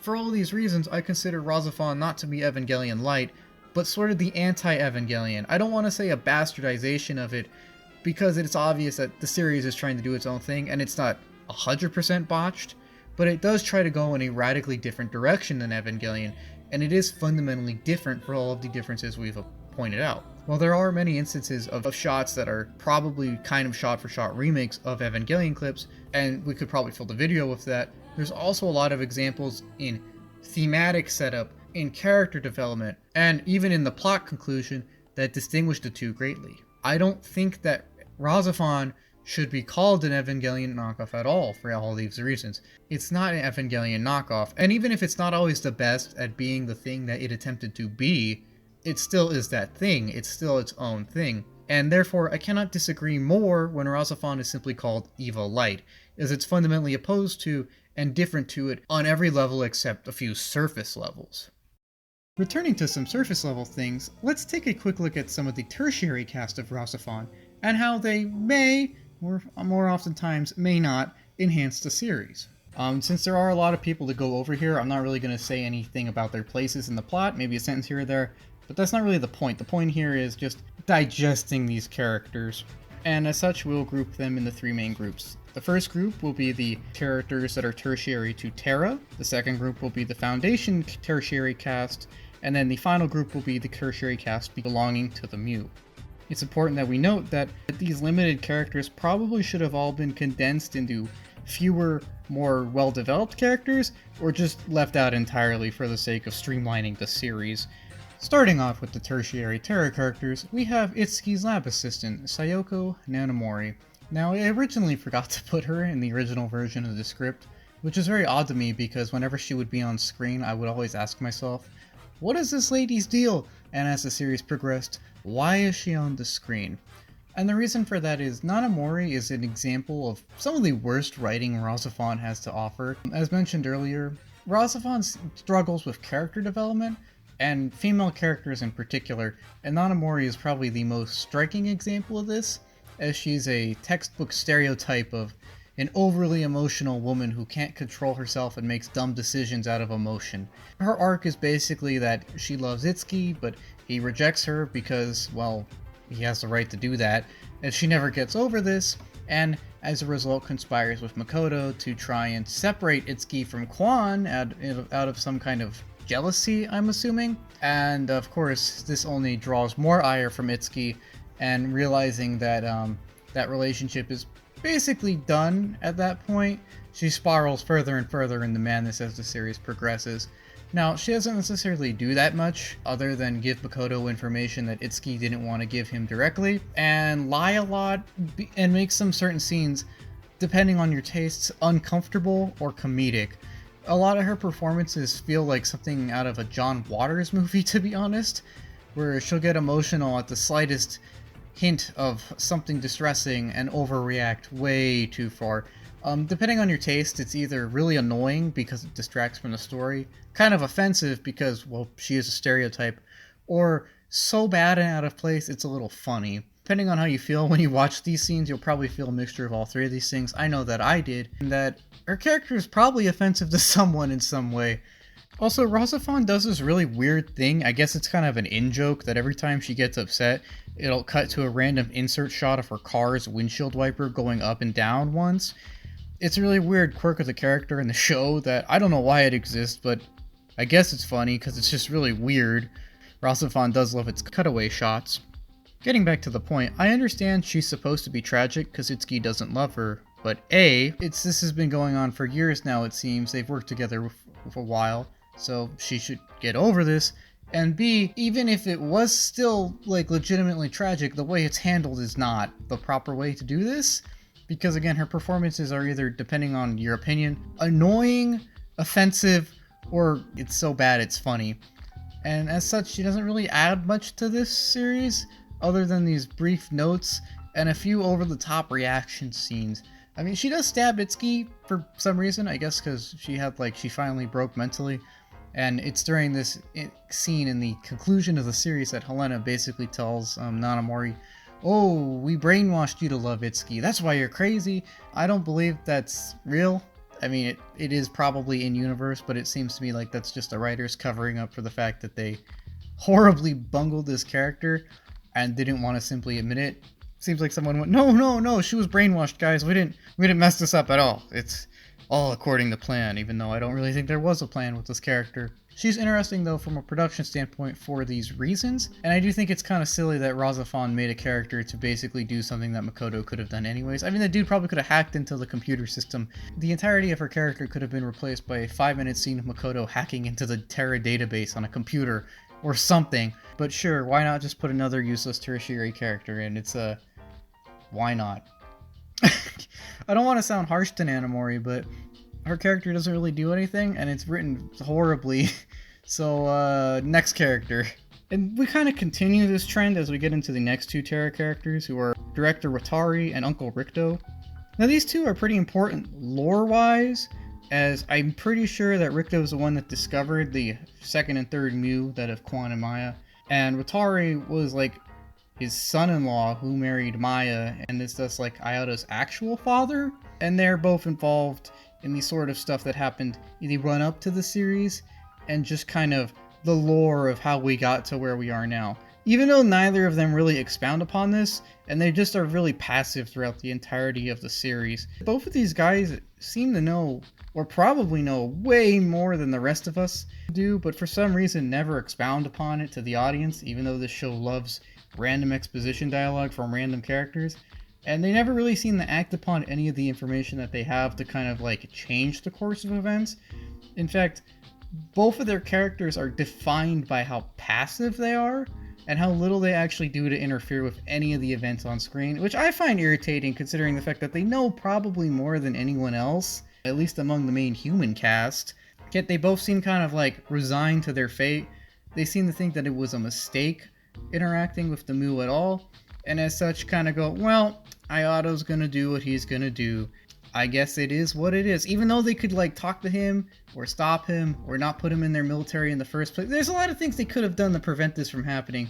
And it is irritating when you zoom out and look at how their passivity is kind of one of the only things that enables the plot to get as far as it does. And that either of them putting their foot down could have drastically changed the course of events. I also gotta say, it kind of makes sense for Ricto to not really reveal his relation to Ayato, because Maya is his adopted daughter, who did leave him. And he is kind of old, and he practically adopts Ayato anyways. However, it is really weird that Watari and Ayato have almost no screen time together. I think Watari tries to mention to Ayato that he's his dad in like one tense scene where he's like, I had a son that loved painting, but Ayato's really upset, so he doesn't put two and two together, and he just says, shut up, old man, and Watari just goes, okay. There's like no real father-son tension there, which I feel like is a really big missed opportunity. There could have been a lot of dramatic tension as Watashi tries to reconcile with his lost child and make up for the fact that he didn't really seem to be that involved in Ayato's life, or at least from what we can tell. Again, Ayato was probably brainwashed at some point, so Watashi could have been like the best dad ever, and we just don't know it. But he's passive about it by this point, and he doesn't really do anything of note. It never really tries to reach out to Ayato, which I just think is weird. It's a big missed opportunity, and I think it kind of paints his passivity in a more negative light. As in terms of what these guys actually do, it's very little. For the most part, they just kind of show up and lore dump every now and again, or give advice to someone every now and again, or just perform some mundane administrative function. I guess Rikto gets slightly more points because he does house Ayato. Although, I gotta deduct some points here too, because it is weird that he doesn't comment on or seem to notice that Haruka, his biological granddaughter, obsesses over Ayato, his adopted grandson. Which I know they're not related by blood, but again, it seems like this is the kind of thing that, as an adult, Rikto should step up and be like, hey guys, this is weird, you need to knock it off. Ayato, I will rent you an apartment or something. It's also just a shame that Ayato and Watashi only have 2 scenes together, and no one seems to figure out their relationship, even though it's pretty obvious if you pay attention to the details.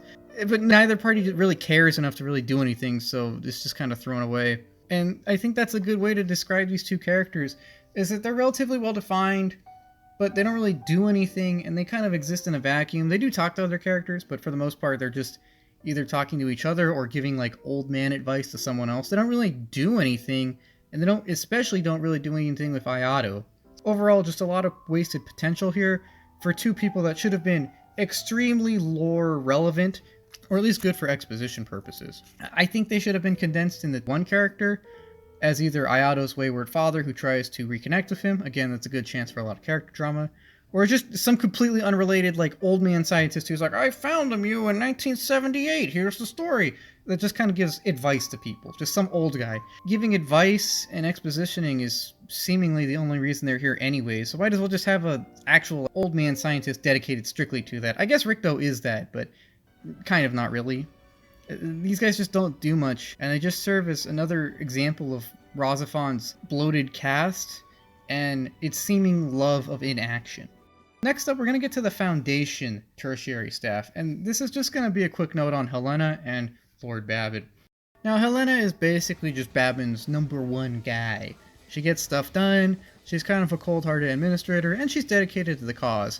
Going as far as to even literally give Lord Bobbin her body. Like, not in a weird, like, sexual way, but, like, he literally kicks her soul out and takes her body so he can continue living forever. And you know what? I guess she's quite dedicated in that role. And as a sinister business type, just carrying out functions of a sinister business, and she's written well enough. I mean, it's obvious that she's a little unstable and weird, but in this case, that's fitting. It does make sense that whoever would work in this kind of role is kind of a psychopath, and she does that good. She's cold and sticks to the agenda, and is focused on it. This is all fine. She's well written enough, and she definitely has a screen presence. In fact, of everyone in this video, she's probably like the least offensive or like the most competently done. Not really much to note here, just a good example of a cold character who's supposed to be unlikable and insufferable, and is written pretty well in that regard. You can tell she's human, but you can also tell she's a really messed up human, and a pretty competent member of the tertiary cast. And that leads us to Lord Bobbin, who, look, while I spent about 8 minutes proving why this guy's motivations don't necessarily make sense, I don't need to spend nearly as long to prove why his character isn't really well defined. He's just kind of a creepy old guy who doesn't really do much in the series and doesn't really have any interpersonal motivations. Yes, we know he's probably intelligent because he made the RahXephon, and we also know that he's pretty dedicated to retuning the world, and that he probably doesn't view people as, like, humans, or he doesn't really place a lot of emphasis on individual will or life, probably? But there's not really much we can discern from this guy other than, you know, generic bad guy stuff, or generic creepy old man stuff. It is kind of sad how this guy who warranted 12 minutes of explaining how impactful he is and yet why it makes no sense only really warrants about 35 seconds of character conversation. Yes, he and the Foundation are very relevant to the plot and the lore of RahXephon, but he as a character has almost no presence and really doesn't really warrant any conversation. In fact, it's kind of impressive how impactful he and the Foundation are considering his absolute lack of screen time. I think it's probably like 7 minutes total if it's like the original design, and maybe like 17 if we count him and Helena's body. As for my suggestions on what they could have done with Lord Bobbin, I think he'd either need a lot more screen time so we could get to know him as something of a character, or that he could have some kind of inter-character interactions, or just cut him completely, because to be honest, he and the Foundation are kind of superfluous to RahXephon as a whole. It's really hard to make this guy work in the parameters given without either greatly reducing his role to just some kind of administrator, or just not have him at all. If they really wanted someone to be this weird tertiary force, they should have just had him be some slimy old member of Terra who's looking out for himself and manipulating everything to serve his own purposes. Maybe even do so to Ayato to kind of fit in with that. But other than that, I don't really know where they could have taken the character to make it really fit in with a more coherent narrative. Finally, that gets us to the Mew. There are a lot of characters in the Mew faction, but I'll be honest with you, they're all kind of undercooked and just kind of boring at best and insufferable at worst. None of them really have any blockbuster appearances, but none of them are horrendous from a writing standpoint either. They're all just kind of boring, they lack backstories, and they kind of lack developed personalities, and again, their motivations are pretty murky as well, as from what I can tell, they flip-flop between the goal of conquering the world and the goal of retuning it, which, as we see in the series, are completely mutually exclusive, or at least as it was here. While the Mew do many things, their characterization is pretty one-note, and it's not really that well done. Kuki is the crazy military guy who hates everyone. He wants to kill everyone. Asahina has no idea what's going on other than the fact that her world around her is falling down and she's very scared. Mamoru is insufferable, and I hate this character, and I don't care how well it's written, I hate it. You know, just the series was so bloated by episode 19, by the time they reintroduced him and he started being an asshole, I was done. I hate this character. Did you know his name is ironic? And Maya is the cold, calculating commander of the group, who for some reason they try to portray tragically in like her last 22 minutes of screen time. While I have no desire to speak on Kuki, as he's pretty one-note and his characterization is pretty obvious, or the ironically named one simply because, while I do think he has some character, I fucking hate him, as he embodies, to me at least, some of the worst character writing in the series, as he's very one-note and unlikable, and I understand that he's supposed to be unlikable, but it's not to the point where we can actively root against him like, say, Makoto, where it goes full circle and it's fun to dislike him. No, he's just an asshole, and every scene he's in kind of drags on because he's an asshole. It's that kind of irony that I hate, where for some reason the cast think he's a good guy, but everyone watching can clearly tell he's not. I hate that because it kind of makes me feel stupid, I guess, because you want to yell at the screen like, hey, this guy's a liar, but the cast is like, no, he's great, and then it's just kind of infuriating. That's why I don't like Toragai. Also, did you know that his name is ironic? However, there are two characters here that I think do get a shout out, and I think those are Maya and Asahina. Now, getting to Asahina, as a concept, she's actually pretty cool. It is cool seeing someone have a really big awakening and leaving their faction as they come to terms with things and realize that everything they've been told may not be true. It does establish a good deal of agency and self-awareness on her part that she does try to run from the Mew and do her own thing. Even if she doesn't succeed, it's actually really cool as we see her coming to terms with what she really is and how she mirrors Ayato in this way. She serves as a warning to Ayato, and it's really cool just seeing someone try to respond to this kind of stuff. It creates some good character drama, which is something I really didn't expect from a character I'd never thought I would see again, to be honest. Asahina learns that something's up, and that everything she knows is wrong, and she tries her best to deal with it, but of course freaks out, and this does a very good job creating an air of foreboding, and tension, and even tragedy, as she simply can't run away from the truth. In concept, Asahina's actually kind of brilliant, and I wish more was done with this character, as all she really gets is a few bit appearances before her main episode, and then she dies in that episode. As unfortunately, the execution here is quite flawed. In concept, Asahina is really cool, but in execution, she's a character which simply didn't get enough time to really blossom. She is an addition to an already bloated cast, as by this point, about episode 18, the show has already stretched itself way too thin, so having her reintroduce herself kind of just breaks the camel's back a little more. And while I usually defend bit characters, like Joey from Blue Gender or Duke Freed from Escaflowne, here it just doesn't work because RahXephon doesn't want them to just be bit characters. It wants us to buy into these characters fully, even though there's no way that they can have enough screen time to really do this.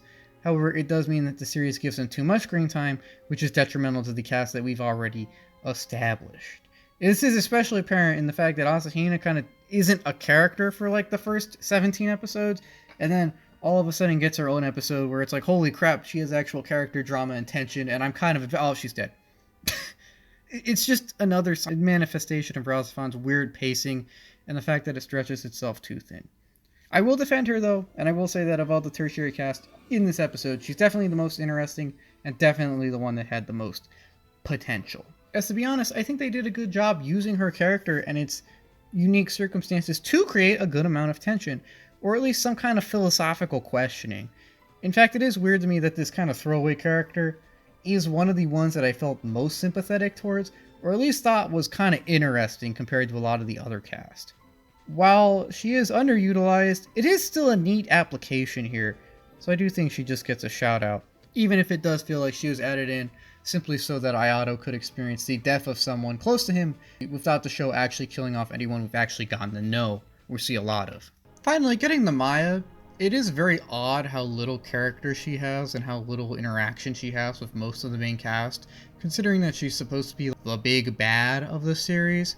I do find it relatively disappointing that her interactions with Ayato are relatively uninteresting, especially since there was a lot of potential here for some great character drama, as we could have seen Maya the mother fight Maya the administrator or Maya the empire builder and got some great inner conflict and really got to know her and her values as a person or something like that. But this doesn't really happen, as there's no real conflict here, as it's always heavily skewed in favor of the task at hand, i.e. she might care about Ayato, but it doesn't necessarily seem like it because she puts his well-being a very distant second to the goal of retuning everything. It's like, I don't really think she loves Ayato. I think she might care for him as a little bit, but I mean, she raised him for the sole purpose of making him tune the world, so this is more of a business transaction. She views him more as a tool, I think. So yeah, this plotline is kind of thrown out, as she doesn't really have any inner conflict. So what we just get is a weak antagonist with a limited presence and no real interesting character drama or inner conflict to really drive us to get to know her. Also, I gotta point out that while for some reason the show does want us to feel some kind of sympathy for her near the end of the series, I don't, and I really hate this. I think it's really dumb because Maya doesn't earn any sympathy points for me. The possible conflict of her being a mother interfering with her goal to serve the Mu it's not executed at all, almost, as she doesn't really care about Ayato, or at least enough to really interfere with this goal. She psychologically tortures him, she abuses him, she views him as mostly a means to an end, and this is even seen in her cold creation of Ayato, in which she uses her sister as genetic material for creating Ayato. Now, there is this like 12-second scene where Maya says, oh, Quon's okay with this. However, Quon wasn't really lucid when that occurred, or at least as far as we the viewers know. So, as far as we know, Maya, in a true exercise of psychopathy, used her unconscious sister as a template and probably some kind of mother for a clone child that she would then go on to exploit for her own personal gain. Now, Quon is on board with the tuning and everything for some reason. However, that doesn't change the fact that her sister kind of cloned her without permission and then used said clone simply to pursue her own goals, which, even though Quon shared, is still a very obviously selfish and psychopathic move. Yeah, no, I think I kind of hate Maya. There's just so much missed potential here that it really is just kind of a disappointment. Even her departure from the series is anticlimactic, as she just sits in a chair while the lights around her turn off. It's a real anticlimax and really makes me ask, why should I care? And what I'm saying here is that whatever Maya is and whatever her goals are, we really don't care to a certain extent because her character is just kind of flat. And RahXephon really misses a lot of opportunities here in terms of all the character drama that she could have invoked. I mean, she's competent, but with so much happening in the series, it's easy to forget her. And she just comes off as kind of boring sometimes. I mean, by the time the Mew even come back, so many things and characters have been introduced, so many questions have been lingering and unanswered, that when they do come back and add to these questions, instead of actually starting to resolve stuff, we, or at least I, kind of just check out as an audience. Like, these guys don't really answer any of the lore questions I would want them to, and instead just say more confusing things and backtrack on things that are supposed to have already been established. I think that they should have just had more concrete motivations, or at the very least have some interfaction showings so that we can kind of get to know them more. Instead, though, what we got is a lot of bloat and a lot of things that don't really make sense to me. So I don't really blame anyone who just kind of stopped caring when these guys were on the screen. And really, that kind of summarizes the core issues I feel with all the characters in this episode. Why should they get my sympathy? Who cares? Yes, they all have limited character beats, but not enough for us to really care, and yet too many to just be good bit characters. They take up too much screen time to be dismissed as simply bit characters, but they don't have enough screen time to really come into their own. They're in this horrible midground where they detract from the main cast without adding their own presence to it. They just kind of contribute to a sense of bloat, and for this reason, I think the series would have been better if all of them were just cut, or better written, or condensed into fewer characters, or severely limited in screen time, or just something.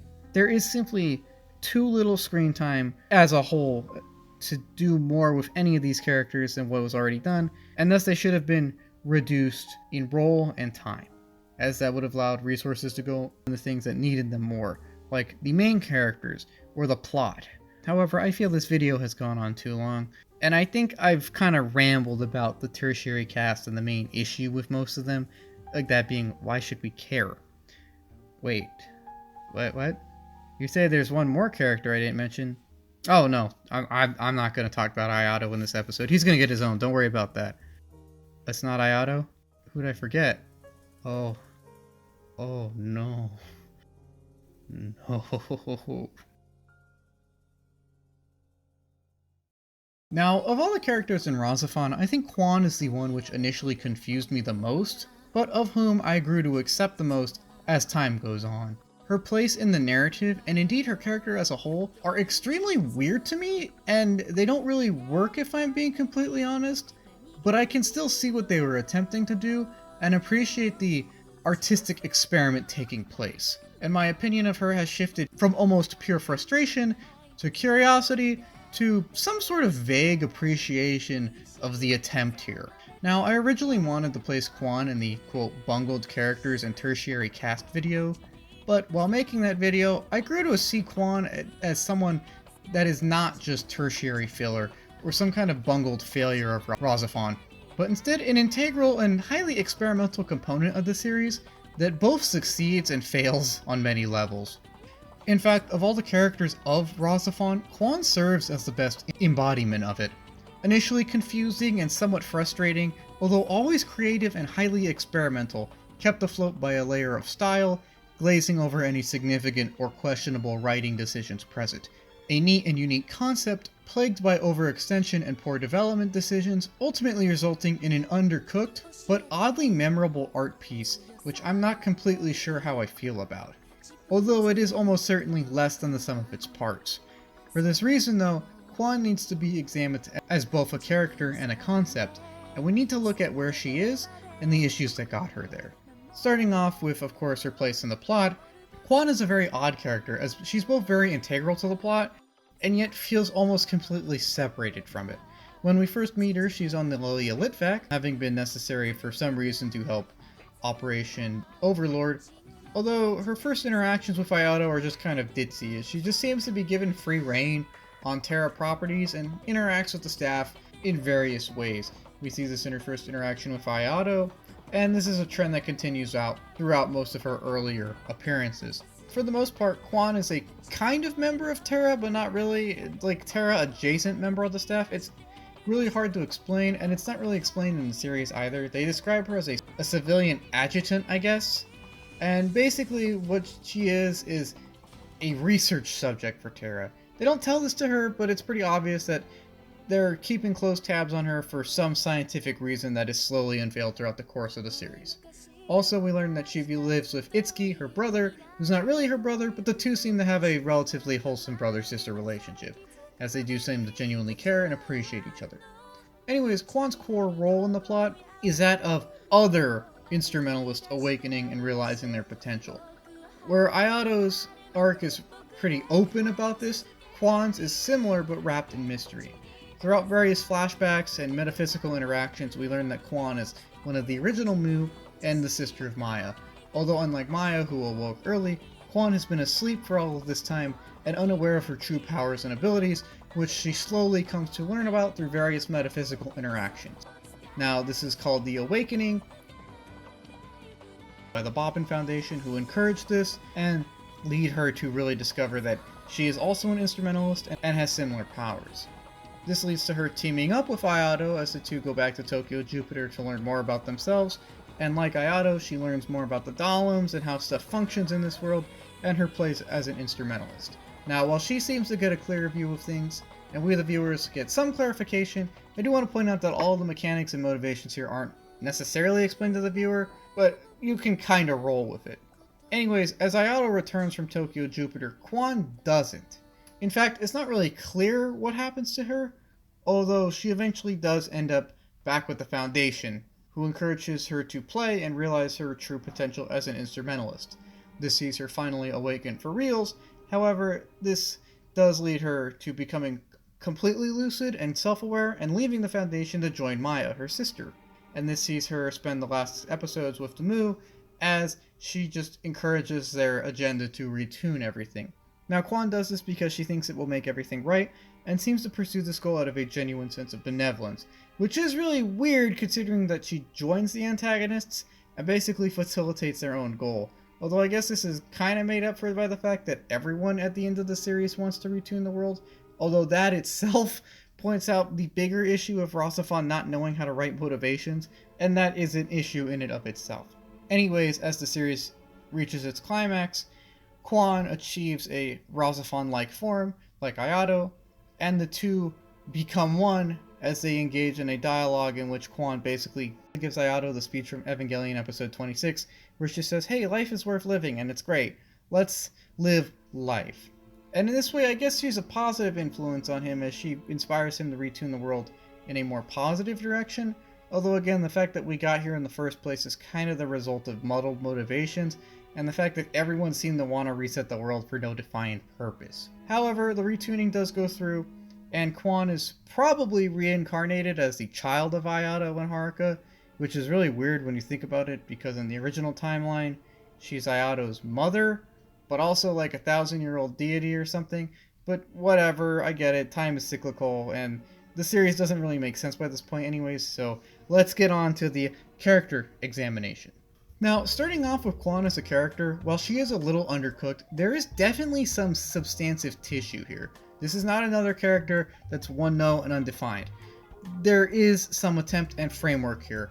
As a person, she's curious, strong-willed, and seems relatively genial. She's friendly enough, and she also seems a bit childish for her age, although I will assume that this is an intentional creative decision to fit with the theme of a character awakening and truly realizing who they are, and it does lend her a childlike sense of curiosity and, dare I say, compassion. This lends her an odd, but not necessarily bad, air of someone who is simultaneously very knowledgeable and seems to know much more than they're letting on, and yet also completely naive and kind of childish.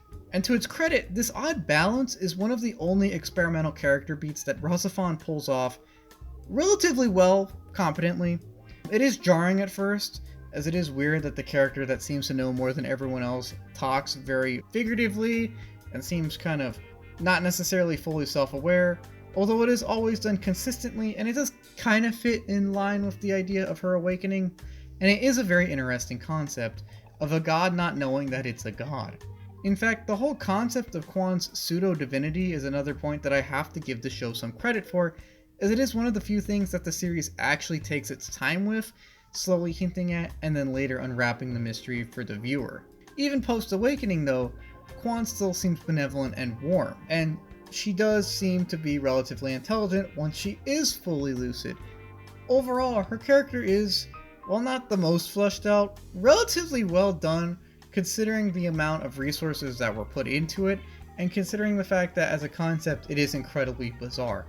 While it would have been nice her having more scenes with just characters in general and having more small talk, it is done competently enough, and her character is likable enough.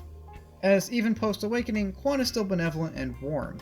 Although this is where it starts to get a little weird. As mentioned in the motivations video, it is really odd that all the factions seem to end up sharing the end goal of retuning the world, and that while Quon seems to do this out of a sense of benevolence, she still technically destroys the world to do so, right? Like, she still technically teams up with the quote-unquote bad guys. Doesn't that make her an antagonist? I mean, she literally joins the Mu, who are unrepentant war criminals and actively fight the humans, and while she does seem to be warm and benevolent still at this point, it does make me question the fact that she seems unaware of or unconcerned with the fact that they're war criminals. It's not necessarily the best look, although all of this is more in line with RahXephon's general issues with motivations, and that's already been covered, not necessarily Quon in specific. And that gets us to Quon as a concept.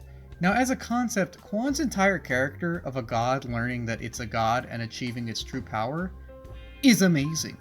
Now, this is not sarcastic, I'm being genuinely honest here, where I think that this is a great concept for a story, as there's just so many ways to take it.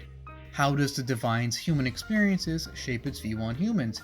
How does it learn it's divine? How does it awaken? What does it do once it's awakened? There are just so many interesting ways to take this concept and show how the actions of humanity can unintentionally shape the world, as Quon's interactions shape her views on humanity and her own views in general, and thus her actions as a god. It could serve as a good commentary on humanity, as some try to protect the naive Quon, and others try to exploit her power. For this reason, I think it's actually good that Quon is one of the few characters that the series takes its time with, and shows some kind of steady progression with, as an object of study. Yeah, this is where we start to get into the issues of Quon's character. In spite of Quon having a very unique presence and a ton of esoteric knowledge, she's always treated as either a thing or a child more than her own person. I understand that Itsuki takes care of her and cares about her as a person, and that she does seem to be on good terms with most of the people around her. However, most of her initial interactions, or at least the initial focus on her, is more of focusing on a thing than a person. I understand that she's technically not a person, but treating her so distantly and objectifying her so much kind of goes against the entire concept of a human god experiencing humanity.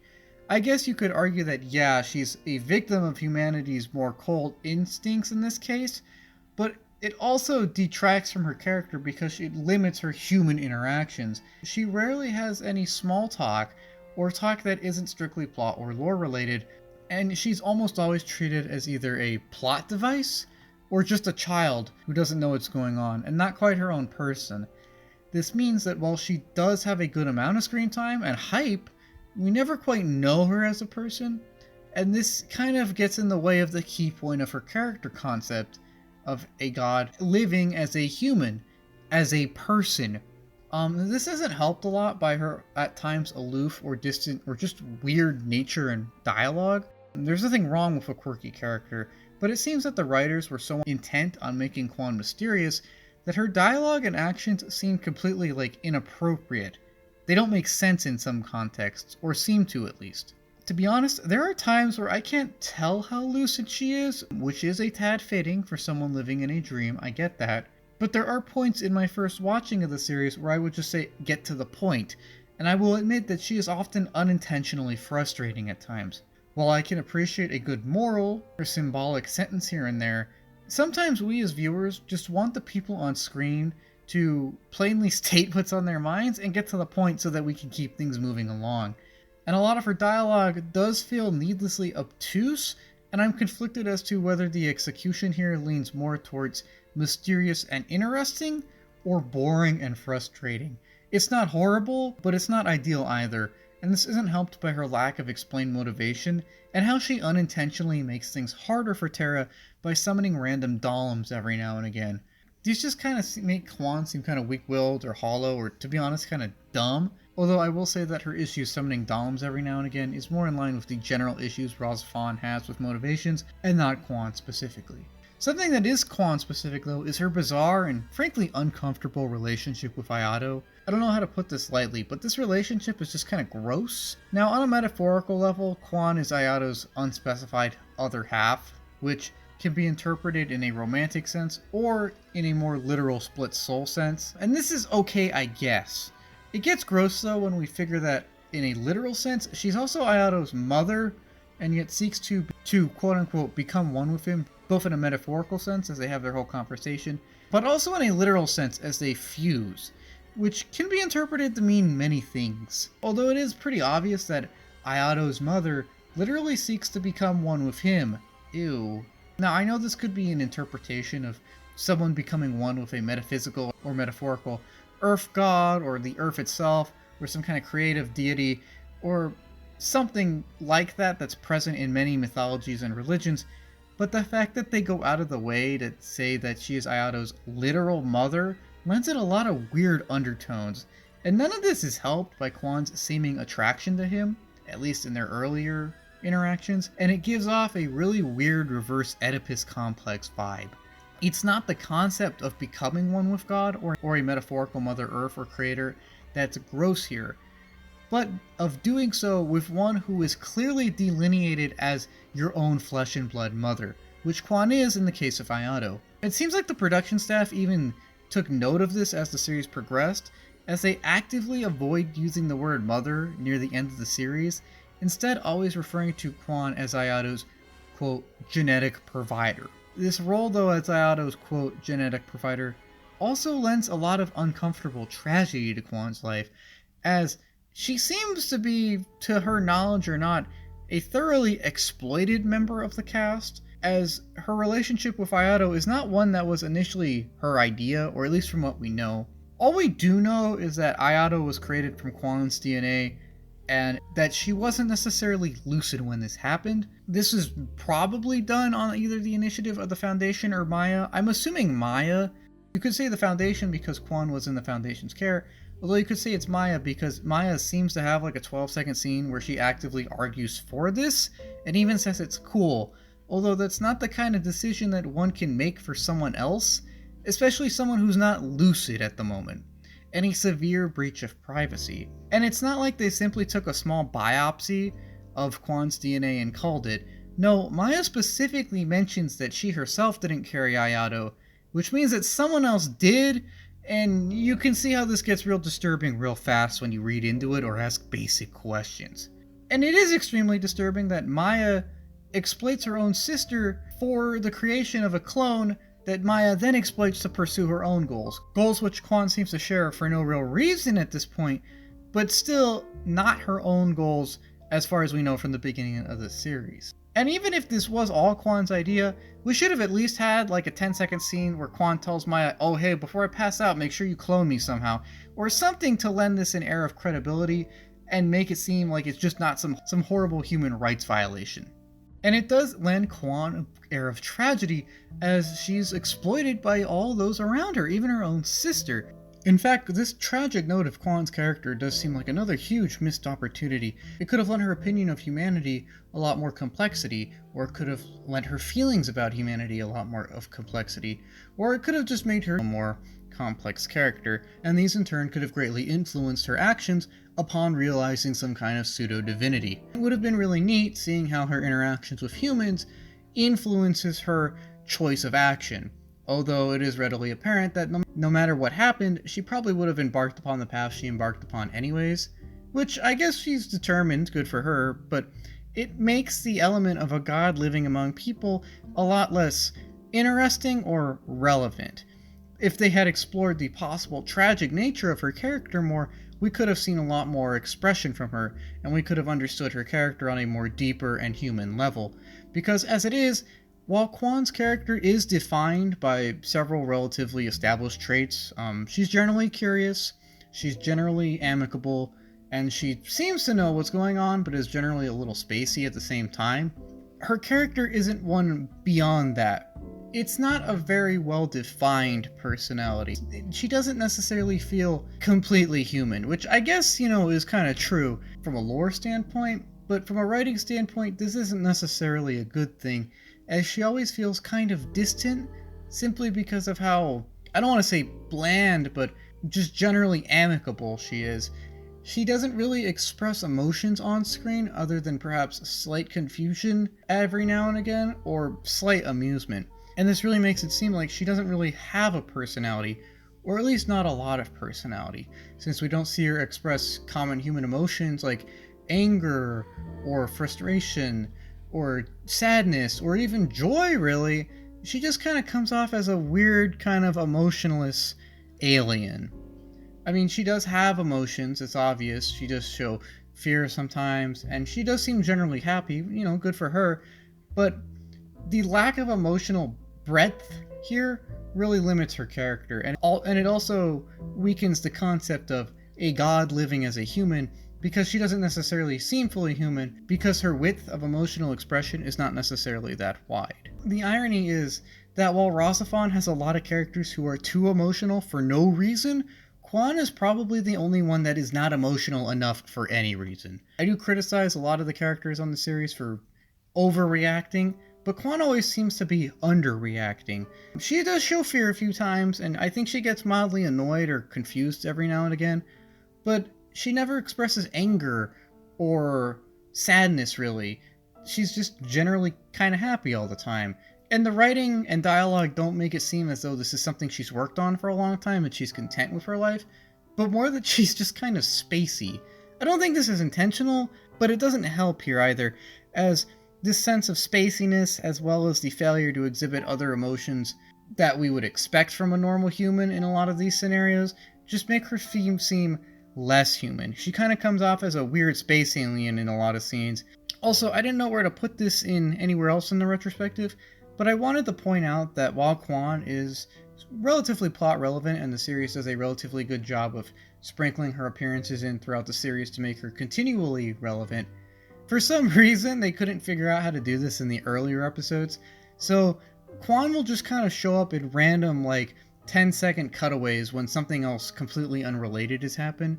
For example, Ayato will be in the middle of a fight, and then we'll just cut to Quon for literally 7 seconds, and she'll say a vague dialogue line about something happening that's kind of like a metaphorical analysis of the situation, and then we'll cut back to the fight. It is really weird, and I understand that it's done to lend her character an air of significance and tell the viewer that she knows more than we think she does, but it's already pretty obvious from how mysterious the character is written from the start, and to be honest, it feels like she's shoehorned in just to remind us that, oh hey, she's a character in this series and might do something later. It's also annoying when you're trying to find B-roll and you have to comb through a bunch of episodes to find the 12 seconds she's in, because the writers wanted us to remember that she is indeed in the show. It's not a horrible flaw, I don't even know if it's a flaw, but it is a very bizarre editing quirk, and I thought I would mention it here. And on that note, I think I've said all I have to say on Quon. She's the perfect embodiment of RahXephon though, as at first my feelings on both were just kind of general frustration and confusion. My early notes on Quon were very harsh, followed by a renewed sense of understanding and appreciation upon my second viewing, and then facilitating between a mixture of curiosity, appreciation, and mild irritation every viewing since. Both have cool concepts, iconic designs, and a good deal of nuance, exploring weird concepts in a very experimental way that I can appreciate. But both are also hampered by very questionable writing, weak characterizations, and a lot of overextension that really hampers them from the get-go. Both have great potential, but regrettably don't always deliver upon it. Something else that RahXephon never really delivered upon is the failed theme of the power of music, something which is seemingly critical to the series, but in the end is horribly underutilized and underbaked. Now, RahXephon seems to be at least on the surface, a very musical series. The OST is excellent, I'm not going to deny that, and there is a lot of musical terms thrown around. Things like timbre, which is pronounced timber in the series because whoever was doing the voice acting wasn't aware of how to pronounce it, or retune, and so on and so forth. However, while music is held to have a mystical and supernatural powers in the series, we the viewers never really see this, and it's incredibly and criminally underbaked throughout the entirety of the series. Now, there are a few scenes where the physical power of music is shown, i.e. the giant tuning fork can have a sonic wave attack, or Itsuki goes so far as to show us some flowers which grow sad because Quon played a sad song for like 5 hours straight. I appreciate those things. However, those only scratch the surface of the real power of music because they just show some physical cause and effect. They don't actually touch on the real power of music, the emotional and the spiritual power of music that can enable people to reach into higher planes and feel such strong emotions because of how their minds are stimulated and engaged through such sweet tones. Music has the power to move us by moving how we feel and our views on the world, and can move people to do incredible things or make them incredibly more efficient at something, so on and so forth. It can literally change how you feel, and it can literally change your view in the world and your mental and spiritual state of being. And yet RahXephon does almost nothing about this. I was always expecting an episode where the cast is exposed to a really sad song and it makes them depressed and they have to overcome it. It's a sort of one-off episode where the power of music takes the forefront. Or maybe there would be an episode where everyone's really angry because Quon's learning a new piece and it's a very angry piece. Or something like this where the real emotional power of music would be commented on. But it never really is, and instead it's always just this kind of ancillary part of the series that while they say it's important, is never treated that important. Even the Mu's arias are very uninteresting. You hear the idea of some divine, otherworldly music. You expect something with a lot of tones, or complexity, or something really, really weird. But the arias in the series are just kind of, they're choral warm-up pieces. At least that's what they sound like to me. Where, they are a little unsettling, because I'm sure they're in some odd chord or dissonant key, but it's not to the point where it makes me uncomfortable, and it's so weird that it stands out like actual alien music, where it sounds like actual music aliens might make just because they're so different and hear on different frequencies or something. And at the same time, they're not appealing to me as a human enough in terms of like human emotion or human music. They're just kind of boring. Music doesn't necessarily have to be super complex or fast to be interesting, but there has to be something about it that grabs your attention and elicits some kind of emotion. And the arias don't do that because, again, they just sound like choral warm-up exercises moved down a few tones and put in a few slightly weird keys and chords. Music is, according to RahXephon, super powerful and has the power to retune the world, yet it doesn't even show power to elicit many emotions throughout the series, so it kind of falls flat on its face here, and it's extremely and criminally undercooked. I wanted so much more out of that in this series. Another component of the series that we could have got more out of is, oddly enough, the main protagonist, Ayato Kamina. Now, talking about Ayato is quite challenging for me, as this is the 5th draft of the Ayato script that I've worked on, so hopefully I can touch on all the bases here. And all those bases consist of balancing out Ayato's good writing and good traits and good character development and interesting moral dilemmas and so on and so forth, with an execution that doesn't always pull it off correctly, or very well, especially near the end. While Ayato's character is pretty well written and built up for most of the series, a questionable change in motivations and goals kind of derails a lot of this, and this isn't helped by the fact that he discards his humanity, even though he says he won't, and literally resets the timeline, introducing us to a new Ayato who is probably literally a different person, which does skew our view of both him and his possible development. As a result, Ayato kind of splits the difference of the RahXephon cast, where he is both very well written and also poorly written to the point where I have to ask several questions about what they were thinking. It's very interesting how a series that's cast is all over the place managed to create a main character who is both very good in some regards and has some very questionable writing at the same time. It's why talking about Ayato is so difficult for me, and why it's hard for me to concisely examine his character, although I will attempt to do so here by examining both the pros and cons of Ayato Kamina. Of course, before we do that, we need to briefly explain his place in the plot. Now, I'm going to assume that you've seen RahXephon if you're watching this video, so I'm going to leave out a lot of the details because when I went into detail about this, it took about 15 minutes. We're going to aim for about 5. Ayato Kamina is a citizen of Tokyo Jupiter, and as far as he knows, he's simply just some high school guy doing high school stuff and living in the last place on Earth and still inhabited by humans. Now this of course is false, as his creepy stalker, Haruka Shito, busts him out of Tokyo Jupiter and reveals to him that there is an outside world and that there's way more humans and that they're at war with the Mu. Now Ayato, who has somehow bonded with the RahXephon in the process of getting out of Tokyo Jupiter, it's a convoluted series of events that we don't necessarily need to get into, teams up with Terra in order to fight the Mu and just, generally help humanity and protect those around him. In this role, he grows closer to those around him and proves himself to be just generally a nice and virtuous young man, protecting humanity and serving the greater good. Along the way, though, he faces several hiccups, as certain revelations that are made to him make him question the morality of those around him and also make him question his own decisions. These revelations reach a climax when Ayato learns that he's actually a Mulian, and that Terra's just kind of been using him to fight the Mu. Now, of course he's upset with this, as he literally doesn't know what he is, and that he might be a member of the race which is destroying everything he's trying so hard to protect and everything that he loves. This of course causes a good deal of self-doubt and something of an internal crisis, although he does successfully navigate this for a few more episodes, up until the point where he decides to go back to Tokyo Jupiter to find some answers to all of the questions brewing inside of him. Instead of getting any real answers though, he kind of just gets psychologically tortured by his adoptive mother, and then after realizing that this is kind of a waste of time, he heads back to Terra, again with the RahXephon, but now without Quon, who had accompanied him to Tokyo Jupiter. Anyways, as the series starts to wrap up, Ayato once again comes to terms with himself and who he is and what he is, and once again establishes his goal of simply helping those around him and protecting them. Very generic anime protagonist stuff, but in this context it works perfectly good, and I've never been one to really bag on this archetype. This reaches a climax when Mishima reaches out to him to try and convince him one last time about the need to retune the world. Something that everyone's been telling him about that he doesn't really understand, and to be honest, that I as a viewer don't really understand either. It's not really clear up until this point. Having had enough of being told what to do and having had so many traumatic experiences that we haven't necessarily touched on, Ayato decides to simply stand up for himself.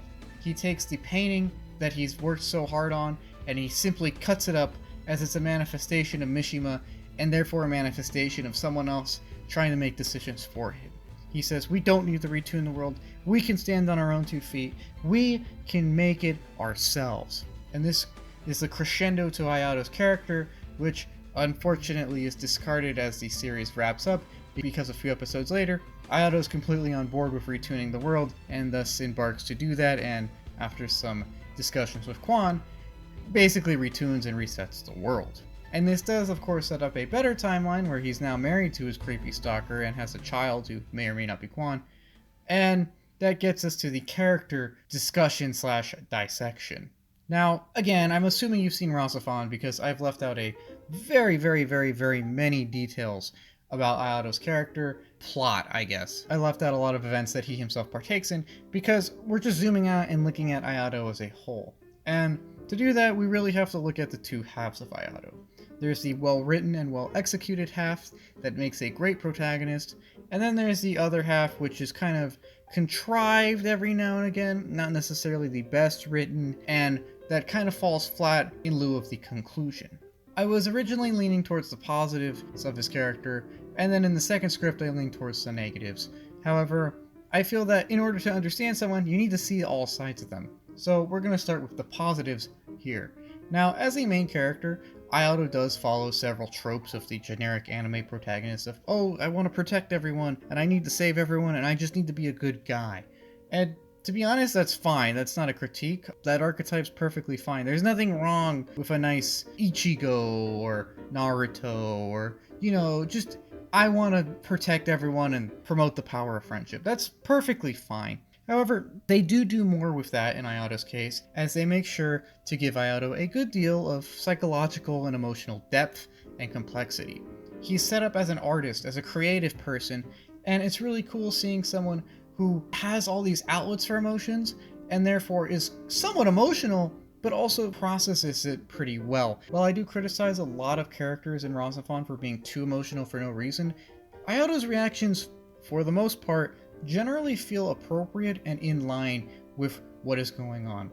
He gets very upset when he learns several revelations, like the existence of the outside world, or that he's been lied to, or that he's a Mulian, so on and so forth. However, in most of these cases, it does make sense that he would be upset, and I appreciate that he not only gets upset when these things happen, but also reflects inwards enough to question why he's upset and then work through it.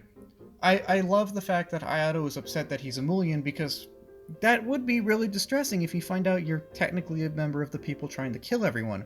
However, while he does get upset over this and while he does withdraw for a while, he also takes time to eventually reflect and say, you know what, that doesn't change what I've done, and that doesn't change who I want to be. And as such, I can accept that my blood is blue and move forward. And I do think moments like that show that there is a lot of good, solid writing to Ayato's character. I don't blame him for going to Tokyo Jupiter to look for answers in this time of distress.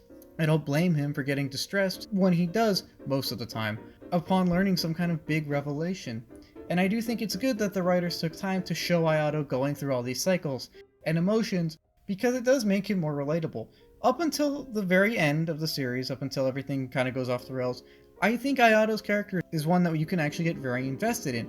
He does go through the full gamut of emotions, and for the most part, he does a good job navigating his way through them. I appreciate the fact that he's not infallible, that he does have serious doubts and questions and moral dilemmas every now and again. It is good seeing a protagonist who does this in order to flesh out his kind of generic motivations. It is a nice combination of a likable, simple, generic motivation with a complex character that questions motivations, that questions how they feel, why they feel that way, and whether or not they're doing is the right thing. These two combine very well and set up Ayato as a very likable and very strong protagonist for about the first 21 episodes. And this is where we start to get into things getting kind of iffy, because the whole arc of Ayato's character is predicated upon two things: the Ayato cycle and him establishing his own motivations and agency. Now, rewinding for a quick second to establish the Ayato cycle, Ayato's character, while it does do a lot of good growth and have a lot of good character moments, is somewhat formulaic, and that formula consists of four main steps. The first step is we get to know a confident Ayato who simply wants to help and protect those around him, and this leads him to joining or trying to do something for the better. An example is he joins Terra to protect humanity. The second step consists of Ayato learning something that distresses him and causes him to question his previous commitment. For example, he learns that Terra is aware that he's a Mulian and has been hiding that from him. This kind of earth-shaking revelation leads him to question his decisions and his values and what he wants to do. This shakes up his confidence and causes him to withdraw and get a little moody. And this results in the third step, which is kind of him sulking or working through things. It kind of goes in stops and starts. Now, sulking has a negative connotation. However, I do want to say that most of the time he gets upset, it is for relatively reasonable reasons. Like, again, if you found out that everyone was lying to you about your species and what you're supposed to be doing, yeah, that's a pretty good reason to get upset. And these emotional moments are important because it shows both Ayato working through things and the fact that, yes, he's human. And eventually he does work through these things, and that gets us to step 4, which is Ayato kind of cementing his growth. He's grown more from where he was when he first started this cycle, and he's willing to give things a try. He is not the same as he was before, but he is a better version of it. And of course, this leads to him becoming a confident young man simply trying to do the best, which is of course the first step. While this growth is sufficient, I do again want to say that it is kind of formulaic, and you can definitely notice it if you look for it. And trying to make the formula work at all times does cause Ayato's character to have some contrived moments. I have said that he is relatively well balanced for the most part, but there are times where the series does play up his emotional vulnerabilities, and especially his self-doubt, simply to make us either like him more, or to get us more invested, or to push some kind of plot point and development. Sometimes, I think it does make sense for Ayato to be withdrawn or upset. However, there are many times where he's portrayed as completely uncharacteristically doubtful or negative or self-loathing, especially, that feels like it was made simply to try and push a plot point or character drama. We see this especially near the end of the series, where he's become this giant RahXephon-like deity, and yet he has to be told by Quon that life is worth living and that everything's okay, even though that in his current state he has the power to make everything okay. And then she also talks to him about the need to socialize and just talk to people in general, which isn't really an issue that Ayato's character has up until this point, because he is rather pleasant and sociable for the most part. And there are instances like this, especially near the end of the series, where you can tell that he isn't withdrawn or upset because of some revelation, but because the writers need him to be, to press character development, to press character drama, and certain plot points. It's not a big nitpick, but it is something I noticed every now and again, and it does make his character feel somewhat inconsistent and even weak at times. The bigger issue with Ayato's character, though, is what his motivations are at the end of the series, and just kind of how his character is wrapped up. Now, as mentioned earlier, Ayato gives an impassioned speech around episode 20 where he tells Mishima, "I'm tired of people deciding things for me. I'm going to take a stand for once. I'm going to do my own thing. I'm going to be my own guy. I'm going to set my own goals. I'm going to save the world on my terms. I am going to be the guy. I'm going to get it done, and I'm going to do it my way." And he cuts up that painting and says, "Mishima, I don't want to retune the world. I want to save it. I want to do things the right way, and I want to prove that humanity and myself can stand on our own 2 feet." And he burns that painting, and he tells her to go away. He's got this. And that right there is the peak of his character, as he's finally established his agency, something he struggled with doing for a good chunk of the series, and he's become his own man, and he has his own plan. And that right there and that impassioned speech are just such powerful moments. This little sequence is probably my most favorite in all of RahXephon, because Ayato is just giving such a strong performance. He's upset, he's crying, he's frustrated, he's proud, he's everything in this one little minute of him both being ashamed of his past failures and his weaknesses, yet still being proud enough and strong enough to take a stand for himself and say, in spite of those things, we're going to press forward and I can do this. And God, I just love the scene so much. And I bring this up because that's really the peak of his character, and because of that peak coming in episode 21 and establishing his motivation as we need to do things our way and save the world on our terms, it kind of directly comes into conflict with what he ends up doing and what his end goals are. Now, it's quite obvious the Foundation want him to retune the world, even though we don't even know what that means, and he doesn't really know either, from all we can tell, up until the point where he gives this giant speech that I've talked about for like 2 minutes. And then once everything starts to go sideways, Lord Bobbin, in Helana's body, goes up to him and says, "Hey, maybe we should do the thing, maybe you should do the thing." And he just kind of goes, "Well, okay, I guess I'll do the thing." Now, I want to shout out this very thankful comment that does say that, according to supplemental RahXephon lore, Ayato retuning the world is not the same as the Mu retuning the world. So technically, him and the Mu do not have a goal. Although the Foundation just wanted someone to do it, so him and the Foundation do technically have a goal. Now, I bring this up because this delineation is not clear in the actual series, so as a result, when Ayato does decide to retune the world, it makes it look like he just switched teams or something, or that he's easily influenced, and he just threw away all the agency that he just established in this frickin' awesome speech scene. And while he technically doesn't, I do want to say that it's not a good look having a character spend like 20 episodes establishing their agency and that being a big point of their character, and then all of a sudden just kind of doing what the other people wanted him to do anyways. It's not a good look, and I don't think I need to explain how even if he technically doesn't undo a lot, it makes it seem like he does, and it does trivialize a lot of his character growth up until this point, and it really makes us question his motivations as well. The issue is not that Ayato resets the timeline, but how he and the show come to the conclusion that he must.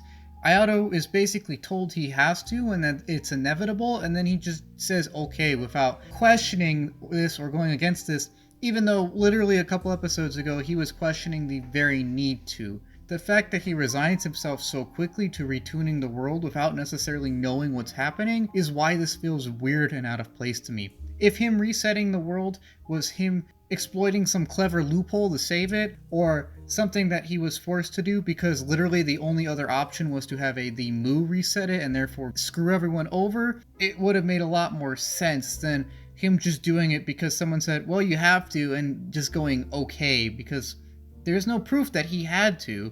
So the execution and not the reset itself are really what undermine a lot of Ayato's character, and why the idea of a reset doesn't bother me, but the execution of it in this case does. I understand in lore reasons why he needs to retune the world, mostly because the dimensions are merging. However, this isn't established enough to really make it a prominent point, or at least in my viewing, a prominent enough point to really push home the point that he needs to retune everything. To be honest, it doesn't feel like he needs to, and that's what makes the sudden decision to do it feel so weird and forced, is we know there are stakes, but we don't know what they are 100%, and therefore we don't know if retuning is necessary or an overreaction. This is how a little bit of sloppy writing can undo a mountain of solid writing up until this point, and it's why I find talking about Ayato to be a little deflating, to be honest, because he was handled really well and he had a lot of potential, and then they kind of just dropped the ball at the end by switching up his motivations so suddenly and radically.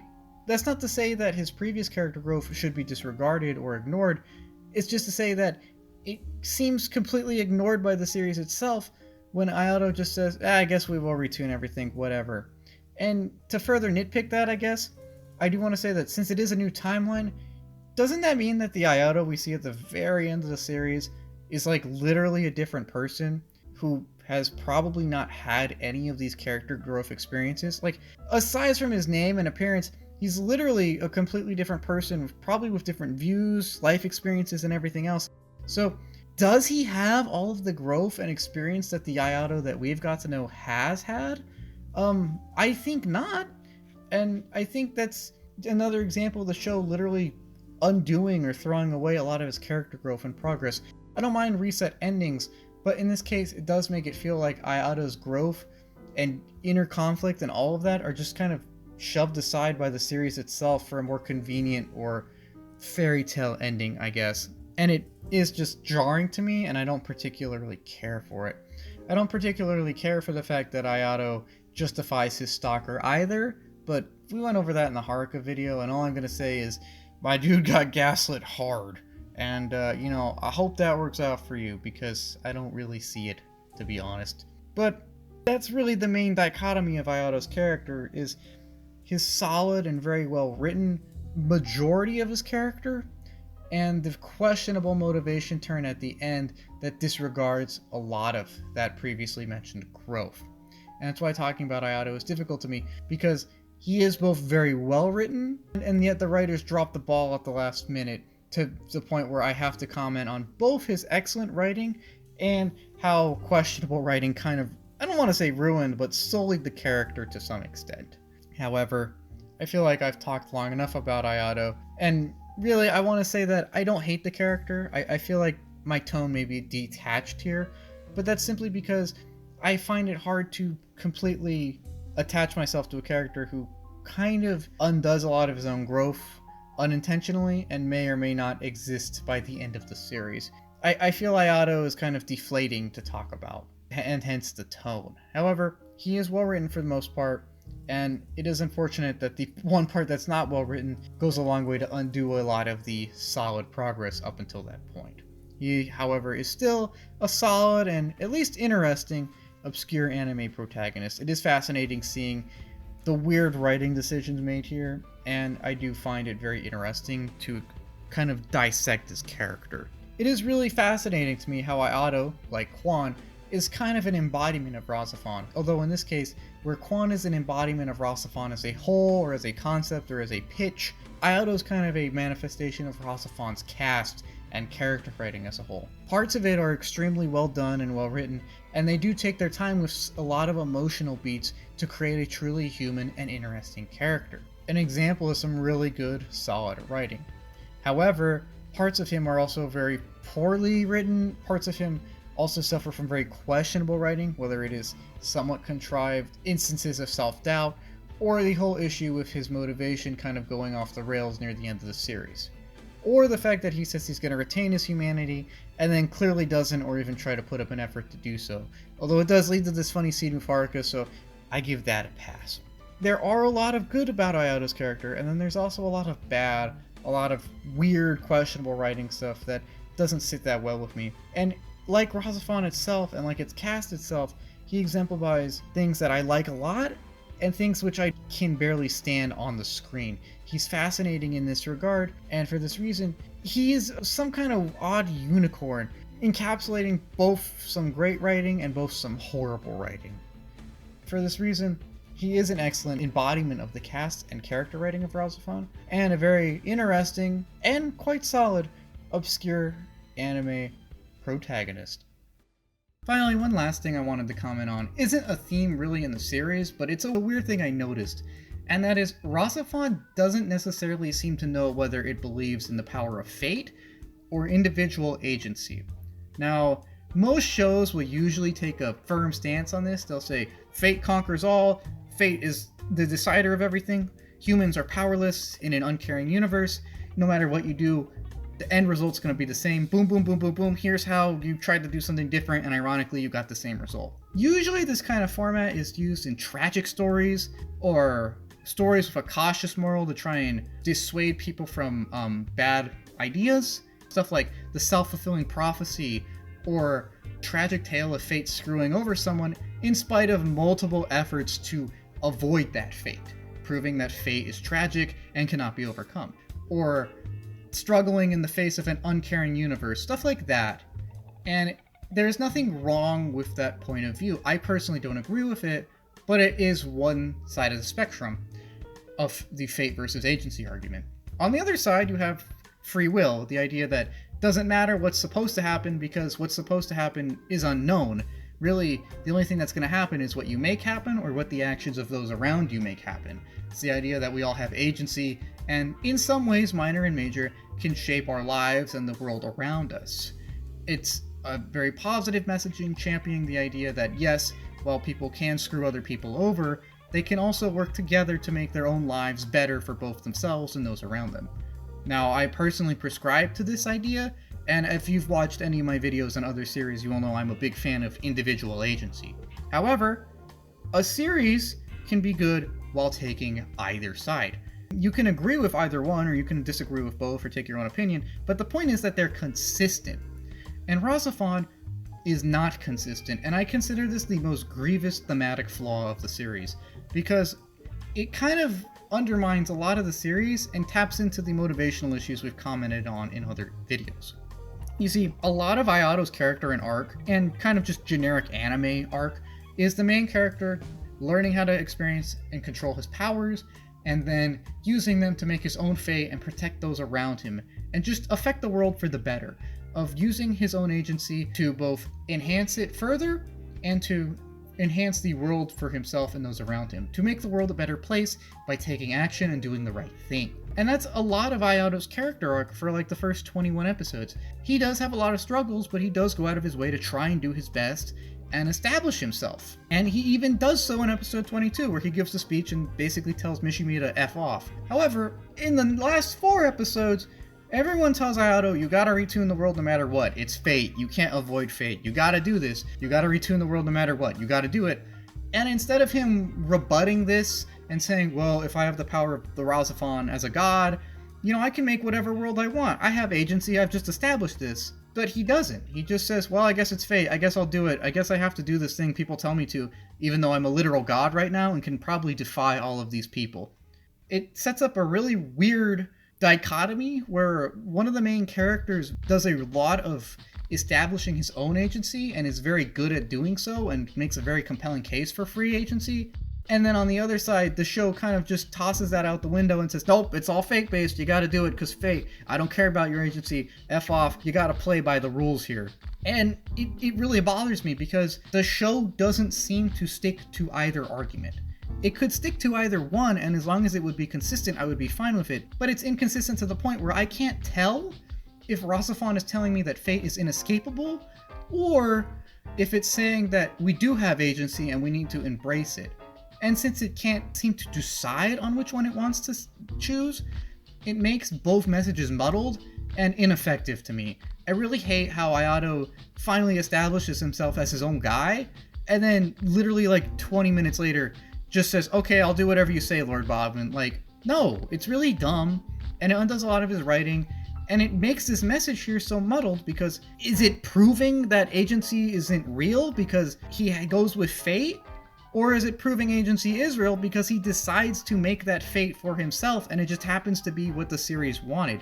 It just feels really contrived, and I really don't like it, as you can probably tell by now. And I wish the series just chose a side and stuck with it, instead of kind of getting wishy-washy about it near the end, making it unable to fully promote or embrace either side of this argument. I can't even say if the theme of RahXephon is to use agency or that fate is inescapable, because it's so muddled. And I think that is a big thematic issue of the series, and one which I really don't like.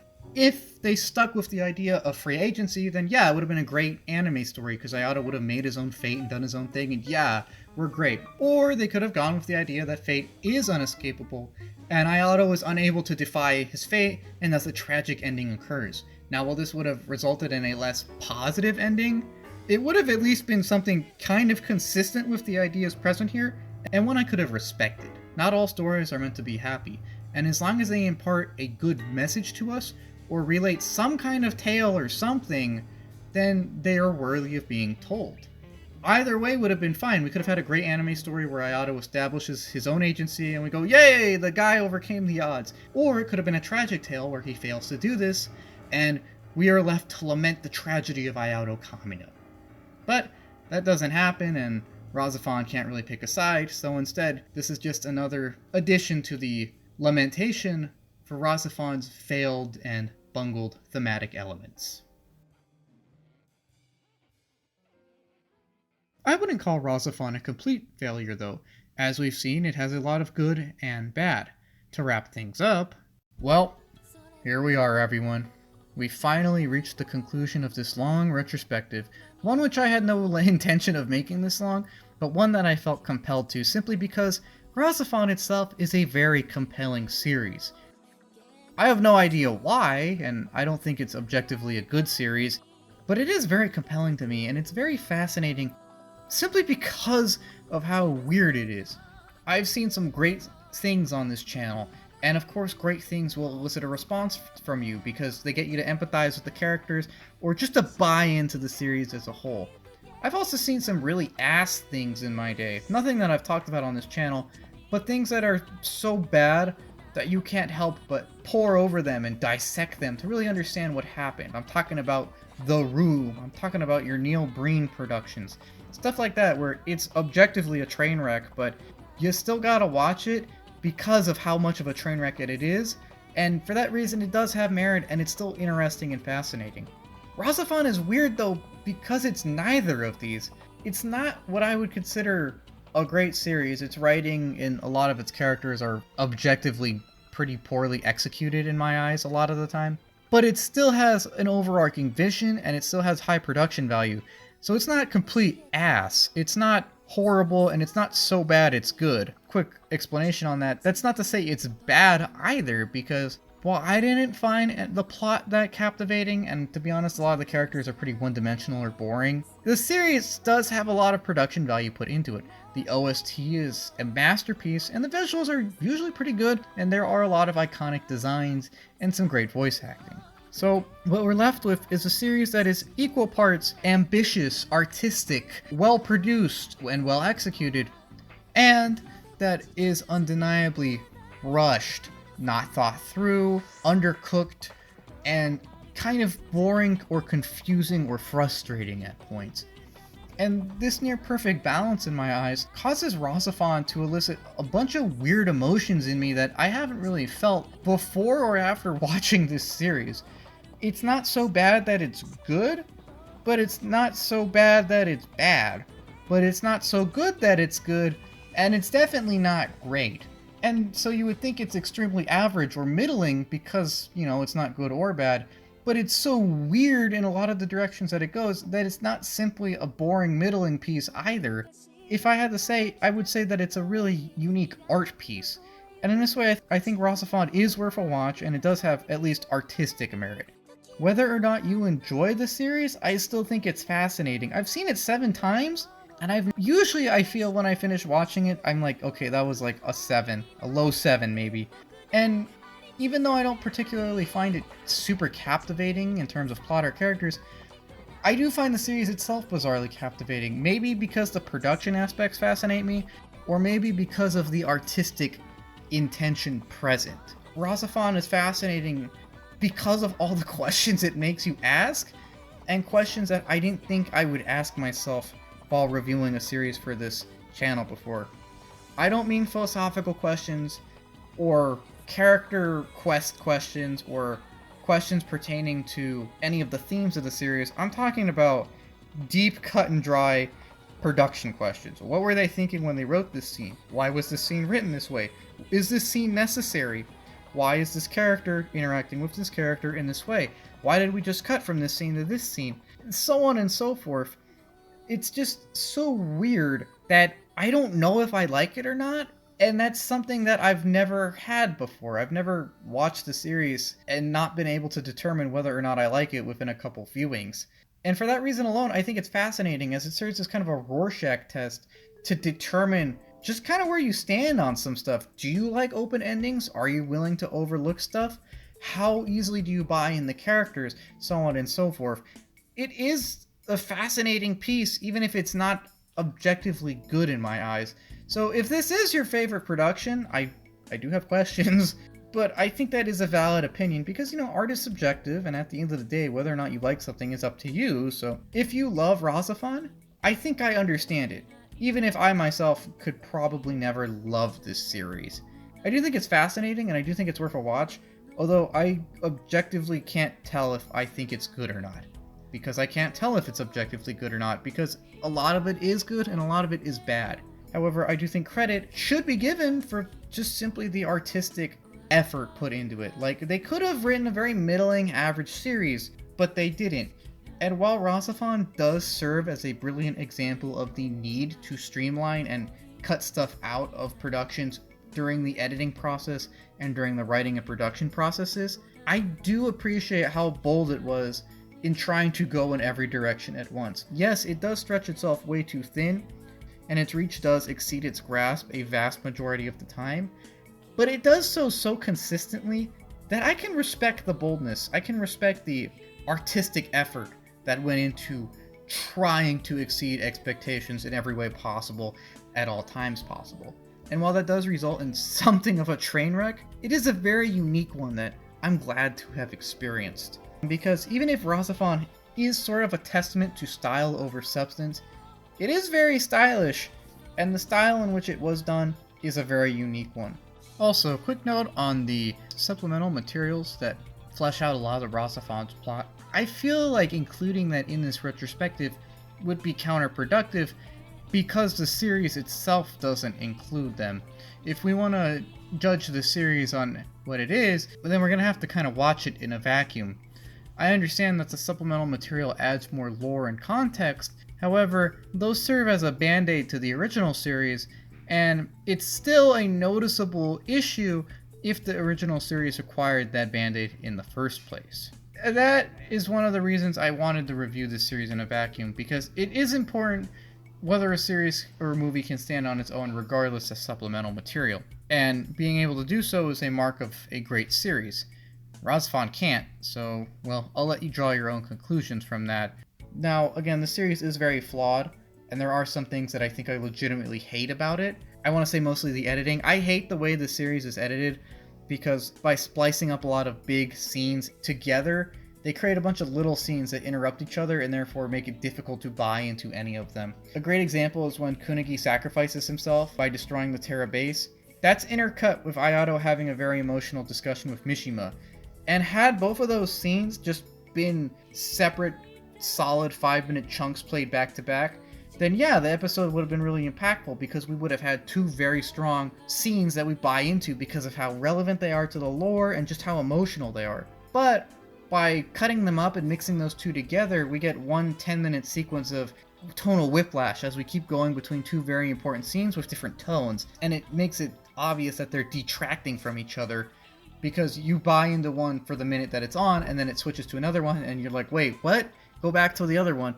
And then it does just as you're getting invested in the current part of the other scene you're watching. If anything is the Achilles heel of RahXephon, I would have to say that it is the editing, as it's probably the only thing of the series that I actively grew to dislike.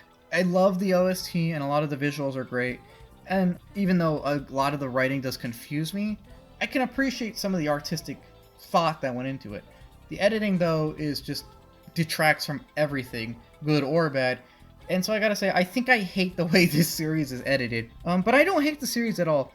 Again, I don't know if I like it, but the fact that I can't tell whether or not I like it is a unique enough feeling in my heart to warrant this series' existence and to warrant me watching it. I am very happy to have watched this series, as I feel like it's pushed me creatively as both a watcher of anime and as someone who talks about it. I feel like it's really opened my eyes up to things that work and things that don't work, and why it's important to push the envelope, but you gotta make sure that you can fit everything in the envelope at the same time.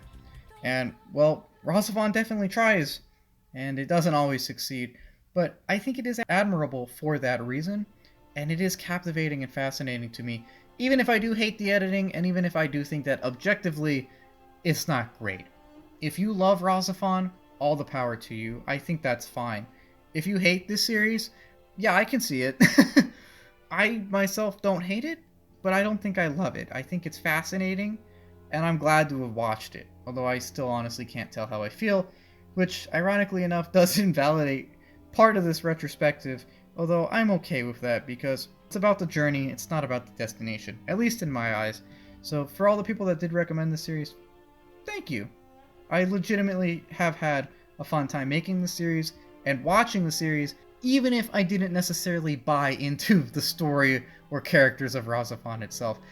I did garner enjoyment and interest from the series, but mostly for production reasons. So you could say that it failed because I didn't really buy into the story, but you could also say it succeeded because, well, it's entertainment, and I was entertained and interested by it. So while RahXephon is probably the most mixed bag of all mixed bags, it is still worth your time, at least for a watch, because while there are a lot of legitimate criticisms of RahXephon, I don't think the criticism of it's simply an EVA clone is valid. It's not an EVA clone, even if it does draw inspiration from it in some very obvious ways. No, it's a very unique unicorn, it's a very unique series, and I would recommend watching it because of how weird and unique it is, both in terms of writing and what's going on in story, and what's going on outside of story in the production room. There are just so many weird facets of RahXephon that I can't help but watch it, even if I don't think I love it, even if I don't know how to think about it or how to feel about it. And for that reason, even though I'm not sure who won this match, I'm glad to have wrestled with RahXephon.